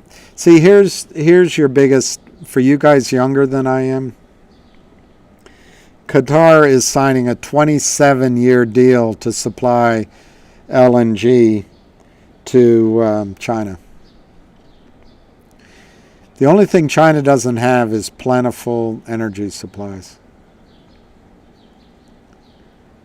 Okay, James O'Keefe on BlackRock. But anyway, KYP's right in the sense that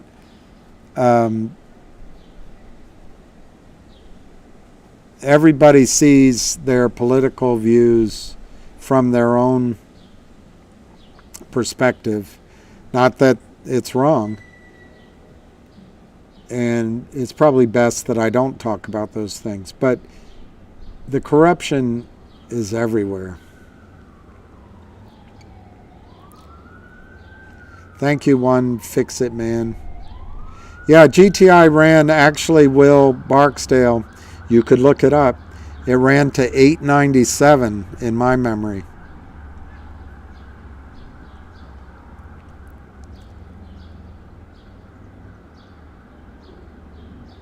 David Kurtzman, you're very, very nice. Don't beat yourself up. You have no crystal ball. Stop taking this to heart. You did not twist anyone's arm. Just told the truth. We are adults and should be responsible for our own money. Very kind of you. And I didn't realize that was showing, by the way, David. I didn't realize.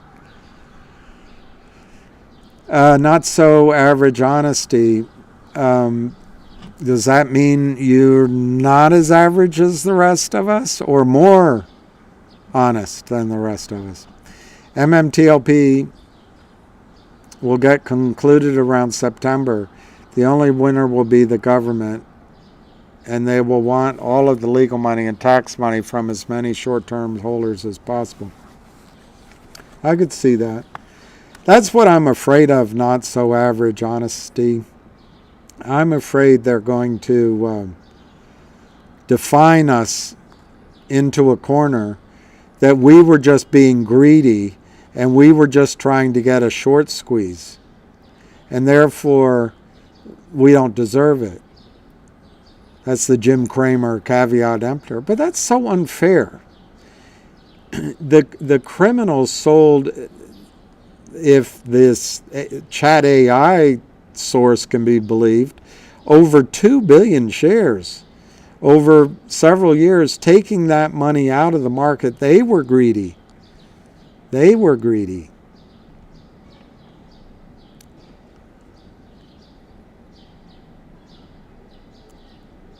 I know, Craig Donner, these apartments, part of the problem is, Craig, the BlackRock and the rest of them buy up all the doors, so they control the prices. Where do you live, Craig?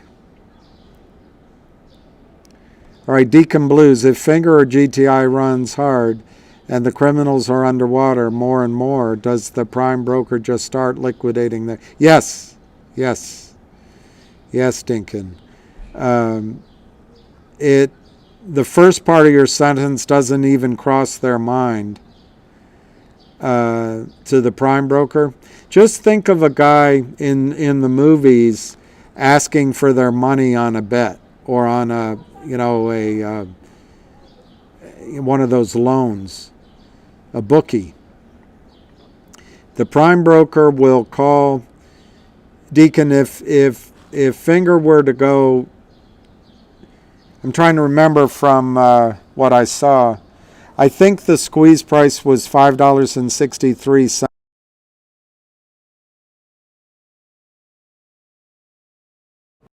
That could be wrong. $5 and anyway, somewhere $5 or $6. Okay, was the squeeze price. So let's just use that number. Let's say above $6, they're in trouble. So the prime broker would call. If I don't think Lynn Partners is stupid enough to do this in Lynn Partners' account, but they would call one of the racketeers and say, hey, we need $1 a share, or they might raise it. We've raised our rates to $5 a share. Anyway, then the prime brokers say, you have until 2 p.m. tomorrow, otherwise we buy you in. That's what would happen. And it's possible that a lot of these prime brokers are working in cahoots with the Lynn Partners and others like that. But with higher interest rates, with all these things going on, I don't think they'll cover. So Deacon Blues, the last part of your question, making it run harder, absolutely. That's what we're looking for. It'd be like catching a wave. If you're a surfer, I'm not, but it'll be like catching a wave.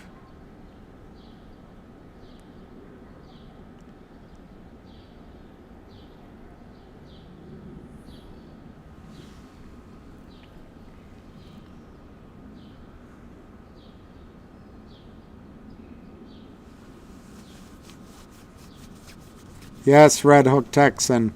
Let me just, while I'm here, look for another question.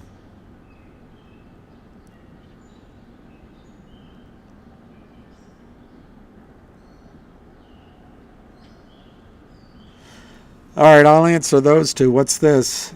Jacob from Tijuana. Jacob, that's good. All right, so let me see the question that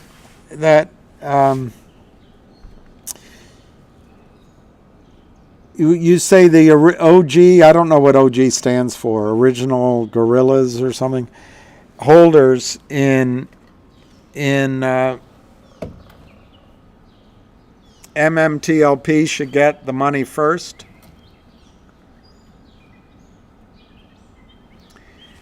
I'm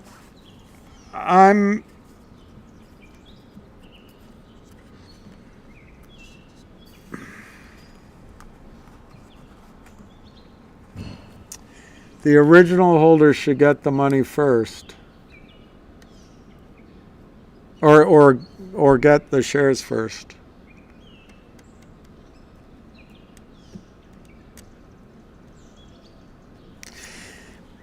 So I'm going to answer that, and I think it might annoy you. I don't agree with you.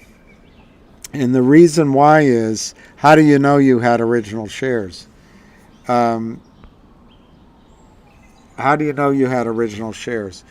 If you're saying the people that bought into a private placement and never touched their shares after that should get it first, you could convince me, maybe. But you're saying that the victims of the crime should bear the full cost and not you. And I guess there's some logic in that. But what I'm going to tell you is if you bought shares of Torchlight, which I did, how do you know you had original shares? How do you know that your shares weren't counterfeit in your accounts? You don't. This problem has been going on since Torchlight first started trading. And to do a real forensics of it, you'd have to go all the way back. And I just don't know how you would separate original, real shareholders. Are you saying original shareholders that bought counterfeit shares should be treated differently than people later in the game who also got hit with counterfeit shares? Somehow, if you originally bought counterfeit shares, that's a better position than someone who bought counterfeit shares later? I don't really agree with you. Maybe in a settlement, people who, for example, I bought my shares in the last week. Maybe I'm not entitled to the same time premium. Maybe that's how you adjust it. Maybe there's some sort of calculation that if you've owned your shares for a month or 3 years, there's a different payout maybe. I don't know. It gets all so complicated. That's why I just think settle it for cash. Oh, you were in it from the beginning. So I was there. I sold my stock at a loss. But I bought my shares in the open market. So how do I know what I had? I don't know. Look, that's just my first reaction. You could convince me. I'm not trying to be a DAC about it. I forgot the other two questions. Vocal, Red Hooked Texan. Yeah, I think Vocal and DBMM.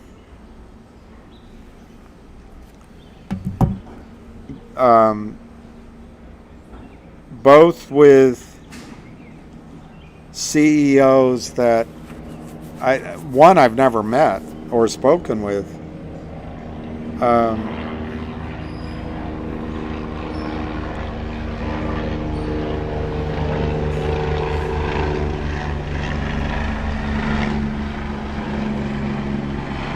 Oh, let me look.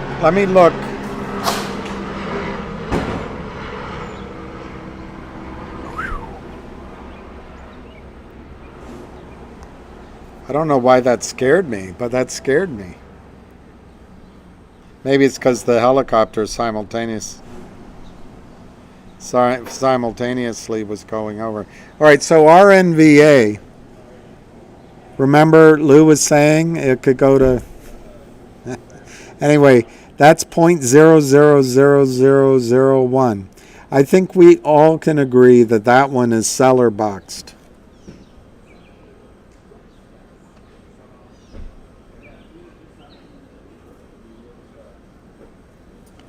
And then here's DBMM, 0.0077.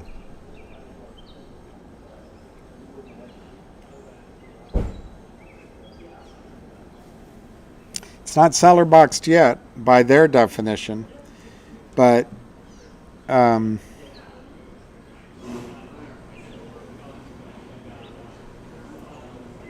it's dangerous. It's dangerous.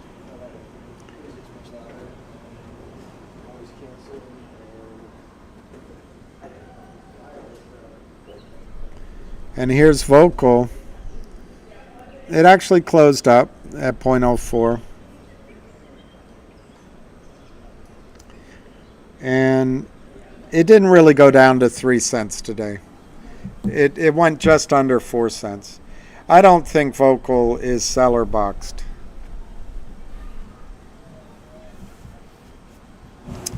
Well, Victorious,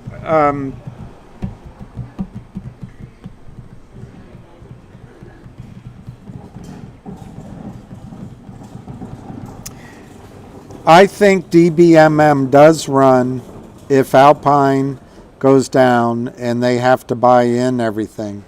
But, you know, being on the receiving end of a lot of comments, which I appreciate, I'm not just sometimes I know I'm a pain in the butt in my reactions. The DBMM, I would put further down the food chain than GTII in terms of, you know, the appeals and Alpine's never going down and they're going to get away with it and all that. That's all. But yeah, I would agree with you. If Alpine, if they have to, as I think I was answering Pete Tong, the way to make Alpine go down, in my opinion, is money. And I think GTII can do it. And if GTII just let's call it a run on the bank, so they have to come in and take over Alpine, absolutely. DBMM. Anything Kurt Kramer sold will get covered, with the possible exception of things like HPIL, but even that might run.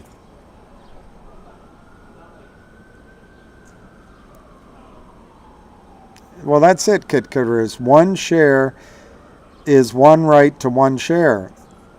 I agree with that, no time period. But I think he was talking about, I think he was asking me more about if you had to allocate them. Because I think there's a sense implied by that question that they're only going to give out the original 165 million shares.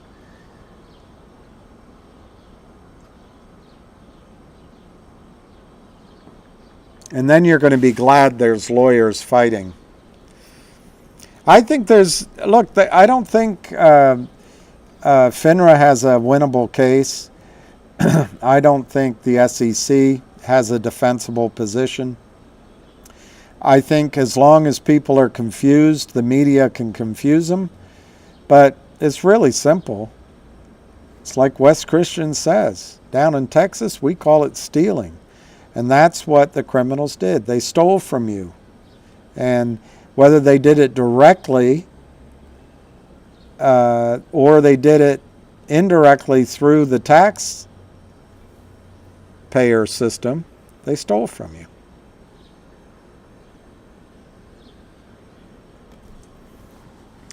Well, Brian Moss, do you think the MMTLP situation will be a settlement with no shares of NBH or settlement with NBH shares included?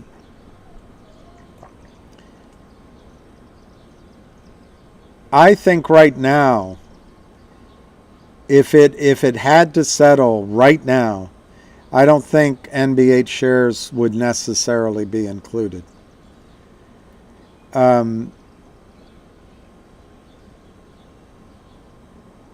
But I don't think it's going to settle right now. I think you could see. I think you could see some sort of announcement of a plan of action, something like that.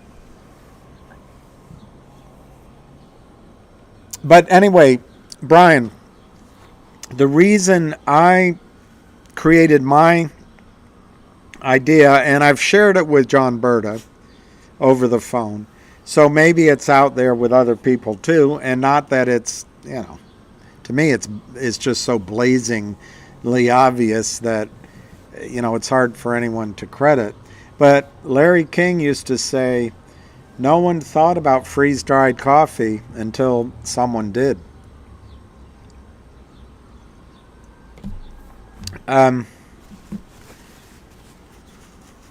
So Brian, here's my point. If you entice, as a group, entice NextBridge into issuing shares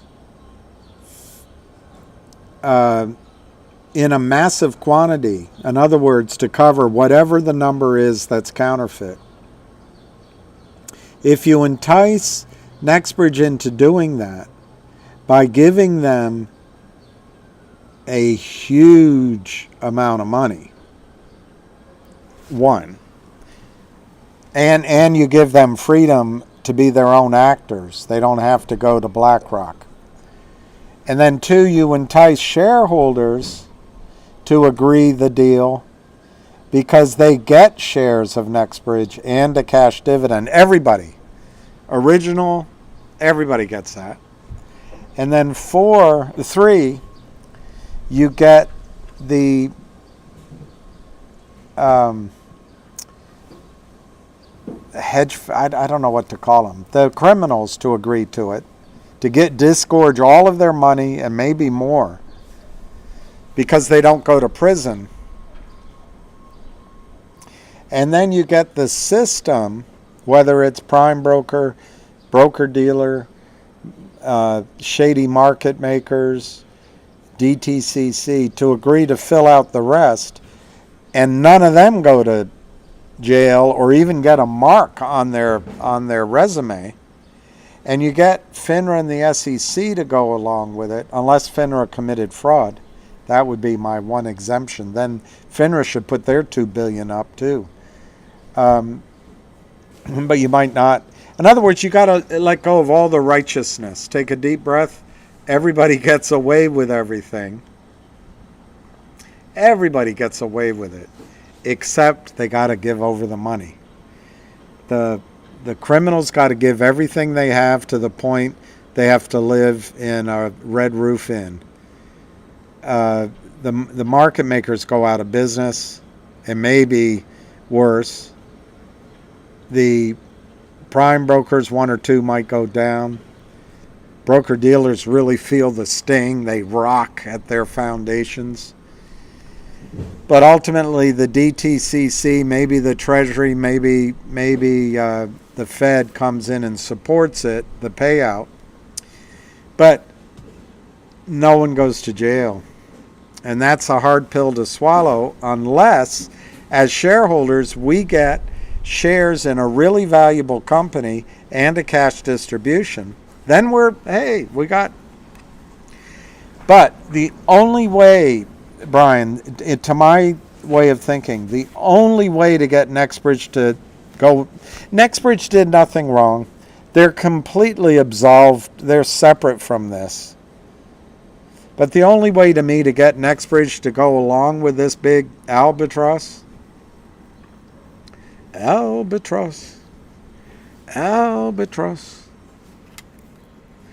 have a good humor. Only got albatross, mate.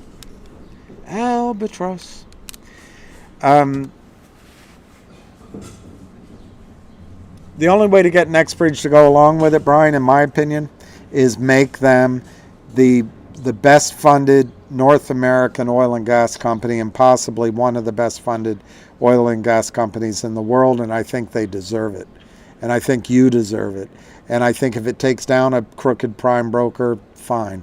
And if it wipes out all the criminals, they have no money, but fine. But they won't go to prison. Anyway, that's my logic.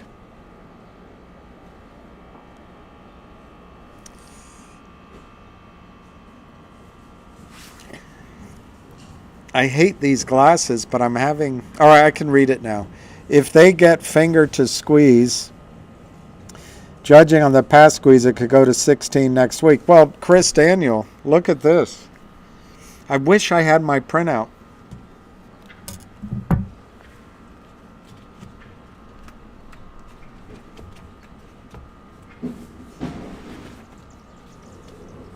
I don't have it, but Chris, let me show you this.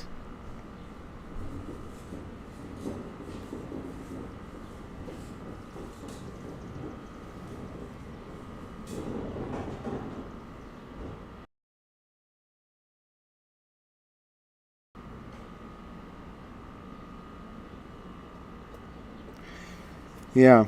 Look at that. That was...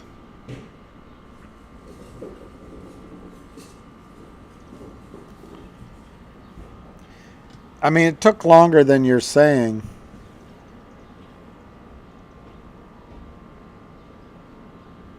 But look at the first move from 20 cents to $4.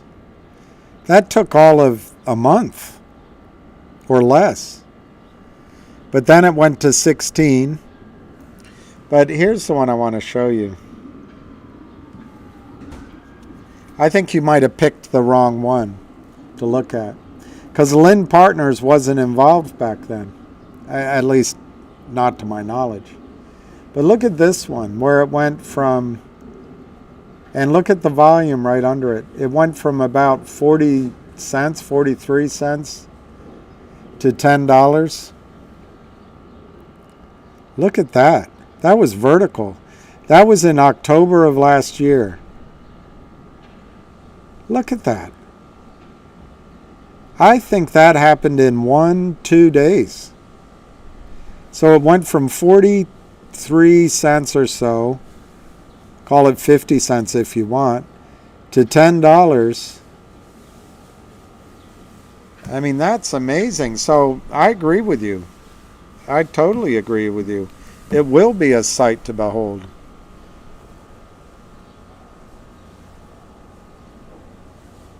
Yeah, Kit Kitteridge, while discovering out the pay zones, intrinsic value becomes a thorn that cuts deeper on short positions. That's what I think. I just don't think you can get Nextbridge to even deal with this whole thing unless it's a massive payday. And my numbers, they'd become $1 trillion company, and I think they could be enticed by that. But I agree with you, Kit Kitteridge.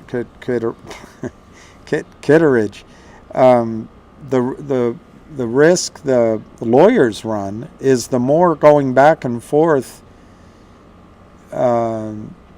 lawyering, the more the facts on the ground change.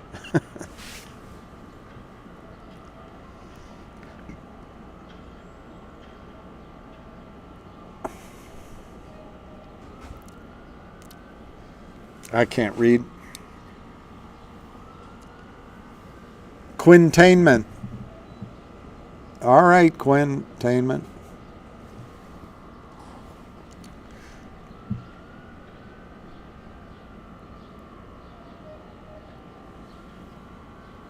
Okay, here it's not so average. NBHs are real way to get this settled. Need the CO out in front demanding a finalized statement from the DTC. Well, I agree somebody has to take charge. I don't know. I'm not sure.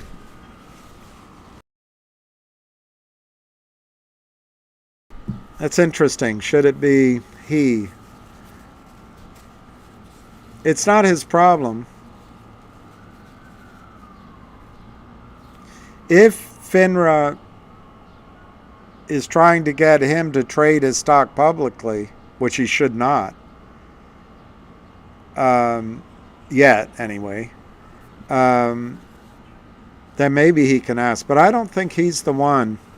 I think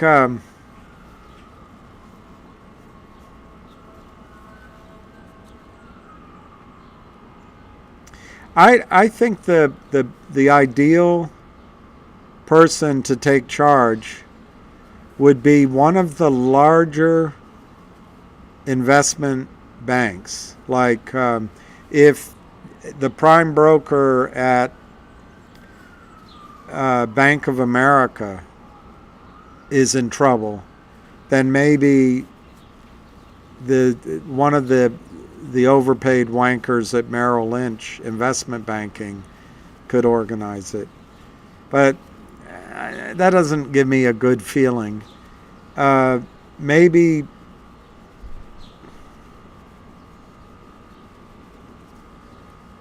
one of the mid-sized broker dealers, but it has to be somebody with some weight, some gumption to call everybody. Just make it happen. Just make it happen.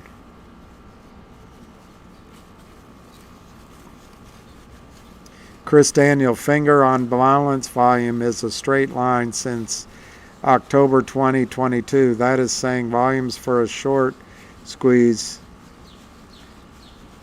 What? Can you explain that a little bit? I'm sorry to make you type, Chris. I don't understand that, and that's probably shows that I'm just an idiot. On balance volume is a straight line. Are you saying a flat line? Since October 2022, that is saying volumes. I see. Volumes for a short squeeze potential to a whale. I just don't understand why that indicator means that. But that's great. That's great. William Tuck Keating.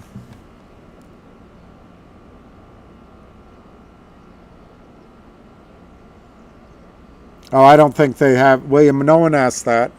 I apologize if this was already covered, but after Ham's presentation on Finger and GTII to the whales, is it likely they'll do weeks of due diligence as usual or act more quickly? No one asked that question, and this reminds me I owe 2 answers from up above. I got to scroll up and find them. Oh, I answered on Vocal. I don't think Vocal is cellar boxed, but they're trying to do it, but I don't think it's there yet. On balance volume shows the balance of investors holding and not selling. Yeah, I just don't get why I don't get why that's a short squeeze indicator. I just don't get it. Oh, zero selling at all. So it's measuring what's in people's accounts, or it's measuring shares after the dust settles each day. I don't know. All right, going to your question. The answer is no. They won't take, I don't think they'll take even a minute. If they like what Ham is saying, I have a feeling they'll be buying tonight or tomorrow morning. If they don't like it, there's no amount of due diligence that's going to change their mind. They don't need it. They understand. They're going to have the senior guys of the company right there. They understand the company, I think.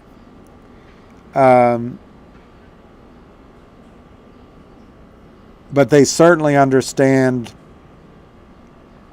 the situation, and they can look up the Lind partners, and they can look up that once Finger was on NASDAQ, after Lind Partners financed them, and it went to $9 or $10,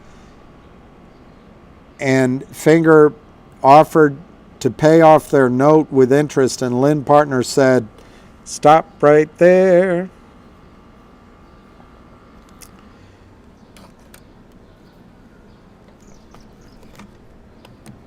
Will you love me? Will you need me? Anyway,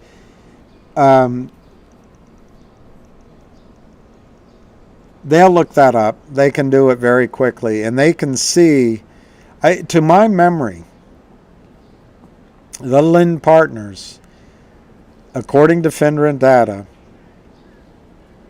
sold 105 or 100 million shares in the space of about 2 weeks. 100 million. Criming out in the open. Now, it could be that they're using their buddies. It might have been Jeff Easton's, mother or something. But, let lawyers sort out exactly which LLCs did it.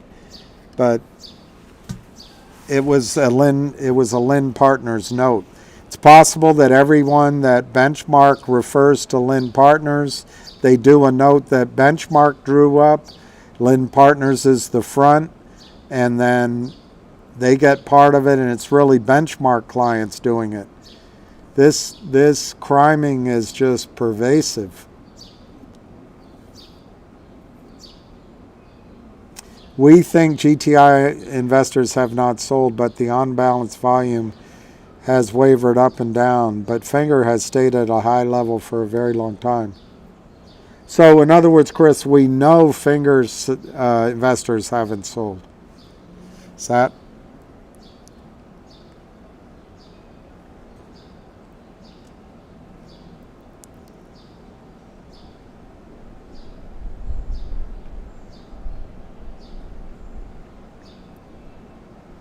Well, you know, not so average honesty.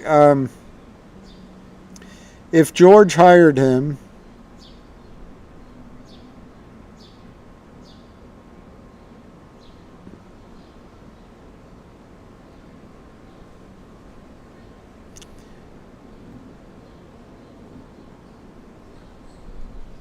he could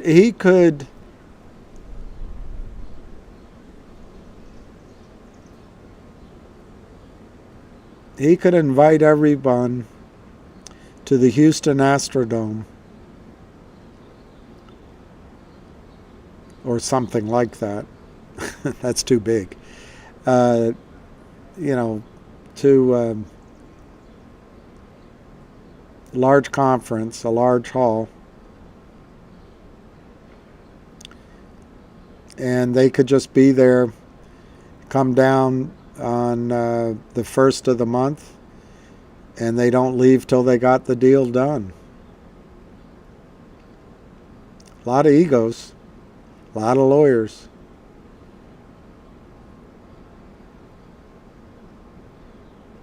But there's a lot of benefit that goes around, because I think from the idea that I keep harping on, I think the incentive for the SEC and FINRA to back it is just obvious,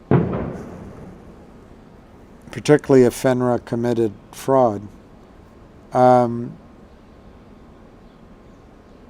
Congress and the rest, they don't want this. Right now, there's,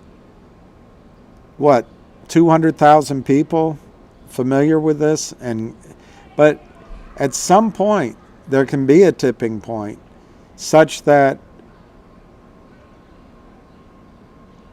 it's 10 million.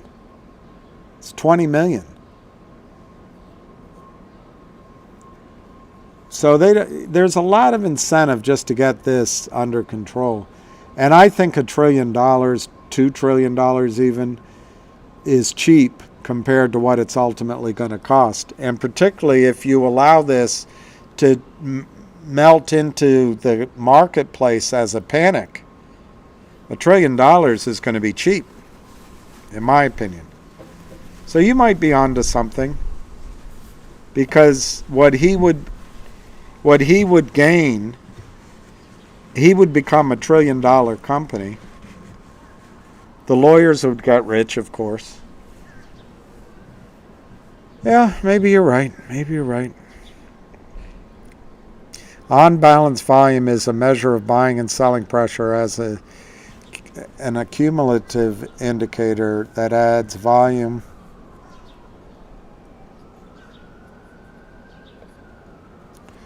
Yeah, but it's not his blue sheets. That's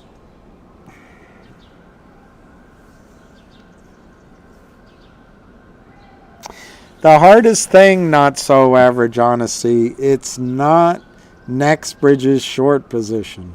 It's not. As much as we want it to be, it's not. It's Torchlight in the first instance, then it was MMAT, and then they fraudulently created MMTLP's ticker symbol. MMTLP was legitimately created as a distribution. But then the criminals, because I think the short position was so massive, they created, I mean, if it's 2 billion, there's 2 billion IOUs for this stub distribution of Oro Grande. So how to fix it? Well, I know what we'll do. We'll get it trading. Because FINRA's probably calling. Everyone's probably calling. I know what we'll do. Let's just get a ticker. We'll buy a share of it in Germany, and then we can start selling it in the States without all the registration, and we'll get it trading, and then FINRA can just ignore it as we move our short position from Torchlight and then MMAT into the MMTL position, and they can hide it all over the street. What they didn't get is MMTLP was a stub, but as a stub it was not trading. The criminals created it to trade, but then the original stub was meant to go into a private company. It's not the private company's responsibility. It's not his blue sheets. None of it. It's not him. It's not him. It's hard to understand and it's hard to accept. It's ultimately because Torchlight doesn't exist anymore. I would say it's MMAT's request for those blue sheets. MMAT is the one that distributed Nextbridge, so I think it's MMAT's. I don't have the legal term right to ask for the blue sheet.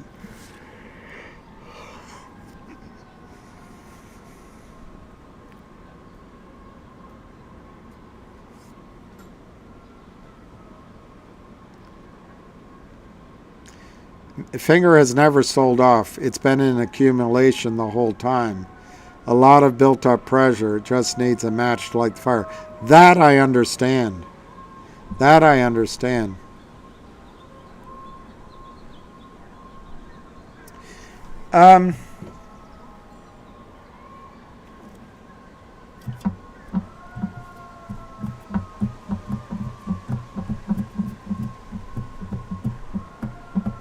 I don't see it. I don't see it, not so average honesty. I don't see it. Nextbridge didn't create the shares. Nextbridge provided 165 million shares as agreed. And it's the broker dealers who didn't settle the trades, who stuffed everybody's accounts with IOUs, but it's the criminals who promised to settle trades via their prime brokers who committed. They're the ones who pulled the trigger and shot the clerk. The broker dealers stood around behind in the aisles. It didn't stop it. So I don't think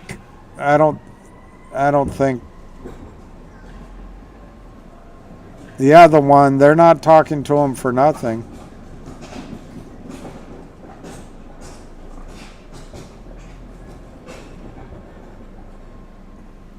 Why can't Nextbridge issue a dividend to every shareholder, send it to a friendly depository?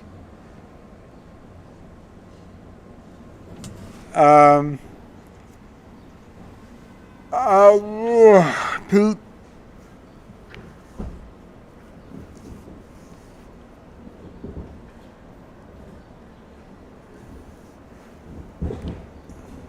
Let me just think that through.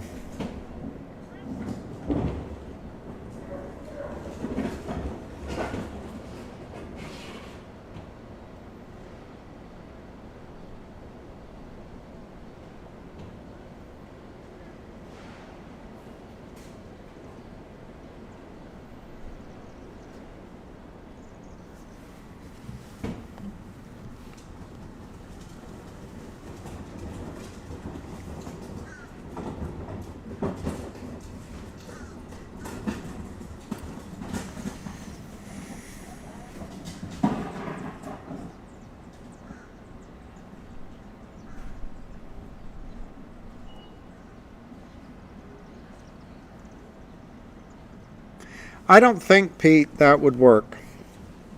And I'll tell you why.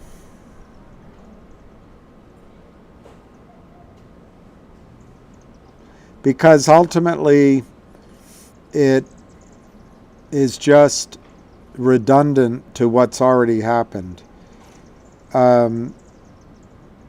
Nextbridge has on its books, and redundant in a much smaller way.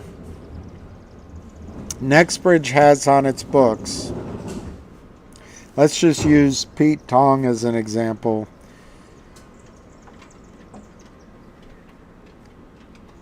Let's say you bought your shares at Merrill Lynch. Your shares would be represented at the DTC or the DTC in the name of Merrill Lynch. So when it came to time to halt the music, MMAT gave Merrill Lynch, the DTC, 1 million shares in the name of Merrill Lynch. Then Merrill Lynch looked in its books and found 25 million shares on its books. Now, I don't know how Merrill Lynch allocated that million shares, but maybe some people early on in the process, before this became an issue, remember there was weeks and weeks of time before this became a well-known issue, that people were moving their shares to AST. Let's say Pete Tong did that. So Pete Tong moved his shares from Merrill to the transfer agent. Now on Nextbridge's books, your shares don't say Merrill Lynch, they say Pete Tong. So you'll get your dividend. And they'll go down through the 165 million shares, and almost all of them, I guarantee you, will be real people, real names that already have their shares. There may be a little bit left that shows on their books that belongs to Merrill Lynch. So they'll issue, let's say there's 100,000 left on Nextbridge's books that shows Merrill Lynch. They'll issue 100,000 to Merrill, but Merrill will still have that same problem. How do they distribute 100,000 shares to the remaining 9 million shares that are on their books? I don't see that as solving it.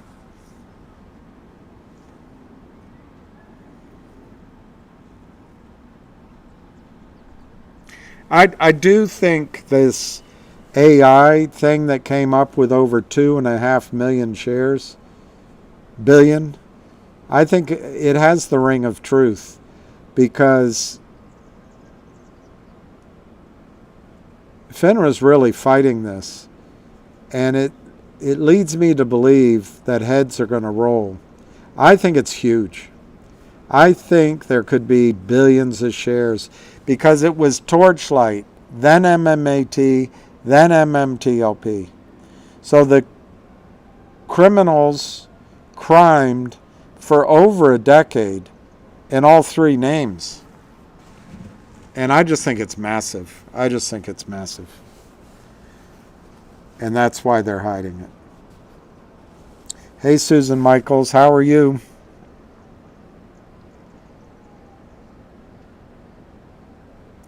I feel like I missed a question somebody asked me. They're not talking to Ham for nothing. Not for nothing. All right, Chris Daniel, you convinced me. It means it's accumulation, which is great.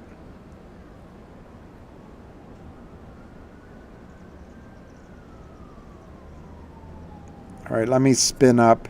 I'm going to spin up because I missed a lot of questions.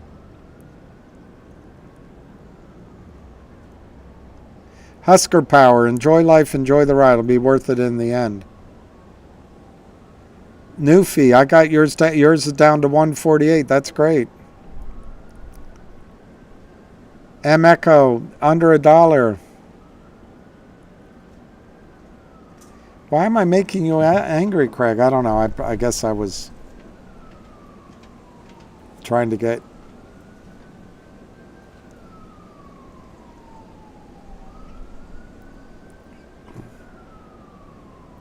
Didn't mean to make you mad.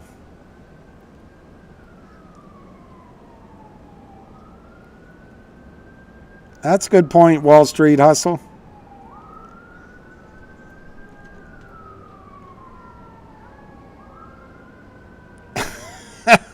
Is Gary Gensler gay? I don't think it matters, but he's got children. I doubt he's gay. I doubt he's gay.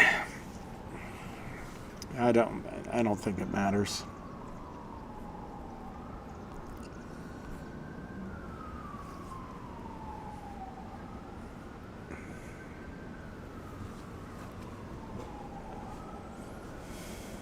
Marco Polo, Marco Campos, thanks for these conversations. Help us a lot. I have a question. What do you think will happen to the shares in IRI?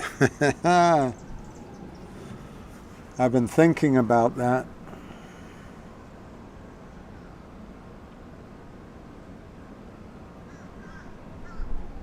I think in IRAs it's going to be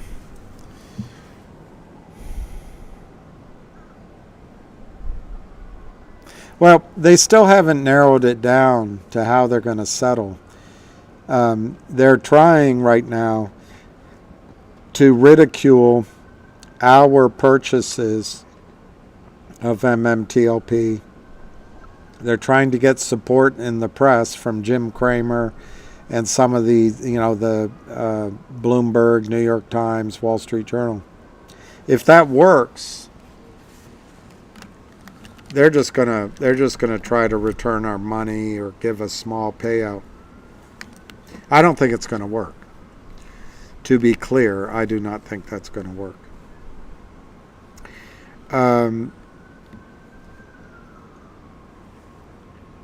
If they don't do something like I suggest,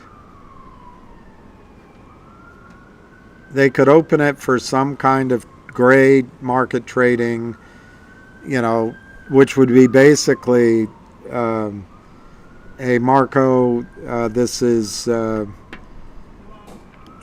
Susan from the institutional desk at Morgan Stanley. We have a buyer for all of your shares of MMTLP at $7. Are you interested? Well, I'm not. I wanted more. Well, it's a firm offer. If you agree right now, we'll honor it. I'll send you an email. Well, then once I hang up the phone, the deal's no longer available. Well, okay, I'm going to move on. Boom, click. And then they go to the next, and the next, and the next, and the next, and the next. And they'll start with the biggest positions first, because there'll probably be a bounty given to whoever's making the calls. I don't know, 10 cents, 20, 50 cents a share. Get it done. And you'll have to sign a release. They might try to do something like that. And that would be how they'd get rid of the IRA positions, getting people to sell the stock. A lot of you, I say you because I'm not going to do it, will just take the money because it's just gone on forever. And it's like, why even bother waiting? But I might, they might come with a fill or kill that is unpleasant. They may come and say, you know what, we've bought shares at 7, 15, 20, and 45, and we didn't get all the shares we want, so we're going to go out this last time, I'm making it up, at $75 a share, and if you don't accept, it's our last offer. And you might get to a situation like that. And then it's tough. Really tough. There are other oil companies out there. And if you got enough of a cash settlement, hopefully I'll be able to show you some investments that are private that you could make more than you could at NextBridge. But it's not about me. I mean, there's just other investments out there, oil and gas investments, mineral investments, that can make good returns. So if it comes to a point where the system has a fill or kill, that might be really tough, because none of us have the money to hire lawyers. And the time to go through a lawsuit and then get a puny check at the end after the lawyers split it up amongst, I've seen it happen. The lawyers get a judge to sell something and then they pay themselves. They pay each other. They go have a steak dinner and they're justified because, they're so important. But all lawyers do is interrupt the flow of getting deals done. If people could remember their deals, be honest on their deals, and I guess that where lawyers come in is know how to write them down clearly. You wouldn't need lawyers. Hey, JM Photographic. Rosy gray glasses. I want my MB shares, but there aren't enough shares. There aren't any. It's a problem. There aren't any.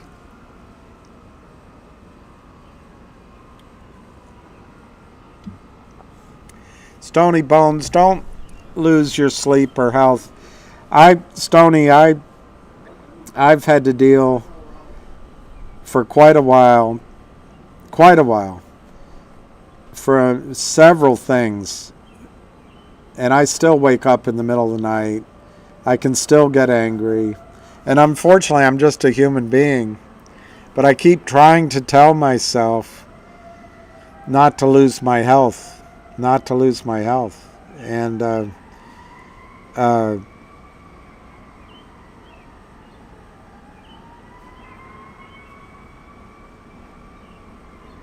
sounds like Rodney Dangerfield. Dr. Vinnie Boom Bots. But don't lose sleep over MMTLP. You're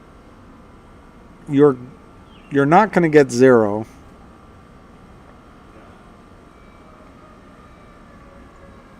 But it's the same, it's the same evilness. They're showing their desperation. And their playbook never changes. No, you don't have your shares, Danielle. That's the thing. Danielle, why is it? I'm sorry. Wisington. If they don't give you your price, then they have to give you your NextBridge shares. Nope. There aren't enough. I mean, it's no different than 1,000 people, 2,000 people show up at the last flight out of Afghanistan, the last commercial flight out of Afghanistan to New York City, and there's only one jet left on the runway. It's got 165 seats. And there's 2,000 people with tickets, and it's United flight, whatever. And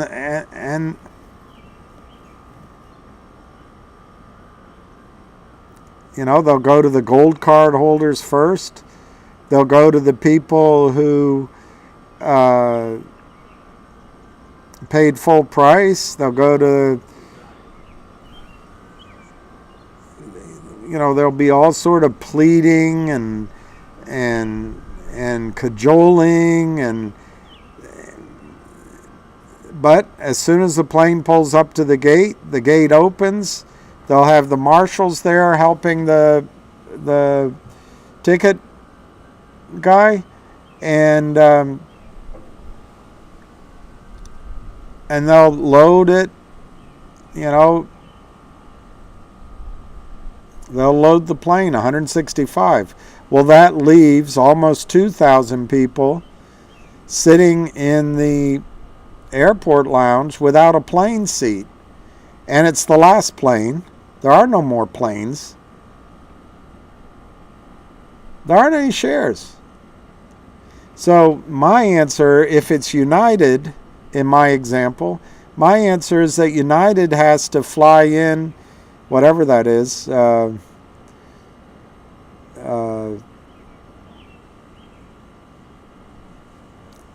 more planes. And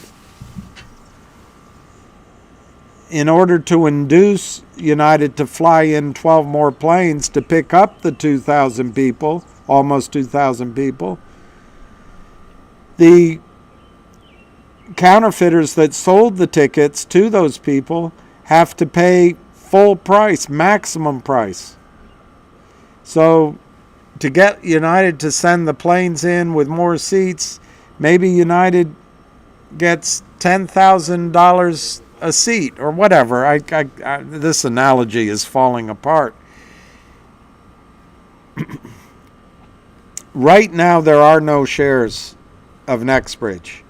I believe NextBridge should create shares. But I don't think they should do it for $10, $40, $200. I think NextBridge should create shares for $1,000 a share, $1,100, $1,200 a share. And I think the criminals should pay it. Starting with the prime brokers and the prime brokers' clients, the market makers, the broker dealers, the DTC,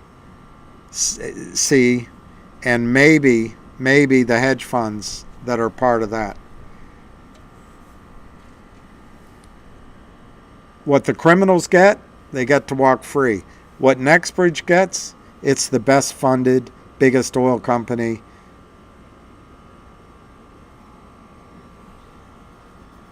The best company, best story you've ever heard.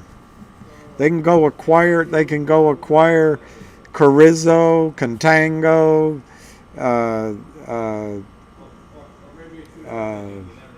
Ultra. I don't know that there's anything to acquire there. They could maybe even acquire APA, and they could just become a great company that pays dividends, and they'd have a future. But that's the only way, to me, that I don't think you can force NextBridge to issue shares. I don't think you can force NextBridge to trade. I don't think you can force NextBridge to just sort of help out.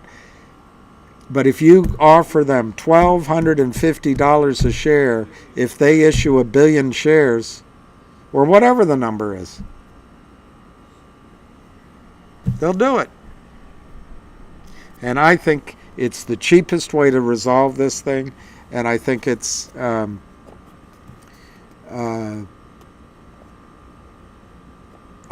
to be the way it gets resolved.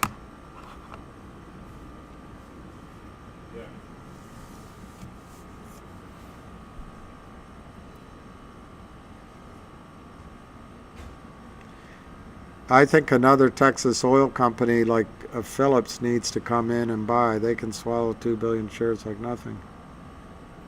Well, that's the other angle. But see, not so average honesty. You're missing something, and I'm not picking on you at all. It's just hard to understand. Okay, let's say Phillips comes in. I don't even know where Phillips is trading in terms of price.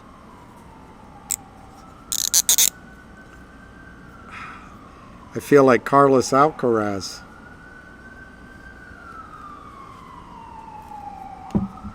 Problem with that, though, is just not going to happen.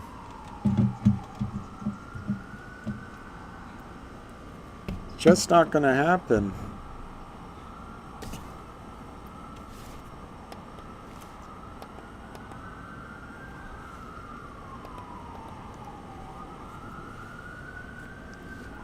That's pretty bright. Maybe if I push it back a bit. All right, so the problem with your idea, not average honesty, Phillips comes in.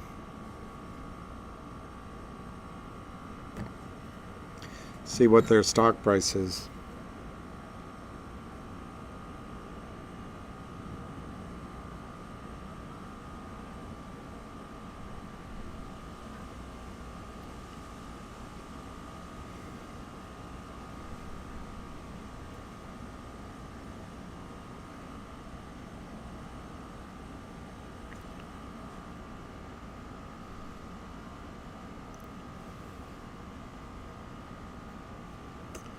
All right, PSX. All right, that's a good one, $93. PSX comes in.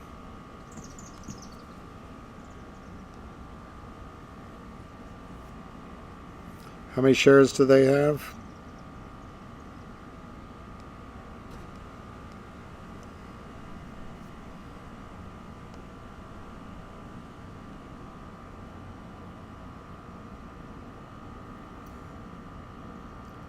$458 million, so they can't absorb $2 billion that easily. But let's ignore that. Your idea is that Phillips has to come in and buy Ora Grande and pay out to everybody, let's say stock.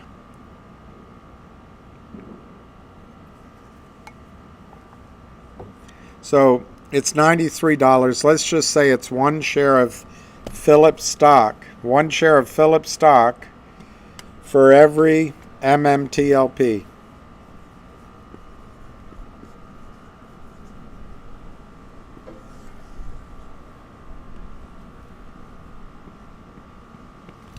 That's your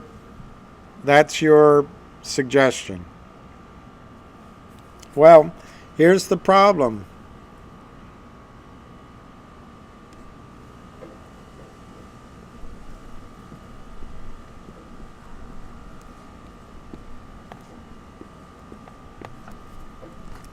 There's 2.5 billion shares of MMTLP.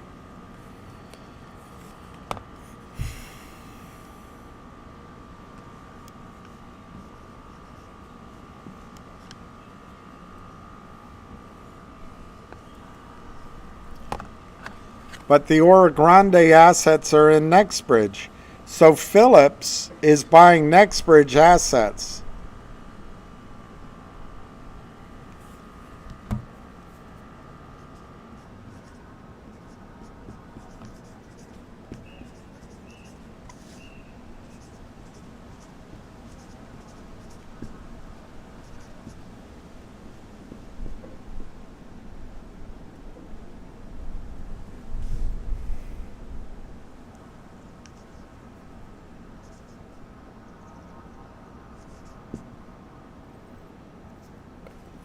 So Phillips is buying NextBridge assets, 1-for-1 share of MMTLP. But there's only 165 million of these shares represent the Ora Grande assets. So you're asking Phillips to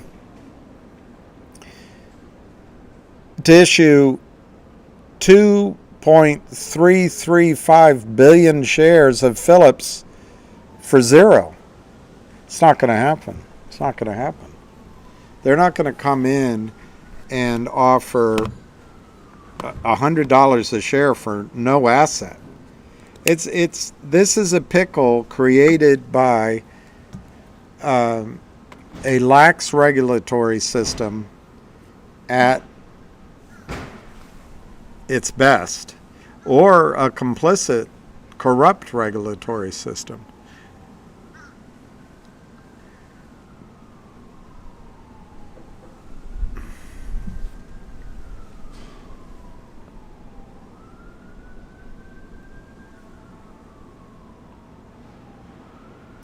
David Kurtzman, I'm hoping these big guys have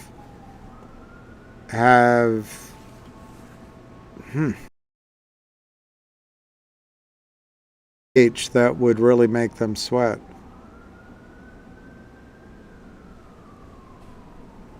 I listened to Avid. I listened to Ace yesterday. He was very good, and I think his target for Finger was more in the 400-500 range. Avid, I don't know his target for Finger.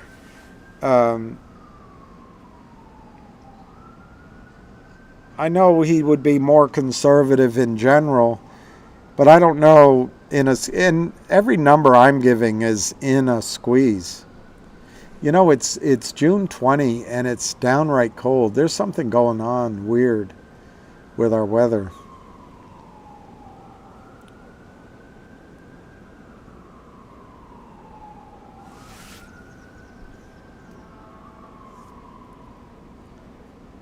How long did they use 3 halt, TOP, and HKD? I don't know. Luckily, you're not asking me. They would expect most retail just to sell right away. The 2.5 is I know 2.5 is speculation. You're absolutely right. It's probably more like, you know, it's not speculation. It's huge. The number is huge. But, you know, 500 million would be huge, wouldn't it?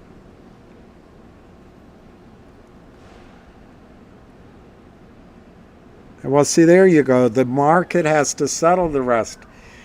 I don't see Philips putting their stock price at that risk. I just don't see it. Or we're picking on Philips.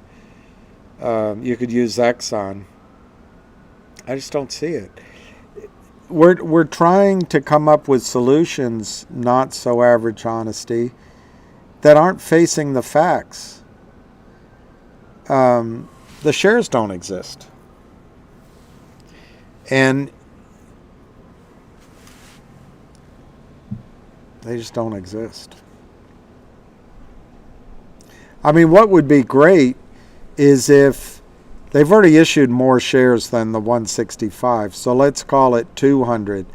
Let's say that leaves 300 million. What would be great is if there's only 300 million counterfeit, and maybe what they could do is buy enough counterfeit shares in the open market, the system could, leaving 300 million shares counterfeit, that the criminals have to then fund directly to Nextbridge, 1,000 a share. Maybe that's how they do it. Something like that. Hey, Ace, how are you doing? Busy's in the house? Busy Brands. I didn't see Busy Brands. Hey, Busy. Hey, Ace. I wish I could hear you guys talking. I've been answering questions on MMTLP. University will only sell with a long-term investment dividend. Well, that would go to my point, where if you could fully fund Nextbridge massively with the criminals' money and the systems, you would have a dividend paying blue chip oil company that your grandchildren would talk about.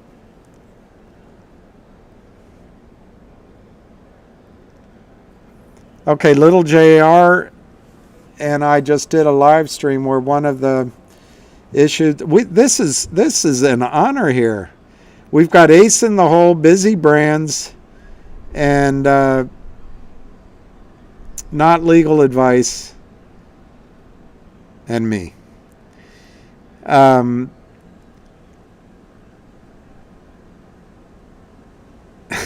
Learn from the master. Little JR and I just did a live stream where one of the issues discussed was the BK case involving naked short selling. I'm confused which case that is. The BK case involving naked short. That's not ringing a bell for me.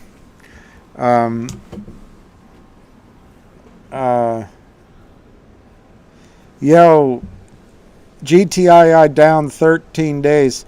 Well, Ace, it'd be great. I could get Ace to call me. I don't know how to do that, and he could answer questions. Busy could call, but he doesn't want to talk about GTII. But if Ace knows Busy's number, anyway, we could get some of your answers. But the question that just came up here, Ace, is, oh, you saw it, that it's all those, yeah, I'm still going, damn Yankee. I told you that story. I know I did. Well, to me, David Kelly, big Texas party, big guy. Well, to me, you're nothing but a Yankee. That's what he called me. Damn Yankee. So let me, Sorrento Therapeutics. Let me look it up. Let me write that down. And I'll look it up. But I also want to see what Ace said to Yo. I want to see what Ace said to Yo. What were your conclusions? Not legal advice. It doesn't sound like it's good.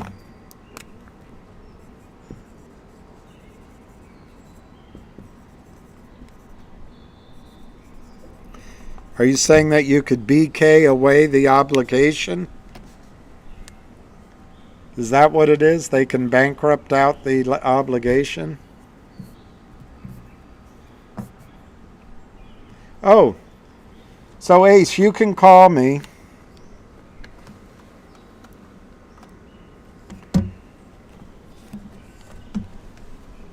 And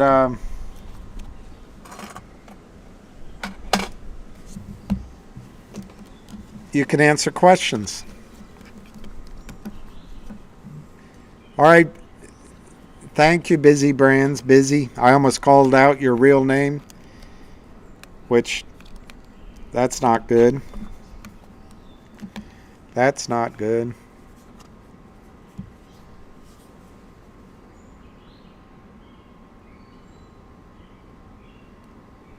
Okay, here, I got to see what he's saying. Court ordered the brokers produce share counts and profits made. Okay, so why'd you mention that it's a bankruptcy case? That just happened to be a bankruptcy case. So he ordered the profits made. Wow. That's all right, Ace. I can handle it. I can handle the questions. But Ace, that you saw Yo's questions. All right, Zachariah. Ace's finger target is half of GTII.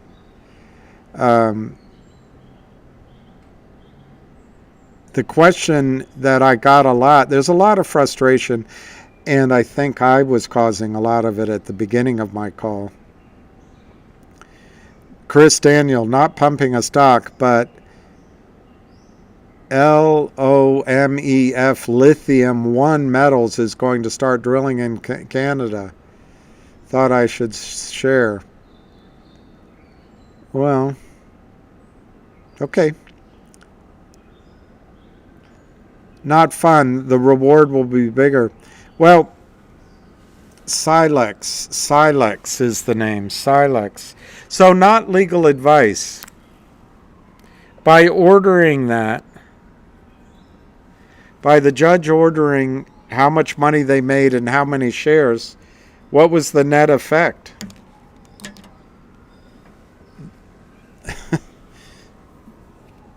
Did they do it?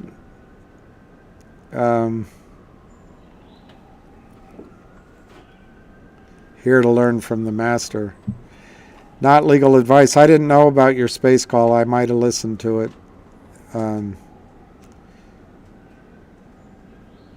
We just need him, and WeWorks gave a new Mount Rushmore of stocks.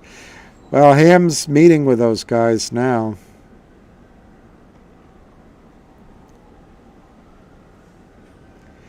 All right, so not so average honesty. I think it would cause a massive squeeze. Yeah, maybe. I think a dividend might. From a company that has a strong dividend flow. Has Avid chimed in recently on his price prediction in a finger squeeze? I know he did a video, Time Life video. Lewis Shotland, if there aren't enough seats, can this possibly never get? Yes, that's what I'm afraid of. But that's fine. He can send it to Richard.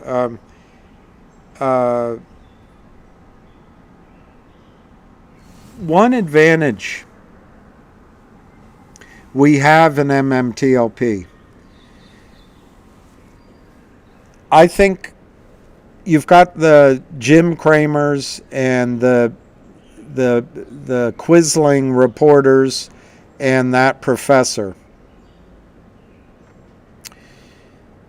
They're trying to mold public opinion, and that used to work. But what you have here is, I don't know, 200,000 people that know what they're talking about. And you've got everyone from not legal advice to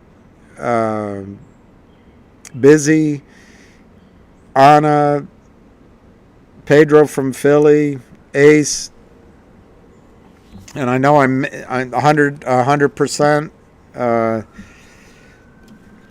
I'm missing so many names. I can visualize 2 or 3 dozen people.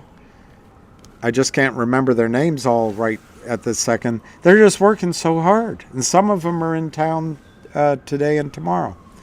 So anyway, the advantage I think we have is this volume of people knowing the situation, which is not difficult. It's only difficult at first. This isn't learning French or learning Arabic. As soon as you figure out that short and naked short are different, and that rehypothecation and synthetic shares are all covering for the fact that you're selling counterfeit shares, it's not that complicated. And in fact, as I said earlier, I think Wes Christian's summary is the best. Down in Texas, we call it stealing, and people get it. They don't get it right away. And some of them go, oh, that's not happening. Or as I told you, the CEO that I sat with in New York a year ago, less than that, 9 months ago. Well, Bill, why would they let that happen? He said, why would they let that happen? Well, who's they? No one's watching it. So anyway, once you get over the disbelief, it's not hard to understand. So my point is, there's 200 people that understand what's going on. As more people get to know it, there can come a tipping point, and they're not going to be able to bury this. The system is fraught with risk, and I think taking care of everyone makes more sense than trying to chisel settlements and leaving parts of it unhappy and angry. I also think that the insiders, that's the wrong word, the whales that own MMTLP aren't going to sell us out, and they're going to negotiate a better deal than any other situation you can think of. Jimmy Hoffa. I don't know where Jimmy Hoffa is, now that you mention it. No question. So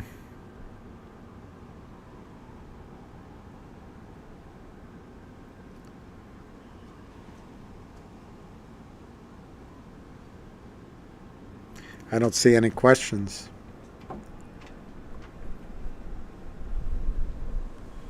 I like the Texas. My mate was from I can't even say that, Frank. I can't even say not Chadocious. Is that you put one leg in, you take one out, not Chadocious? I don't know. I've never met a bad person from Texas. I never met George W. Bush. Short interest was just 26% today on GTII. Wow. Wow.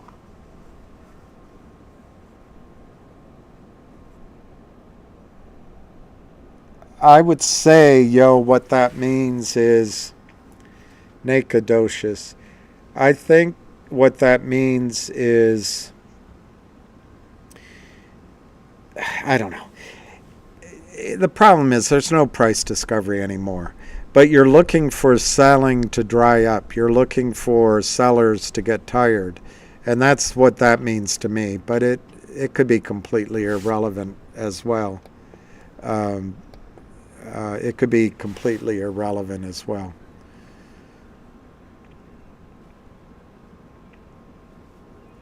Who is Louis Prima? Jamaica Man. I'm going to look that up, Jamaica Man. It sounds familiar.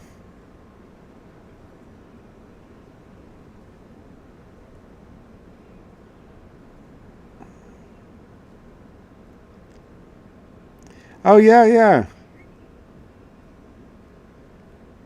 Yeah. I've listened to him. And I think there's a station here, WPFW, and I think they were playing him, and then I tracked him. CB, 4 hours you've had to listen to my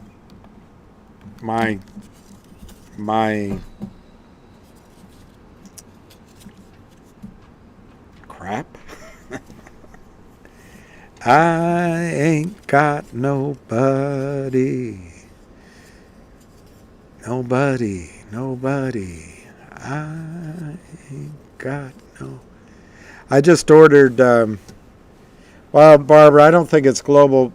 I actually think it is global warming. It's been a long time since I read, I used to have a shelf full of climate change books and a shelf of oil books. And they argued with each other. But one of the things I remember that I read about climate change is that it's possible that I don't have the vocabulary, but the Arctic air is contained by the next layers of air, and when they become unstable because of temperature changes, then the Arctic air can break down. You just get unpredictable weather, and it can be a sign of destabilization of the climate. I don't know. I hope not. The oddest thing when I heard it, it was odd. But then when I thought about it, it's kind of gotten into my head. But James Lovelock, who recently died, he's a scientist, lived in Scotland. He was either the one or one of the scientists that first discovered the ozone hole. But he was I would have loved to have met him. He was a pretty optimistic guy and a good thinker. But he came up with the concept of Gaia, Gaia, Gaia. And Gaia is the idea that the planet is alive, that it's a living organism. And when I heard that, I was like, wait a minute. But then when I read 2 of his books, maybe 3, and maybe one of them was so big I just went through parts of it. But when you read what he meant by Gaia, is the planet is a living organism, or it behaves as if it were a living organism. And that adjustment allowed me to think about it. But what he, as an example, would say in the summer, in the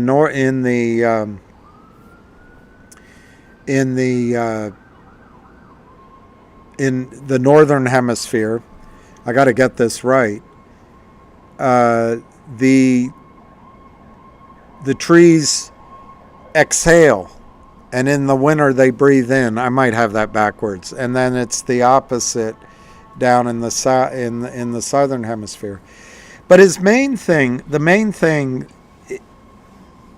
that's a little frightening is that the planet acts in a way to protect itself, so that in time frames we can't comprehend, there's counterbalances. Some things get out of whack, and then there's something else comes in to balance it.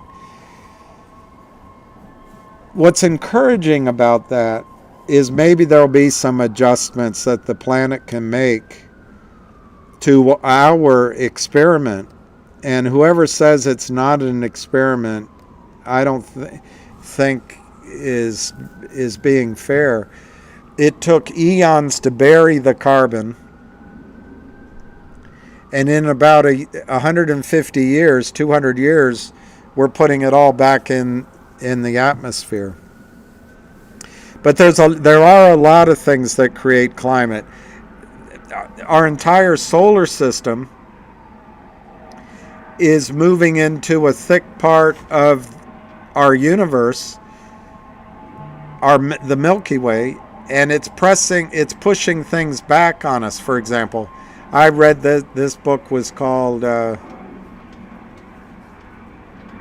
can't remember it right now, what the sun does. There's all sorts of things. James Lovelock, though, predicted that the Americans, I read his books, 20 years ago. He said the Americans will try to interfere with climate change with technology, like putting big balloons between the sun and the earth, or putting things in the atmosphere. And I don't know, it seems like we might be doing the second part. At the end of the day, what James Lovelock said is it's too late to really change what's coming with the atmosphere. So what we need to do is live in our cities. He was a great proponent of leaving a third of the world green, so it could be alive. And he thought that some of the nuclear disasters were okay, because it meant that humans wouldn't live there, and those parts of the planet could I'm not sure his logic, but he thought we should live in our cities and use air conditioning and adapt to the coming climate change. And he wasn't optimistic at all that we're going to avoid it. The only other thing I'll say on climate change that's pretty frightening is the ocean has been a massive carbon sink for the last 150 years. And if it's reaching saturation, that means a lot of the carbon that and methane that we're putting up in the atmosphere is going to stay there.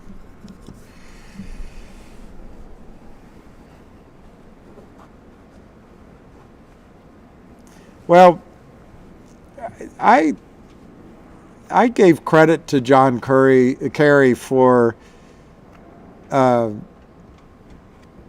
addressing the issue, but he is a bit phony, Barbara. He said something. When he was running for president, he went to one of those race cars, go around,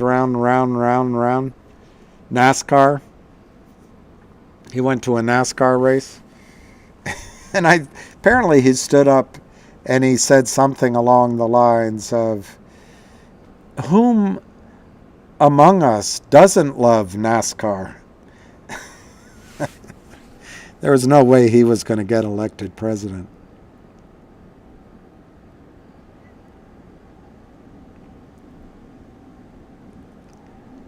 I can try to Tiana Villayaso. Do you think GTII is going up anytime soon? I wouldn't bet against it. Earlier, Tanya, there was a series of questions, and I guess also I think there was one or two that I didn't quite trust, but I answered anyway. So maybe I went on a little bit too far. But Tanya, I have to predicate my answer by saying that at any time, the stock's 70 cents, at any time a stock can go lower. And the Kramers / Alpines / their racketeering buddies can drive it lower. But I don't personally think they can get it much lower than where it is right now. I was explaining that if people are having a difficult time with it, that you might have to just set your framework as, can I live with waiting another 90 days or another 4 months? Can I live with it if it goes a little bit lower? But that's not my way of saying that I believe it's going to take 4 months or that it's going to go lower. So Tanya, I am willing to try to predict what I think's going to happen. I think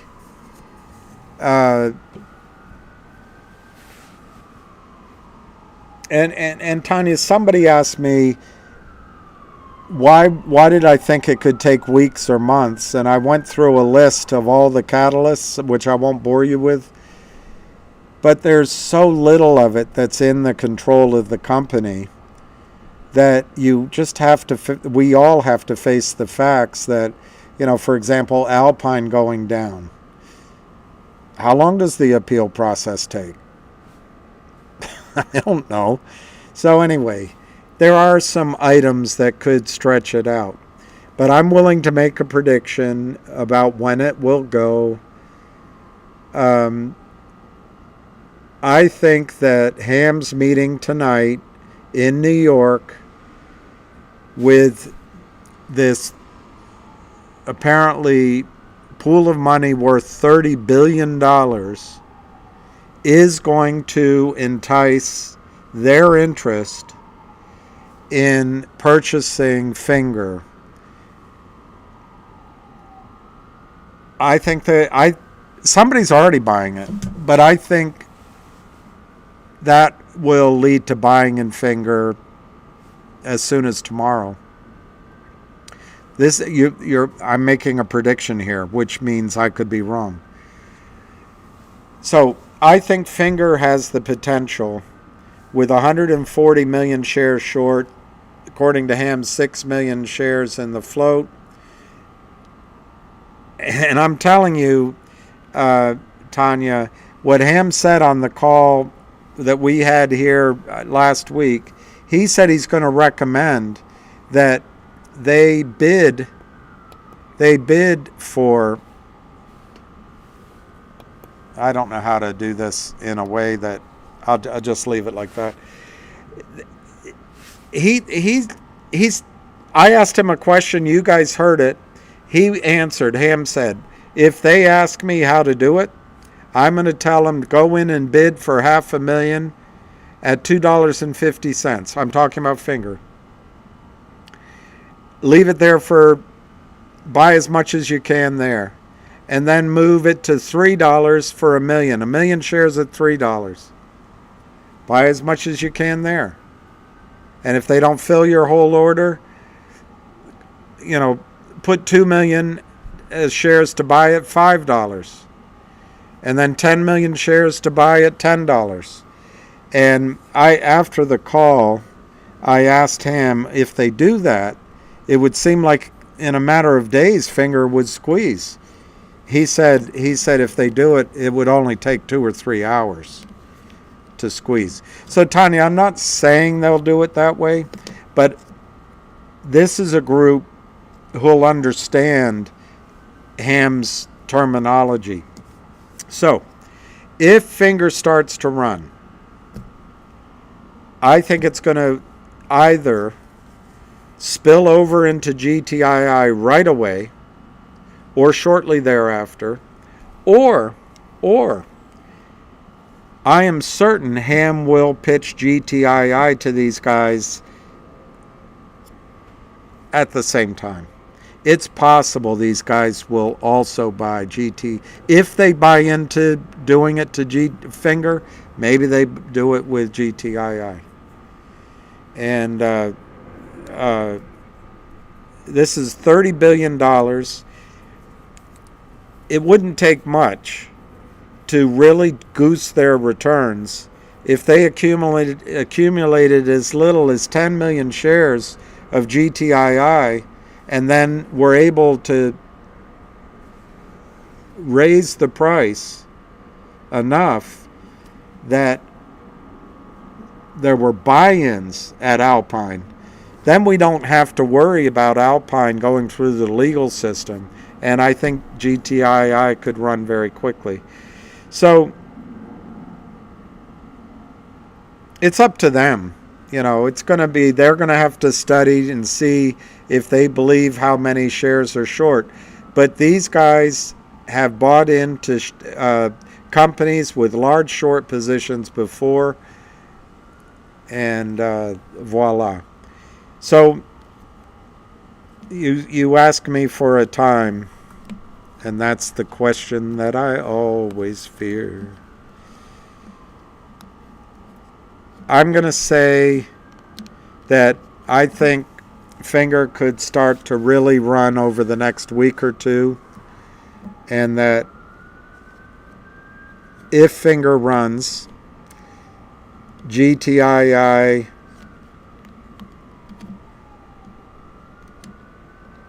I'm debating. I think GTII will run at the same time. I think it'll run at the same time. I was going to say delayed. I don't think it'll be delayed. I think it'll run at the same time. It'll be slowly at first. If Finger starts to really accelerate, I think people are going to take profits from Finger and put it in GTII. And so I think GTII will run.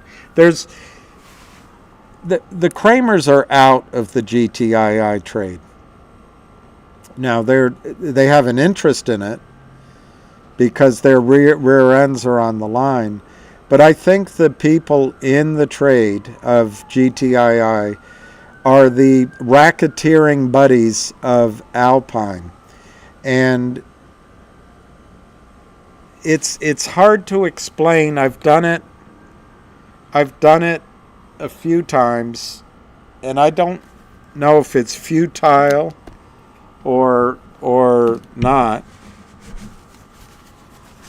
But there's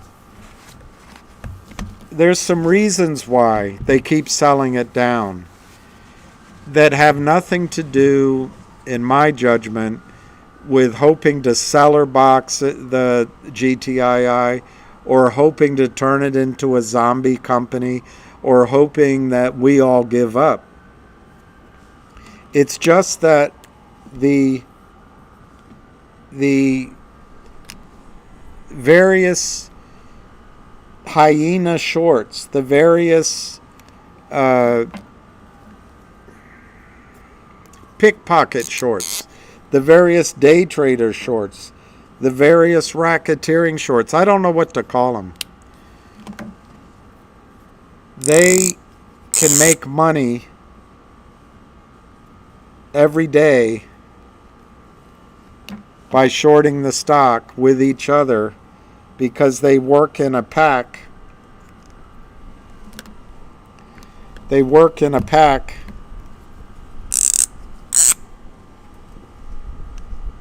And it's a little hard to show. But if the first criminal sells 100,000 shares at $2.50, and the second criminal sells 100,000 shares at $2.25, the third criminal can come in and sell 100,000 shares at, let's just say that says $2 because I'll get all lost. So the first guy sells his shares. I don't know how to do this. The first guy sells his shares to this one, and then the second guy sells his shares to this one. I got it wrong. This guy sold short. This guy sold short 100,000 shares at $2.50. This guy sold 100,000 shares short at $2.25.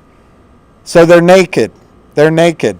This guy has $250,000 sitting in his account that he can't get access to because he hasn't settled. And this guy has $225,000 in his account that he can't get access to.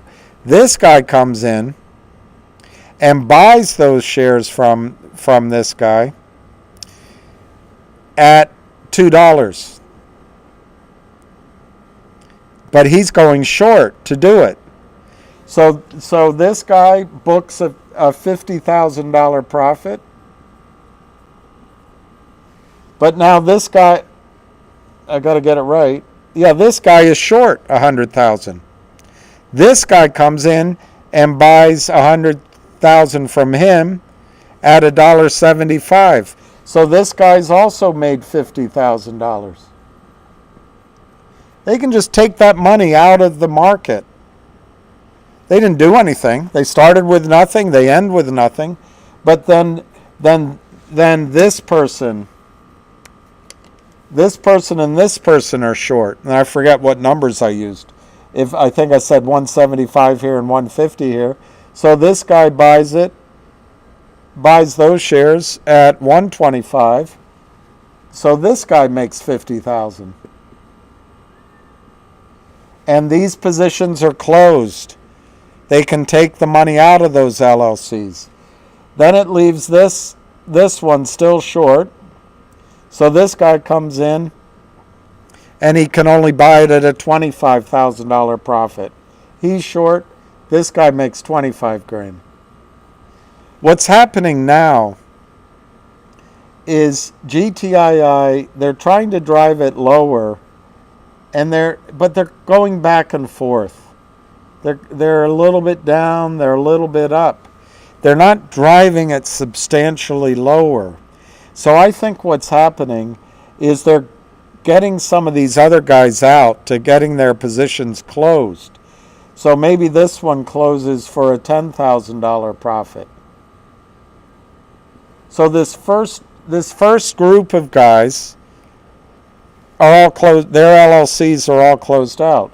Now they're just fighting among themselves, shorting, trying to close each one out, because they're going to walk away anyway, to maybe nip 1,000, nip 500, nip 300. At the end of the day, they're going to lose money here, but they want to take as much money out. That's one thing that's going on, in my judgment. The other thing that's happening is they may be moving. You may have shorts that are moving positions to other prime brokers because they don't want to get out of this business yet. And so they're closing. They're trying to close some of these positions without a loss. But the biggest thing that might be going on is that group in Switzerland who wants to buy back 19 million shares may have these big margin calls, and they may be trying to suppress the price. And they're big. They're a big boy, and they'd have to pay the hyenas to help out. But they may be trying to suppress the price just to keep their margin call down and to keep the pressure. If it's Credit Suisse, I don't know. UBS is telling them to cover the problem. They may be suppressing the problem. And I guess finally it might be Alpine has some desire to keep going, but Alpine's done. Alpine's toast. Zachariah, I'm selfishly hoping that GTI will be pushed down to 25 cents so I can swoop in and drop 1,000 on it before the rip.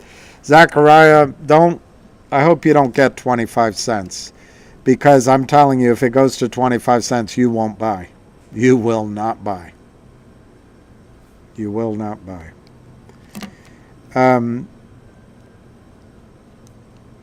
I'm trying to remember who did the good technical analysis earlier here for me. Chris, maybe? I don't think the stock's going much lower. I think now's the time to buy, but I can't give advice to you personally. I don't know anybody personally or their personal situation, so I can't give that advice. But I would say that if your goal is to add to your position, you should buy some now, at least buy a quarter of it now. If it goes lower, buy a further quarter. If it goes lower, buy another quarter. But if you wait for 25 cents,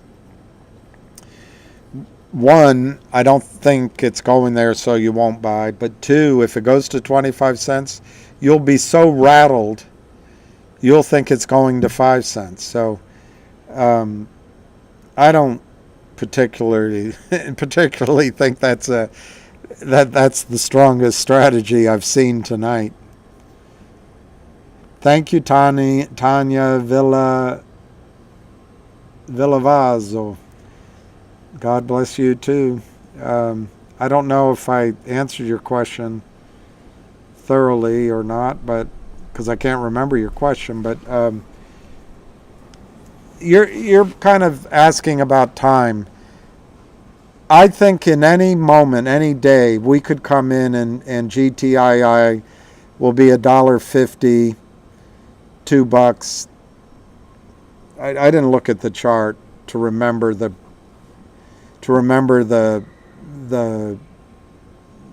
resistance points, but I think that's about right.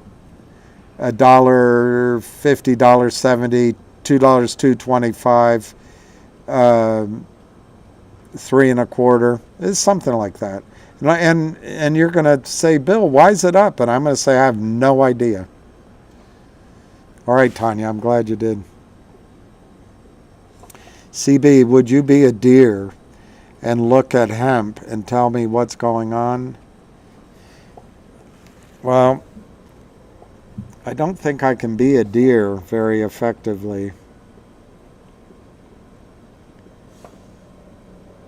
because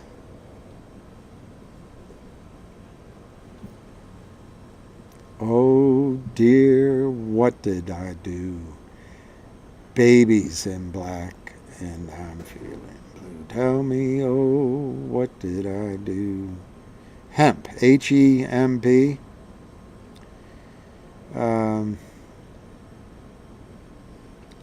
OTC, H-E-M-P. Yep, Yeah. That's seller box. That's not completely gone because it's still got a bid. But when you, as a market maker, when you can buy stock at 0.001 and sell it at 0.0002, that's 100%, boys. And their goal will be to get that bid down to nothing. So yeah, I let me see if there's any statistics here. I don't think there are. They have an authorized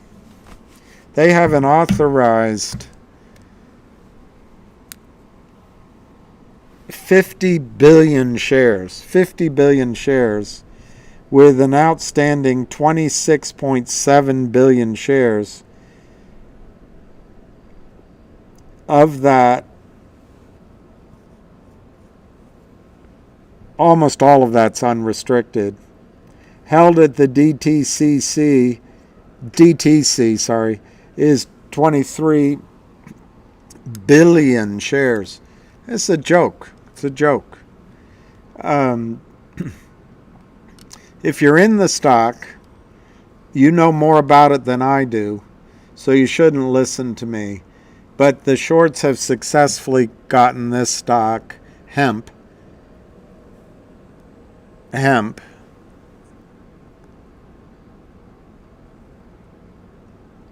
They've seller boxed it. And it's like that old TV commercial.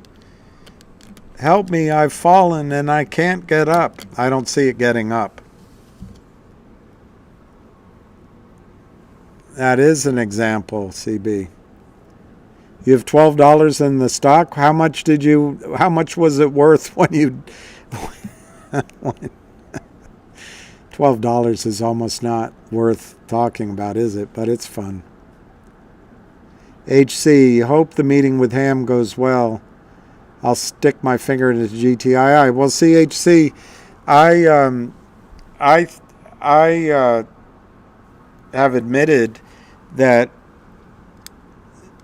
and it was after each time I talked to you about Finger, I bought a tiny bit of calls. I do not encourage you to buy calls because if you haven't done it before, you're going to lose money. 90%, 95% of the time people lose money in calls. I may even lose money, even if it goes up, because I'll be going, I can't sell it, but there's a race against time, because if they drive it down, the premium all disappears. But the only reason I bring it up is if it works, I'm going to put my money into GTII.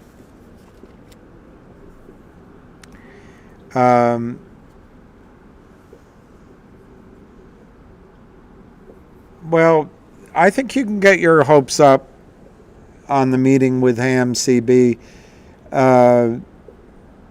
Not necessarily that they're going to do it, but I think you can get your hopes up because they're going to understand what he's talking about. They've done this before. On Wall Street, as many LLCs that are out there to crush companies, there's a lot that come in to go against the shorts. It's a two-way street. So I think you can be optimistic about the meeting. But you're right.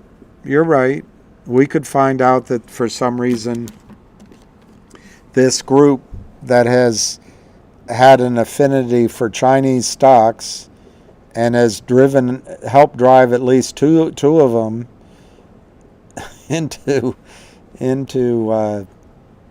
nice rallies might not want a Chinese stock with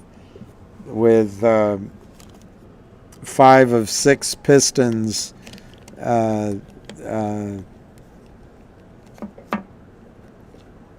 firing or 5 of 6 cylinders firing.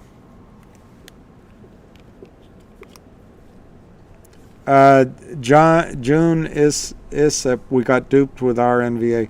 I think it's possible. It's possible that Lou didn't understand his recommendation, and that whoever told him about it was getting paid off. I'm not sure Lou would have done that, but that extra volume that came into RNVA, and I bought, I forget, 100,000 shares or something.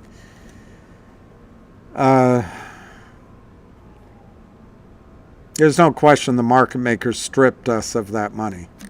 It's just all gone. I do not like onions.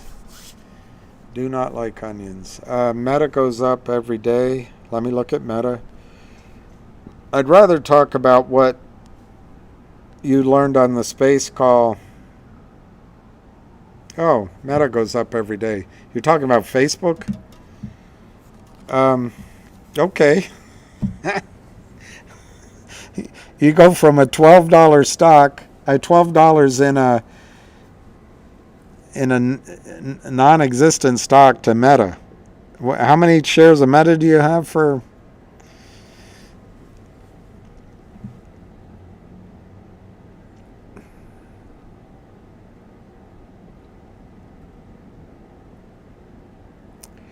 Well, Chris Daniel, charts don't matter on GTII when it goes, and somebody asked here, I think, that GTII is down for X number of days. I can't remember, but nothing goes down forever, except if they get cellar boxed.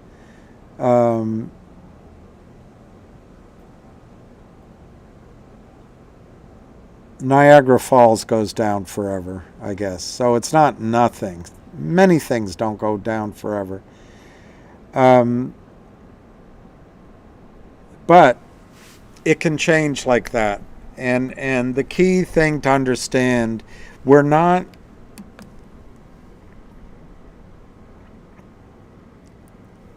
buying will do it.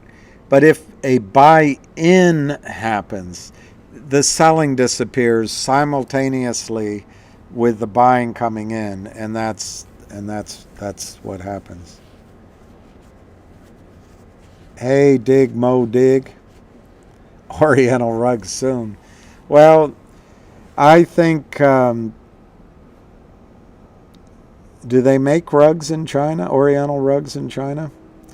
I think the way Finger's been trading, well,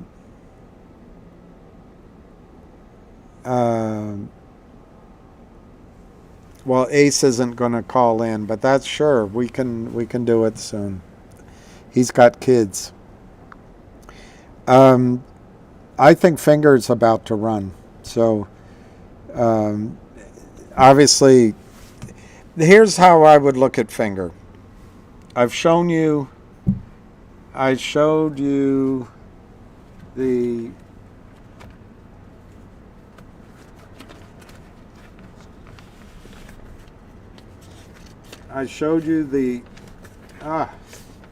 core businesses. I showed you the core businesses.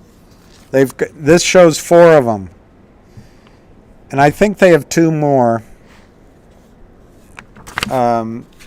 One's not listed here that should be, and then they just got in the Netflix business, but I think that one maybe is half a cylinder.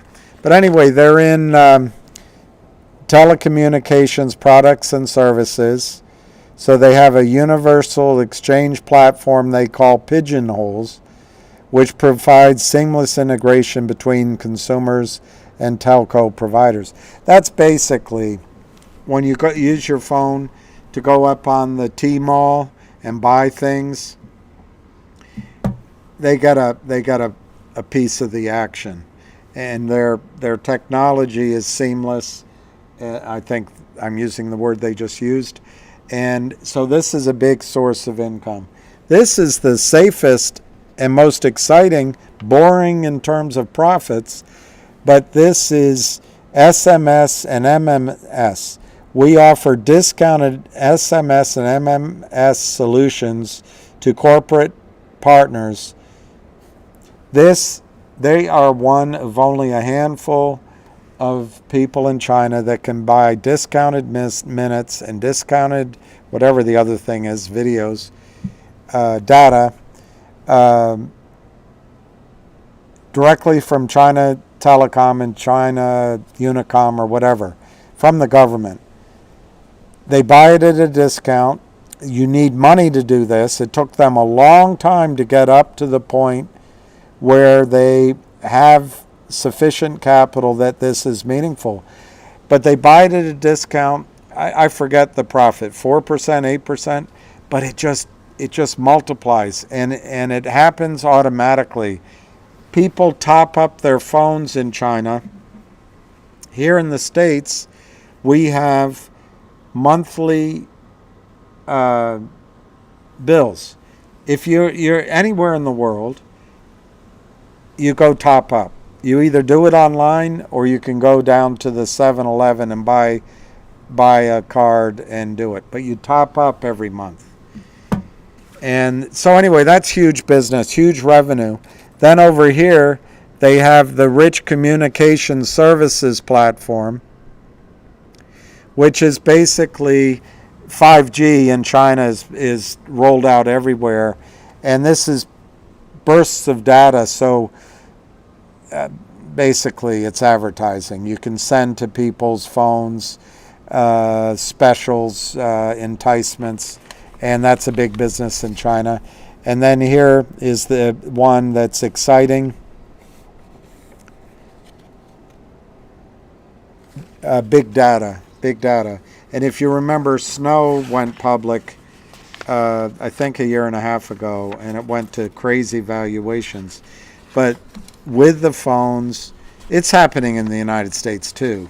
The tracking of our data by phone, they do it by data types, not by name, but they can track. I don't know. In China, it's big numbers. 10 million people age 25 that play tennis, or they can track 50-year-old guys on their drives to work and drive home and see how their activity is, anyway. This allows them to get into the insurance business, life insurance, automobile insurance, and that's what's not really on here. Is this insurance business is huge. They're aligned with Pacific Re and Munich Life, or Munich Re, Pacific Life and Munich Re, and they have. They're getting into the warranty business, what he calls Apple Care, which doesn't really exist in China, and that's going to be a huge business. They have 1.3 billion customers. Let me see the word they used.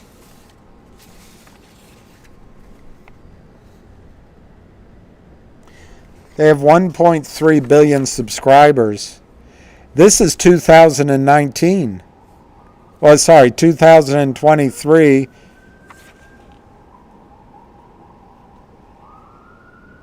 I guess I don't understand this chart. I was reading these numbers, but it may not apply down here. So this says June of 2019, but there's no date here. But it says 1.3 billion subscribers. And then they just bought Netflix of China, Ham calls it, but they have 100 million users where you watch videos on your phone, you pay for it, movies and etc. 100 million users. I think it's outside of China. But this Finger has fundamentals all over the place. They have something like $9 million in cash and $15 million in short-term assets or revenues. $15 million in revenues, $12 million in short-term assets, something like that. You can look it up. So anyway, I think Finger is, I think Finger, you can buy an Oriental rug.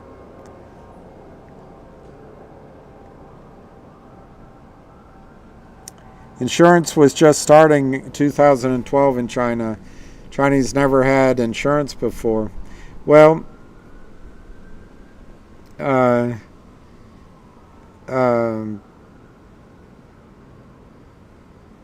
just relaying it to a trip I took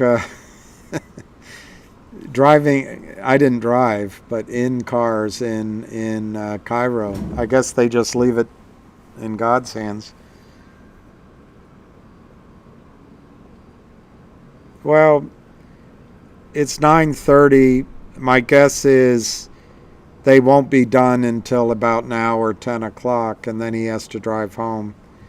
It'd be interesting if he called me and we could just hear his reactions live. That'd be fun.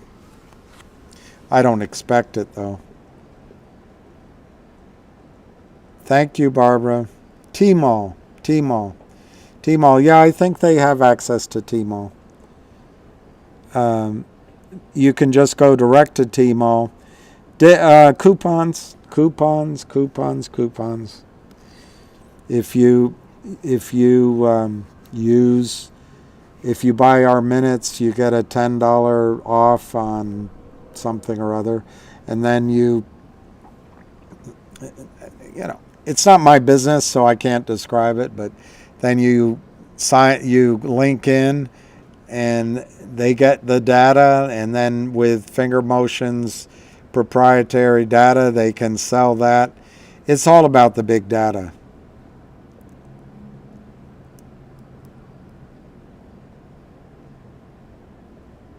Well, David Kurtzman, I think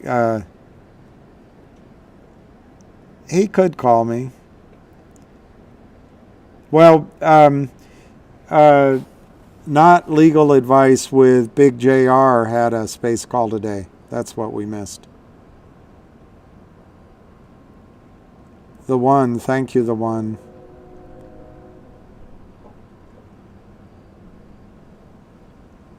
Dig Mo Dig, Oriental Rugs. Well, I love the sound of the train. Okay, NASA Court 2. According to Schwab, Finger float 19.8 million, HKD float equal 123 million, and top float 5.1 million. Well, NASA Court 2, that is as well may be.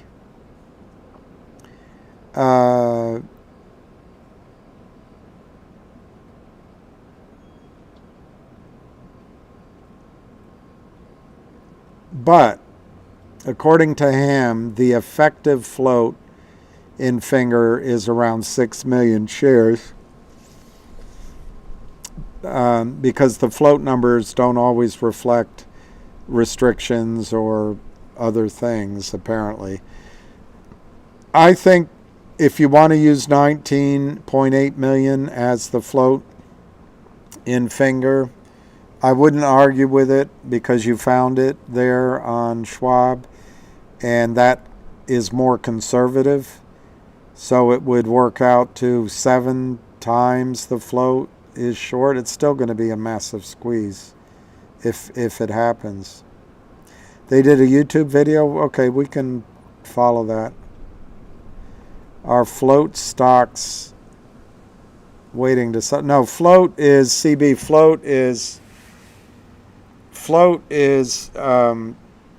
what's a good example?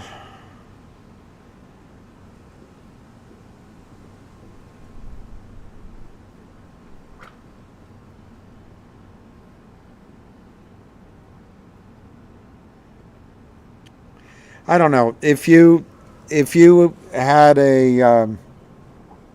if you owned a stable and you raised colts, but you could only sell them if they were 2 years old,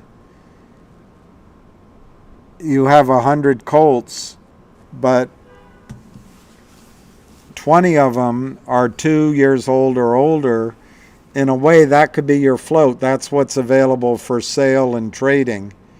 The other 180 are restricted until they become 2. So they might have 3 months restricted, 6 months, 2 years, a year and a half. I don't know if that's a good example, but float is the shares that are free to trade. The distinction in the case of Finger is some of the people that have the shares have them at home, and it would take a while, and they're in China. It would take them a while to get it into the electronic system to actually sell them. So this is how it's been explained to me. So in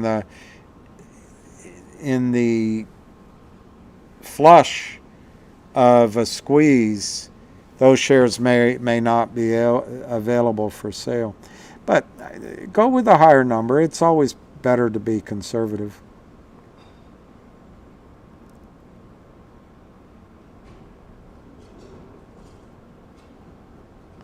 Well, Mark Bazile is doing a great job going against FINRA. But I love, if I'm reading what you're saying correctly, that he's going against OTC markets. I love it. I think that is the biggest waste product of an organization that ever existed.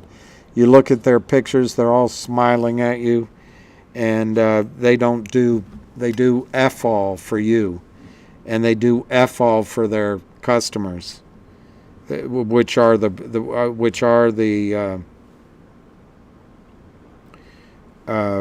companies. How they can collect their salary without hanging their head in shame, just I can't get it. And I've called in to them, and of course it went nowhere.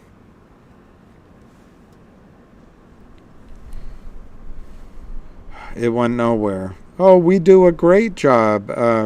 We do a great job, they said.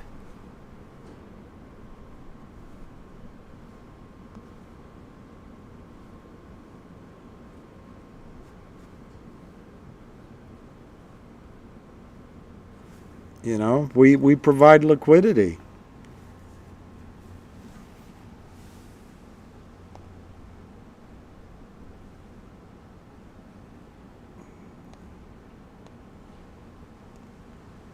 Here's their team.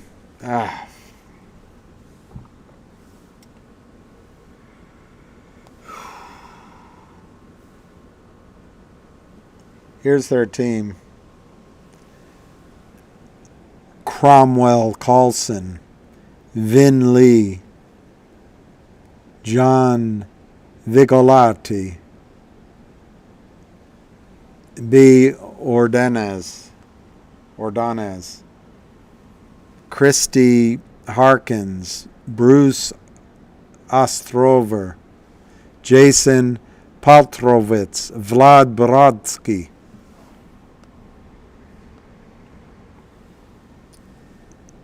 Bill Karsh, Bruce Friedman, Matthew Fuchs, Anthony. The only one not smiling is Anthony. Anyway. Tostone's Finger float on TradingView Premium Access is 23.818 million. Well, it's possible some of their private placements, maybe some stock restriction has expired. But again, Tostones, my understanding is that, look, it's hard to explain if you grew up in a time, but you used to get stock certificates. And if you're mailed one at home, it's expensive, time consuming, and almost impossible to get that certificate into the electronic form so you can trade it. To the extent that some of those shares are in the desks and suit jackets of people who live in China, that number is too big. On the other hand, you are right to always use the conservative numbers. So I would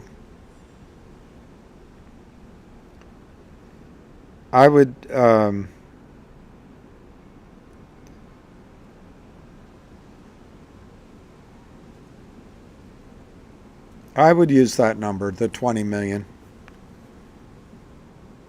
I'm just trying to explain possibly why Ham's number is so much smaller. It's not, I'm not trying to argue with you at all. I would use, and I'll show you what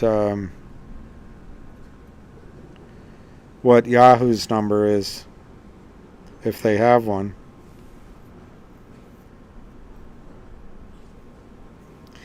They show 52 million shares outstanding, 52% held by insiders,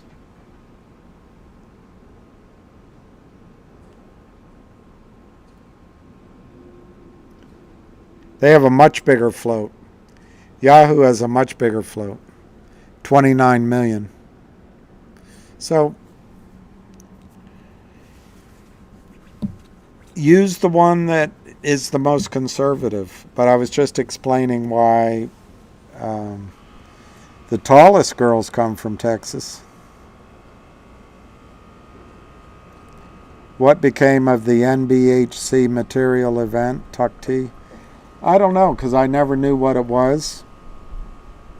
But if I had to guess, they may make some sort of announcement about how they're going to proceed, but I don't know.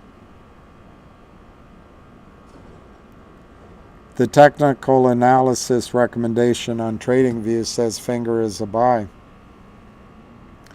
There's another service that I used to look at. Now I can't remember how to look it up. That's great. Finger looks great. You know, Philly Pedro made the greatest point, 2 points, that just stuck with me for days. One was that the shorts in everything, every stock, across all the markets. He said the shorts are selling without fear. So if any of these rulings and SEC efforts were really going to change things, you'd expect them to stop. He also said if there were any short covering to occur, you'd start seeing it in the stock prices. And to me, Finger, you're seeing it in the stock price. You're seeing it in the stock price. And it's trading. Now, last time it ran to 10, and it stayed there, but not very long. So, Jack be nimble, Jack be quick. You might have to say to yourself, you know what, maybe this is going to squeeze, but I'll leave that for somebody else and I'll just get out at 4 or 5 or 6. Or I'm going to play it and see what happens. Or do both.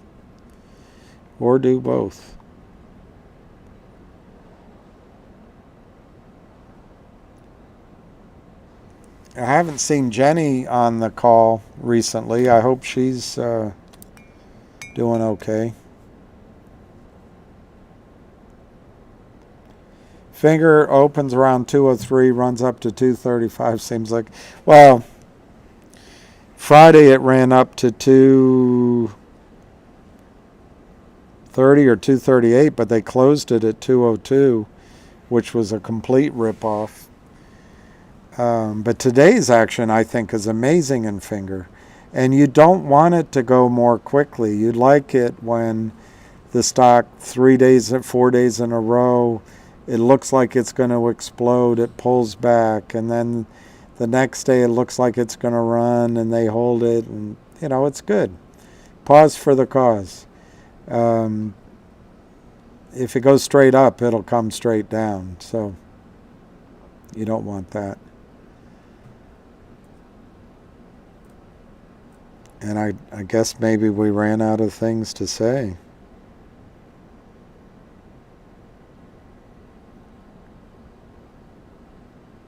I didn't get a new microphone. This is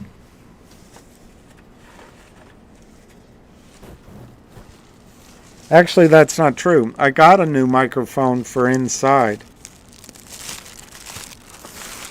but I didn't really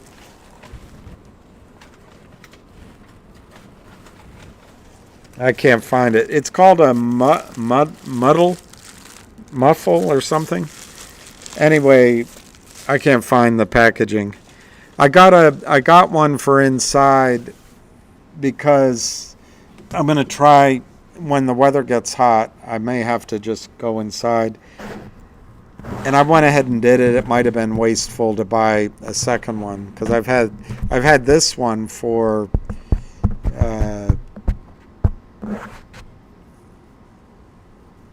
wow. Probably had this one for 15 years. But what I did is I bought this muffler on top. Norm, Finger at 456. Well, that's right.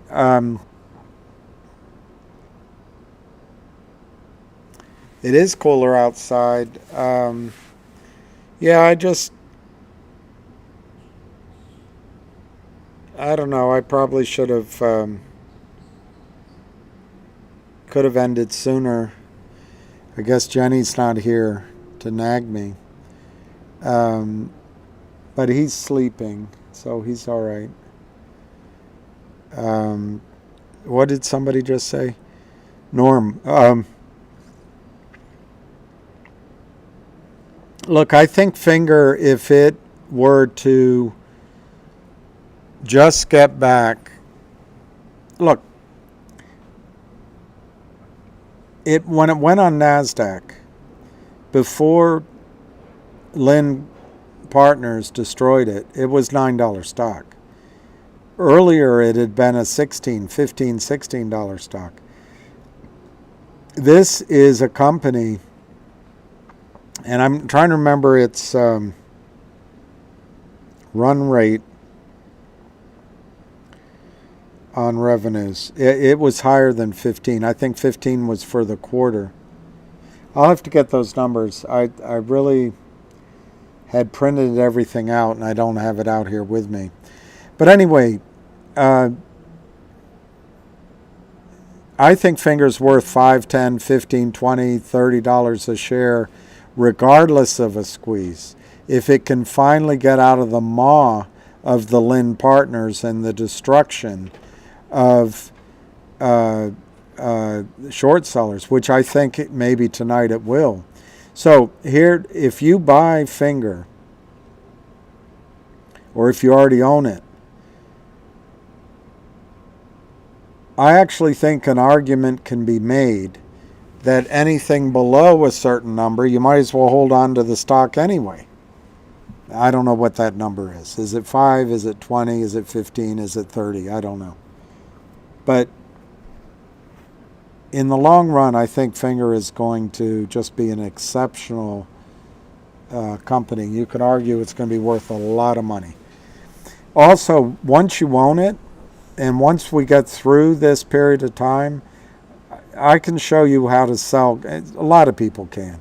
But you can sell calls against your position every month, every quarter, whatever you want to do. And just bring in some income that way. Hey, Jenny L. Are you feeling well?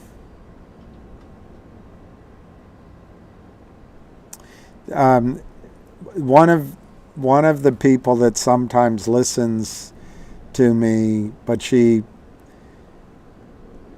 I'm debating, I'm not sure I should say, anyway, somebody I know, her dog just died yesterday, and that was sad to me. Good, Jenny, I got worried.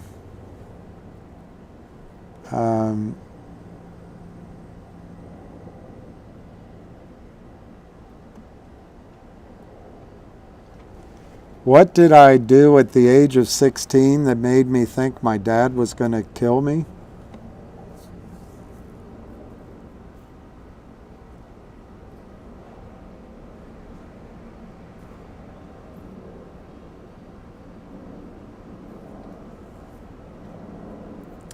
Well, I think it was age 16.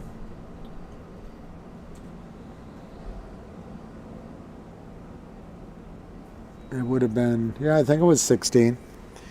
It wasn't my father, it was my stepfather, and I didn't really care.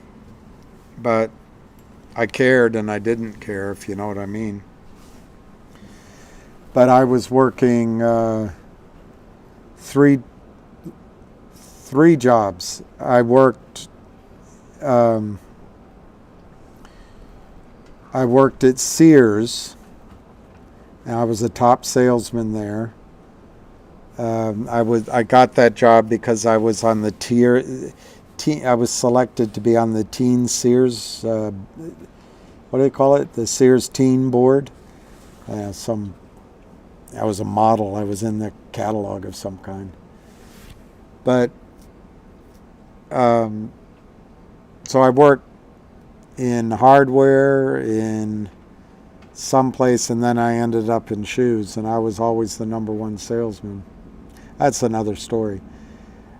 That summer I took a job as well at this place called Mayberry Ice Cream, and I guess it was just 2 jobs then. But anyway, I was scooping ice cream, and I was just trying to make money I was just trying to make money. And I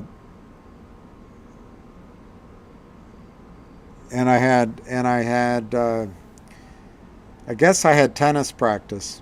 But anyway, I drove home from the Cloverleaf Mall in Richmond, Virginia. It doesn't exist anymore.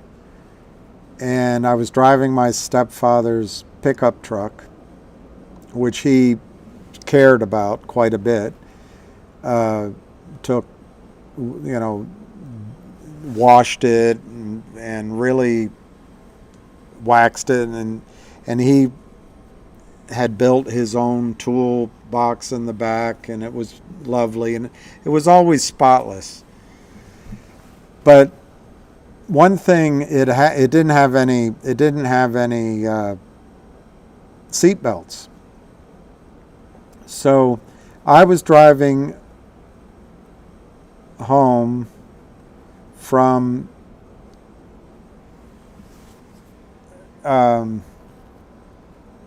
I believe I was driving home from Cloverleaf Mall. That was it was a long drive. And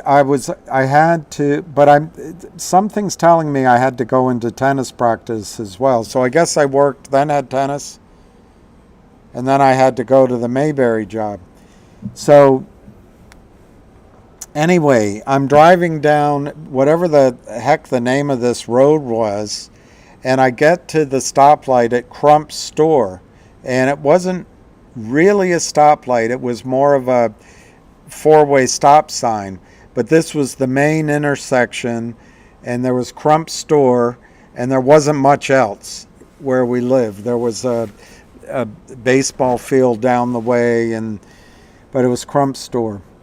Gas station, groceries, cigarettes, that kind of place.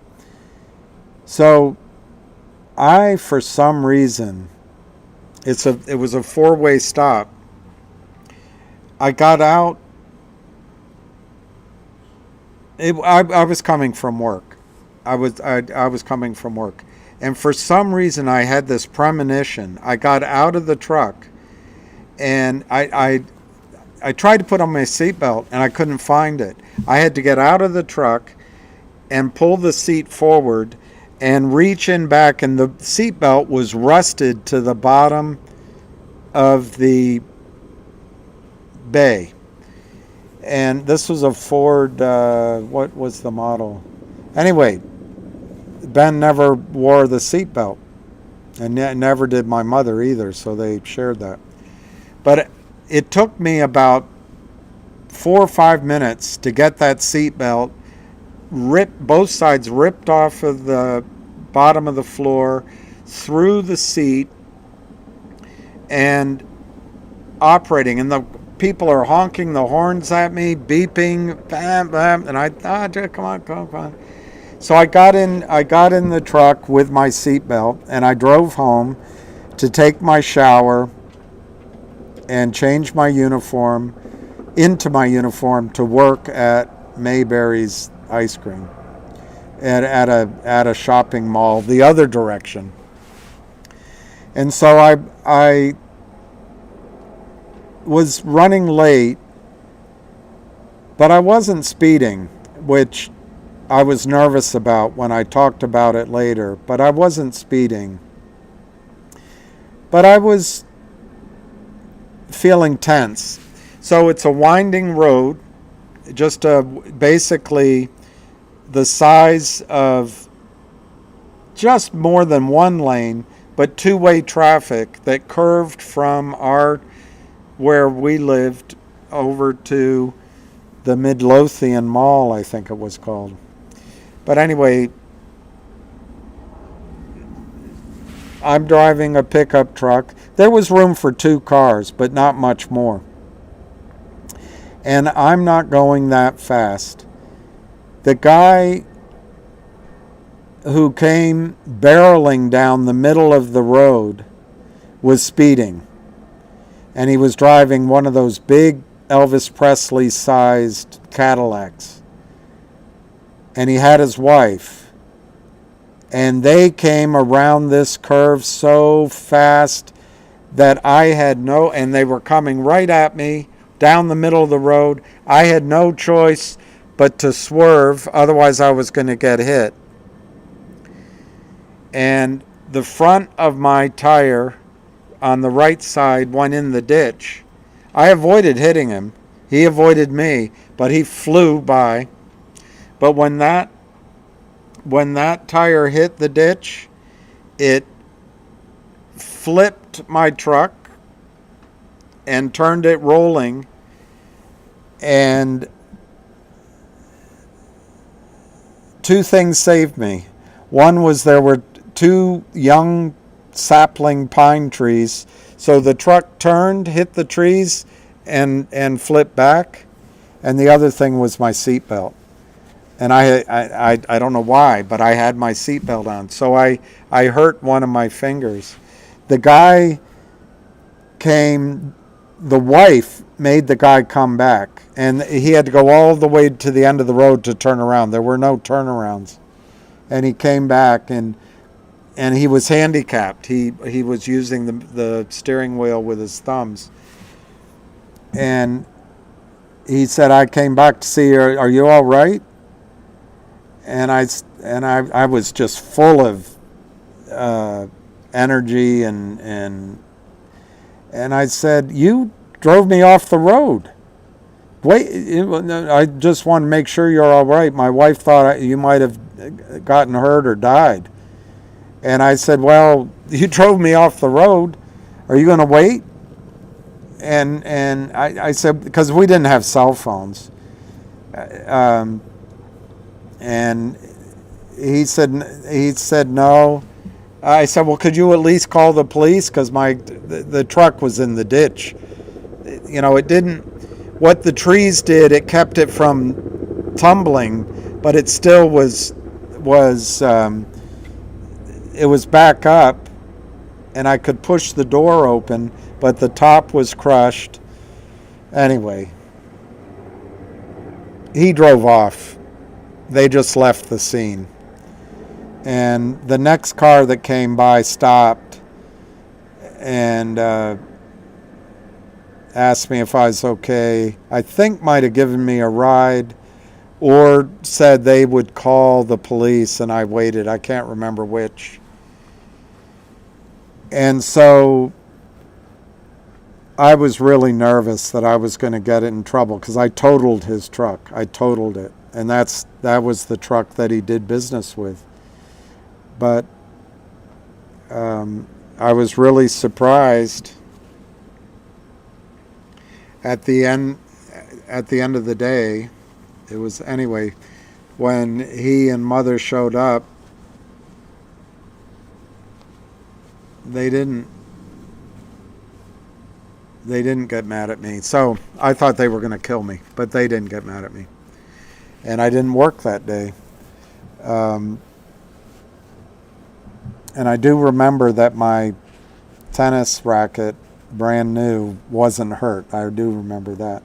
But I was very, very lucky because if I hadn't been wearing the seatbelt, I would have gone through the window or forward. It would have been bad. So that was the time I thought. It wasn't my father, it was my stepfather. I thought he would have been mad at it.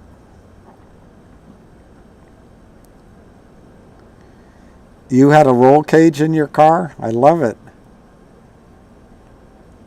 No, it's, I don't know. There's much of it I don't remember, but it was a shock to my system. I've always been a pretty safe driver, but man, that wasn't, that wasn't,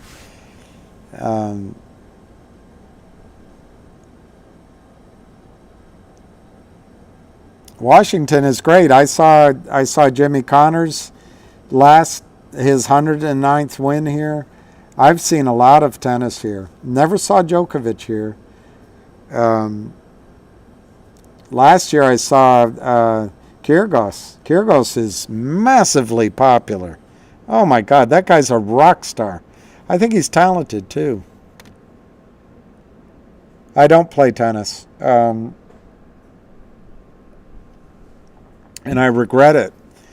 I regret because when I went to college, I wasn't any good, and I chickened out. Everybody was so good, but I wish I'd kept playing. And I'm not sure I could now, but I might. It's a 5-point harness. Wow. Well, CB, well, it's a different story. That's a different. It started. I've eaten. What did I eat? I ate. I made. It's too boring. The other day I made tacos for myself, and so today with the leftover, I made some spaghetti pasta. Heated the meat, the ground meat, put it on top that I had made for the tacos, and put cheese on top. You went to Cabin John to learn tennis? I'm jealous. I'd like to, I don't know if I could still do it, but I'd like to learn. I don't know if I'm too old to learn again how to play tennis. But I love being a fan of tennis. I will say that.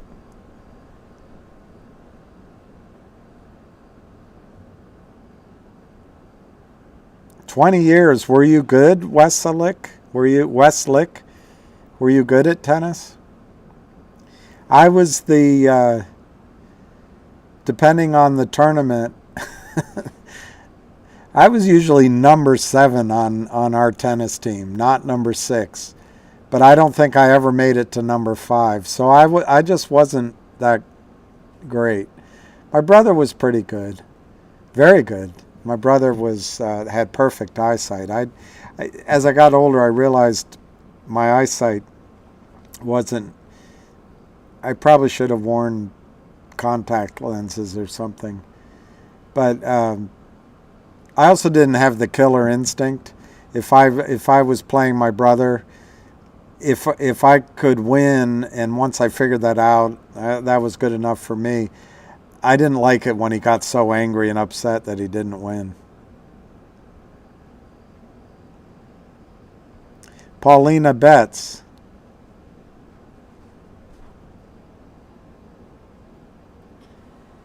I did Bob Addy have a tennis shop? Because I recognize that name, Bob Addy. There was a guy down here that had a tennis shop. Good enough to maybe walk on D1. Wow. Wow. Wow. Pauline was never allowed to compete.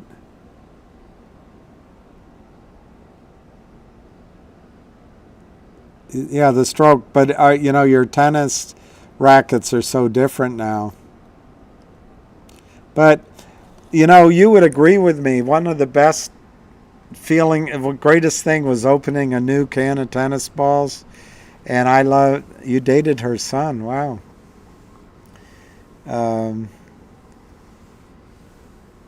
Bob married Pauline, had a tennis club. Yeah, the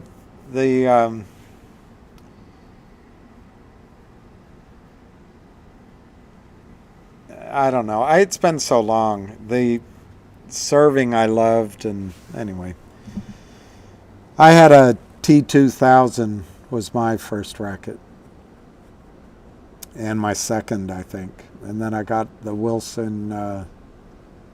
It was brown and black. It was really nice. Wood racket, but you can't gloss over being a cattle. Yeah. Yeah. God. Ugh. What a nightmare. I could have done without remembering that. Wolf is up. Yeah, I had Wolf. Should have hung on to it. Kryptonian played and assisted coaching on local level. Loved the game. Then became a sports conditioning and strength coach. Well, if you're around here, I could use your advice on strength.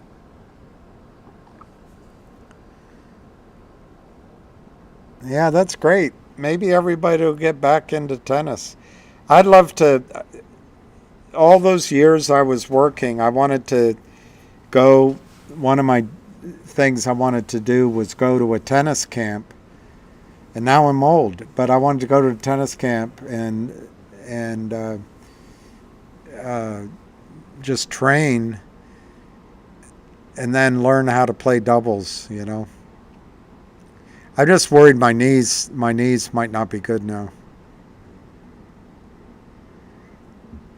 Golf, I never learned the swing, but I do remember when you could go horseback riding in Rock Creek. I might have done it once, but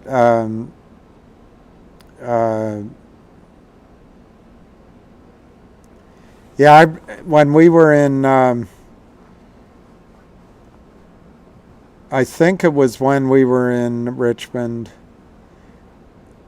I rode a horse with this beautiful, well, I thought she was beautiful blonde. She was riding the other one. And my horse ran away from me and then ran right back to the barn. And I had to hold on for dear life.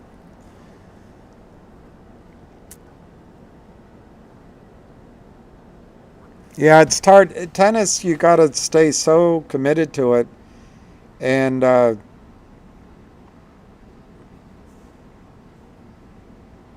well, our number one player used a head racket, I remember. And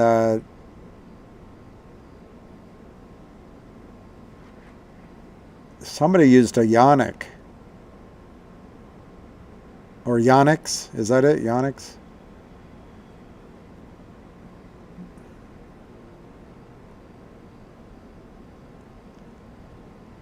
Pickleball, yeah. I don't know. I worked at the Virginia Slims. Wow. I used to warm up on the wall for hours in the hot sun. Yeah, CB. I used to play shirt off. I used to hit against the wall constantly. Play for hours with and I hope I didn't do any damage. But my biggest problem now is I don't have the leg strength I used to have, and my knees. My knees hurt.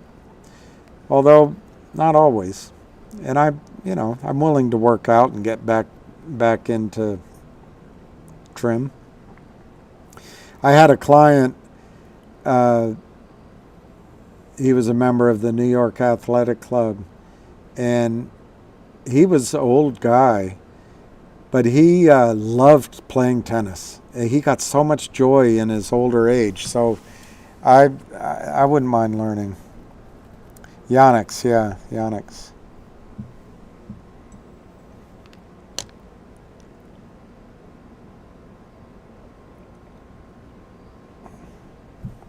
Yeah, we used to have.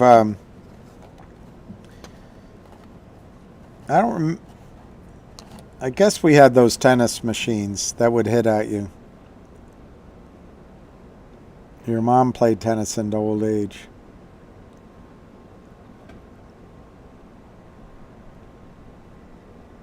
Well, I wouldn't mind doing it again. Yeah, I'm still here, Dave. We're not talking about anything particularly useful to making money, but that's okay.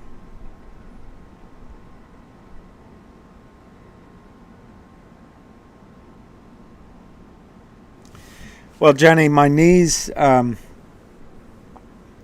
for, I don't know, it's been at least 10 years. I can't kneel on them. It's not. I can walk and do all those things. And maybe I can run. I don't know, but it's just the pain. Yeah, it'd be fun. It's just time got away from me. Time got away. It's very nice out, Jenny. The weather is so nice. There's no noise. If I like both turmeric and ginger. Dave Allens, is that right? Turmeric and ginger, I like them both.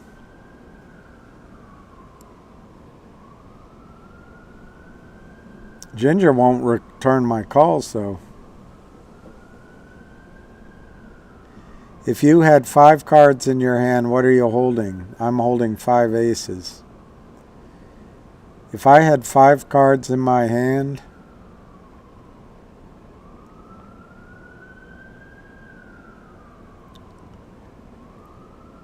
I'm holding the royal flush.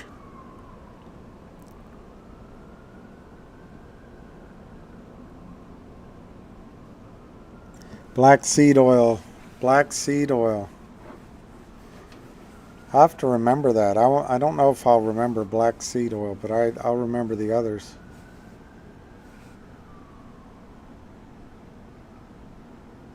I just have to get into exercising. Boring. Exercising. Boring.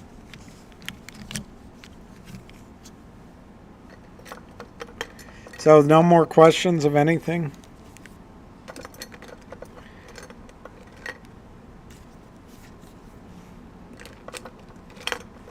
No more questions. Wouldn't it be fun, Benjamin Pugh, what do you think is holding up the SEC on logic? Yeah, I do that. I love this cool weather.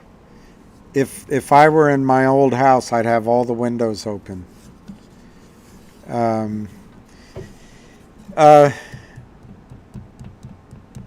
Let's see what Mr. Pugh asked me. What do you think is holding up SEC on Logic? I actually don't know that it's being held up. I'm trying to think of the.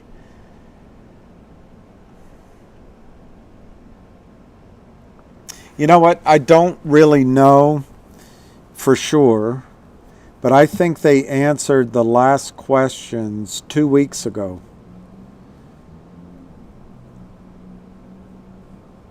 It could have been 3 weeks ago, but in that framework, Benjamin, they answered the questions the SEC asked 2 or 3 weeks ago. So and I think that was what they expected to be the final set of questions. And I've been kind of I didn't look today, but I've been kind of thinking any day now they'll get the S4 approval. But I don't know if that's, I don't know if that's a holdup compared to other S4s. I don't think so. So I'm not ready to say they've held it up, but they did have questions that were simple and were answered. So they don't expect Logic doesn't expect any trouble. The SEC has every incentive to approve it because they're not in the business, at least on the direct method of destroying companies. And one could argue they help it happen with short selling. So anyway, I think you could see S4 approval on Logic this week, believe it or not. And then there'd be an announcement. Then they have to put it out for vote to the Aubrey SPAC people and Logic. That should be no problem. And then a record date is set. So I don't think, I'm not answering your question well because maybe it has been a holdup, but I don't think there's going to be much more time to wait for the SEC to approve the S4. You're in California, right, Jenny?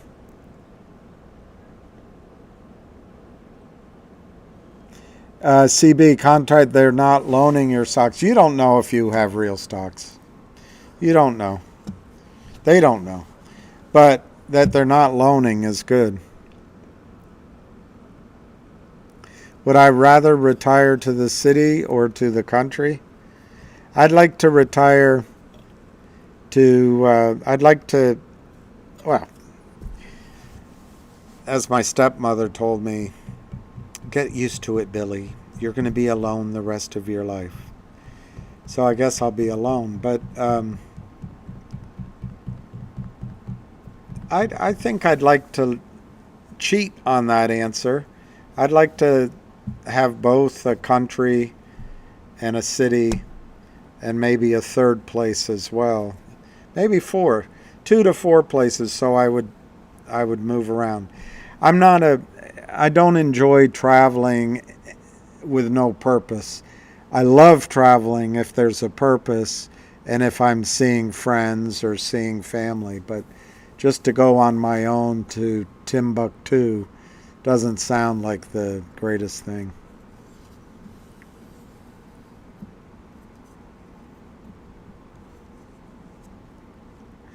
Yeah, Woody. So now you're holding your GTII has to move before you lose weight. I know exactly what you're talking about. I mean, one thing, Woody, I think happens is if you're stressed or you're thinking about it or if you're worried, you eat. I've put on weight too. Um, well, no, Benjamin, I know, but what I was trying to get was why you were asking, why you were getting the sense that it's taking so long, and I realized maybe it has taken longer from before, but from the time I was told that they've finished the final questions, they hope it's the final one, it hasn't been that much time. So I expect you're going to hear about the S4 very, very soon. Navarro, Florida. I'd come down. Hi, Walt. God, I can't see my stupid. Hi, Walt. Do you think GTII will squeeze as Sir Kurjuk posted? Well, I don't know if you're asking me because I'm not Walt, but I also don't know who Sir Kurjuk is. But I do think GTII is going to squeeze. But that doesn't mean I'm right.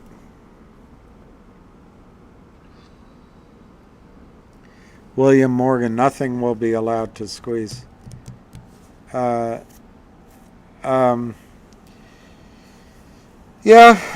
it's possible. That's possible. That's possible. I don't agree with you, but they stopped MMTLP because it was going into a private company. That won't be the case here. And GTII, it doesn't have the buzz. Finger doesn't have the buzz. I'm not sure.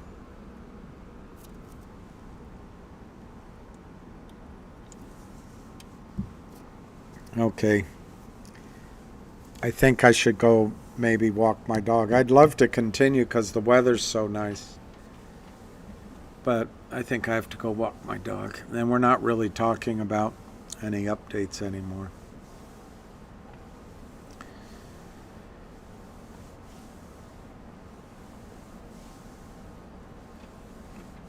Yeah, Dave, my knee pain wasn't so much that I'm old, although I'm older now.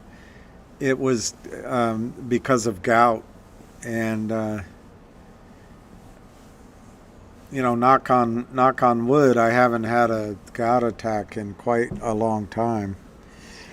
But that's where the real pain came from. Is Kurt Kramer going to go down like Cher's career? Is Cher's career down? I didn't know. I never thought she had much of a career anyway.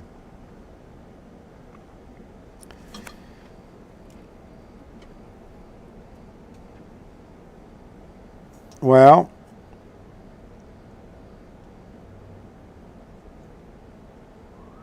I could have had not legal advice. He called me. I didn't know that. Sorry if you're probably not watching. I didn't know you called not legal advice. It looks like it came in at the same time as somebody else, and I always end them because it'll interfere with Cher is super wealthy, and she was, hey, Busy Brands, and she was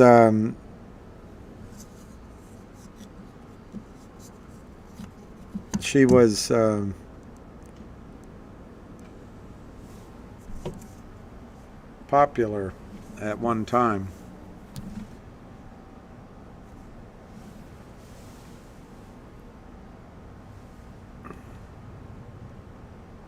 Time to start my goodbye.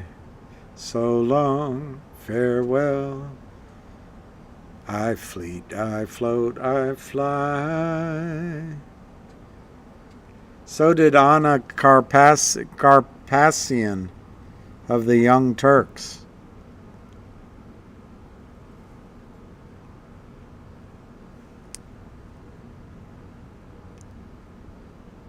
So I like this mic here with this black thing because I can read the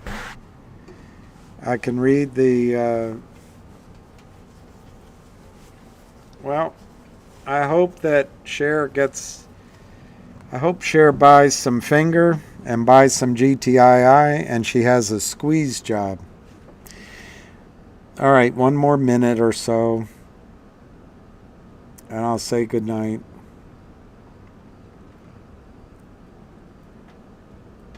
All right, the ones. Well, anyway, everybody, thank you. I know I always feel like at the end there's one period in the call where I've gotten too worked up or something, and I apologize for that. I just I can't remember. Everybody was up.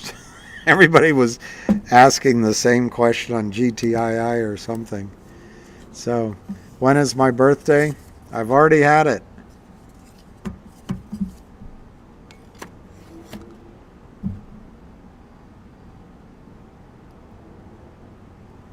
She is a force to be reckoned with. Long story. She doesn't take any crap. She is funny.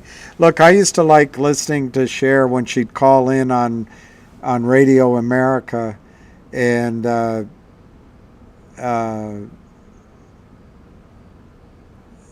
you know, I like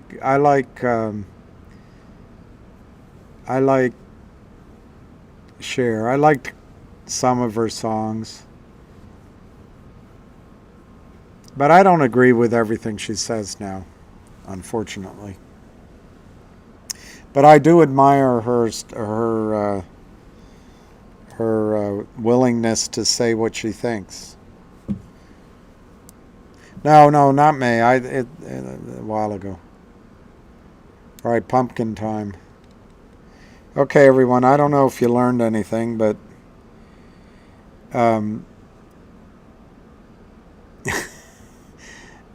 MMTLP could merge with the Trento mine. Thanks for that.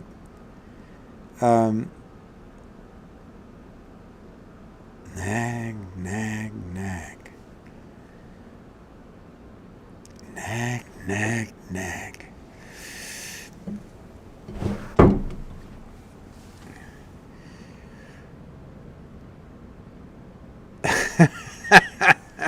AC in the Sunshine Band. Well, anyway, I'll say goodnight. So, but if you're playing Finger, unless you've done it before, don't play the options. Well, do whatever you want to do, but just if you're playing options, take your profits.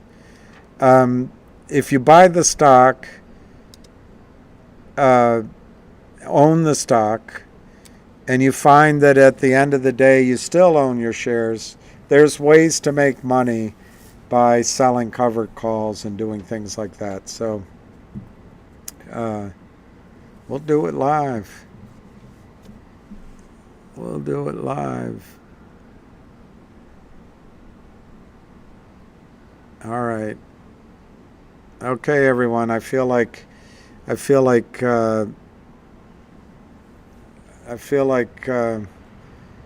letdown here at the end. Okay, so anyway, peace, love, and happiness to everyone.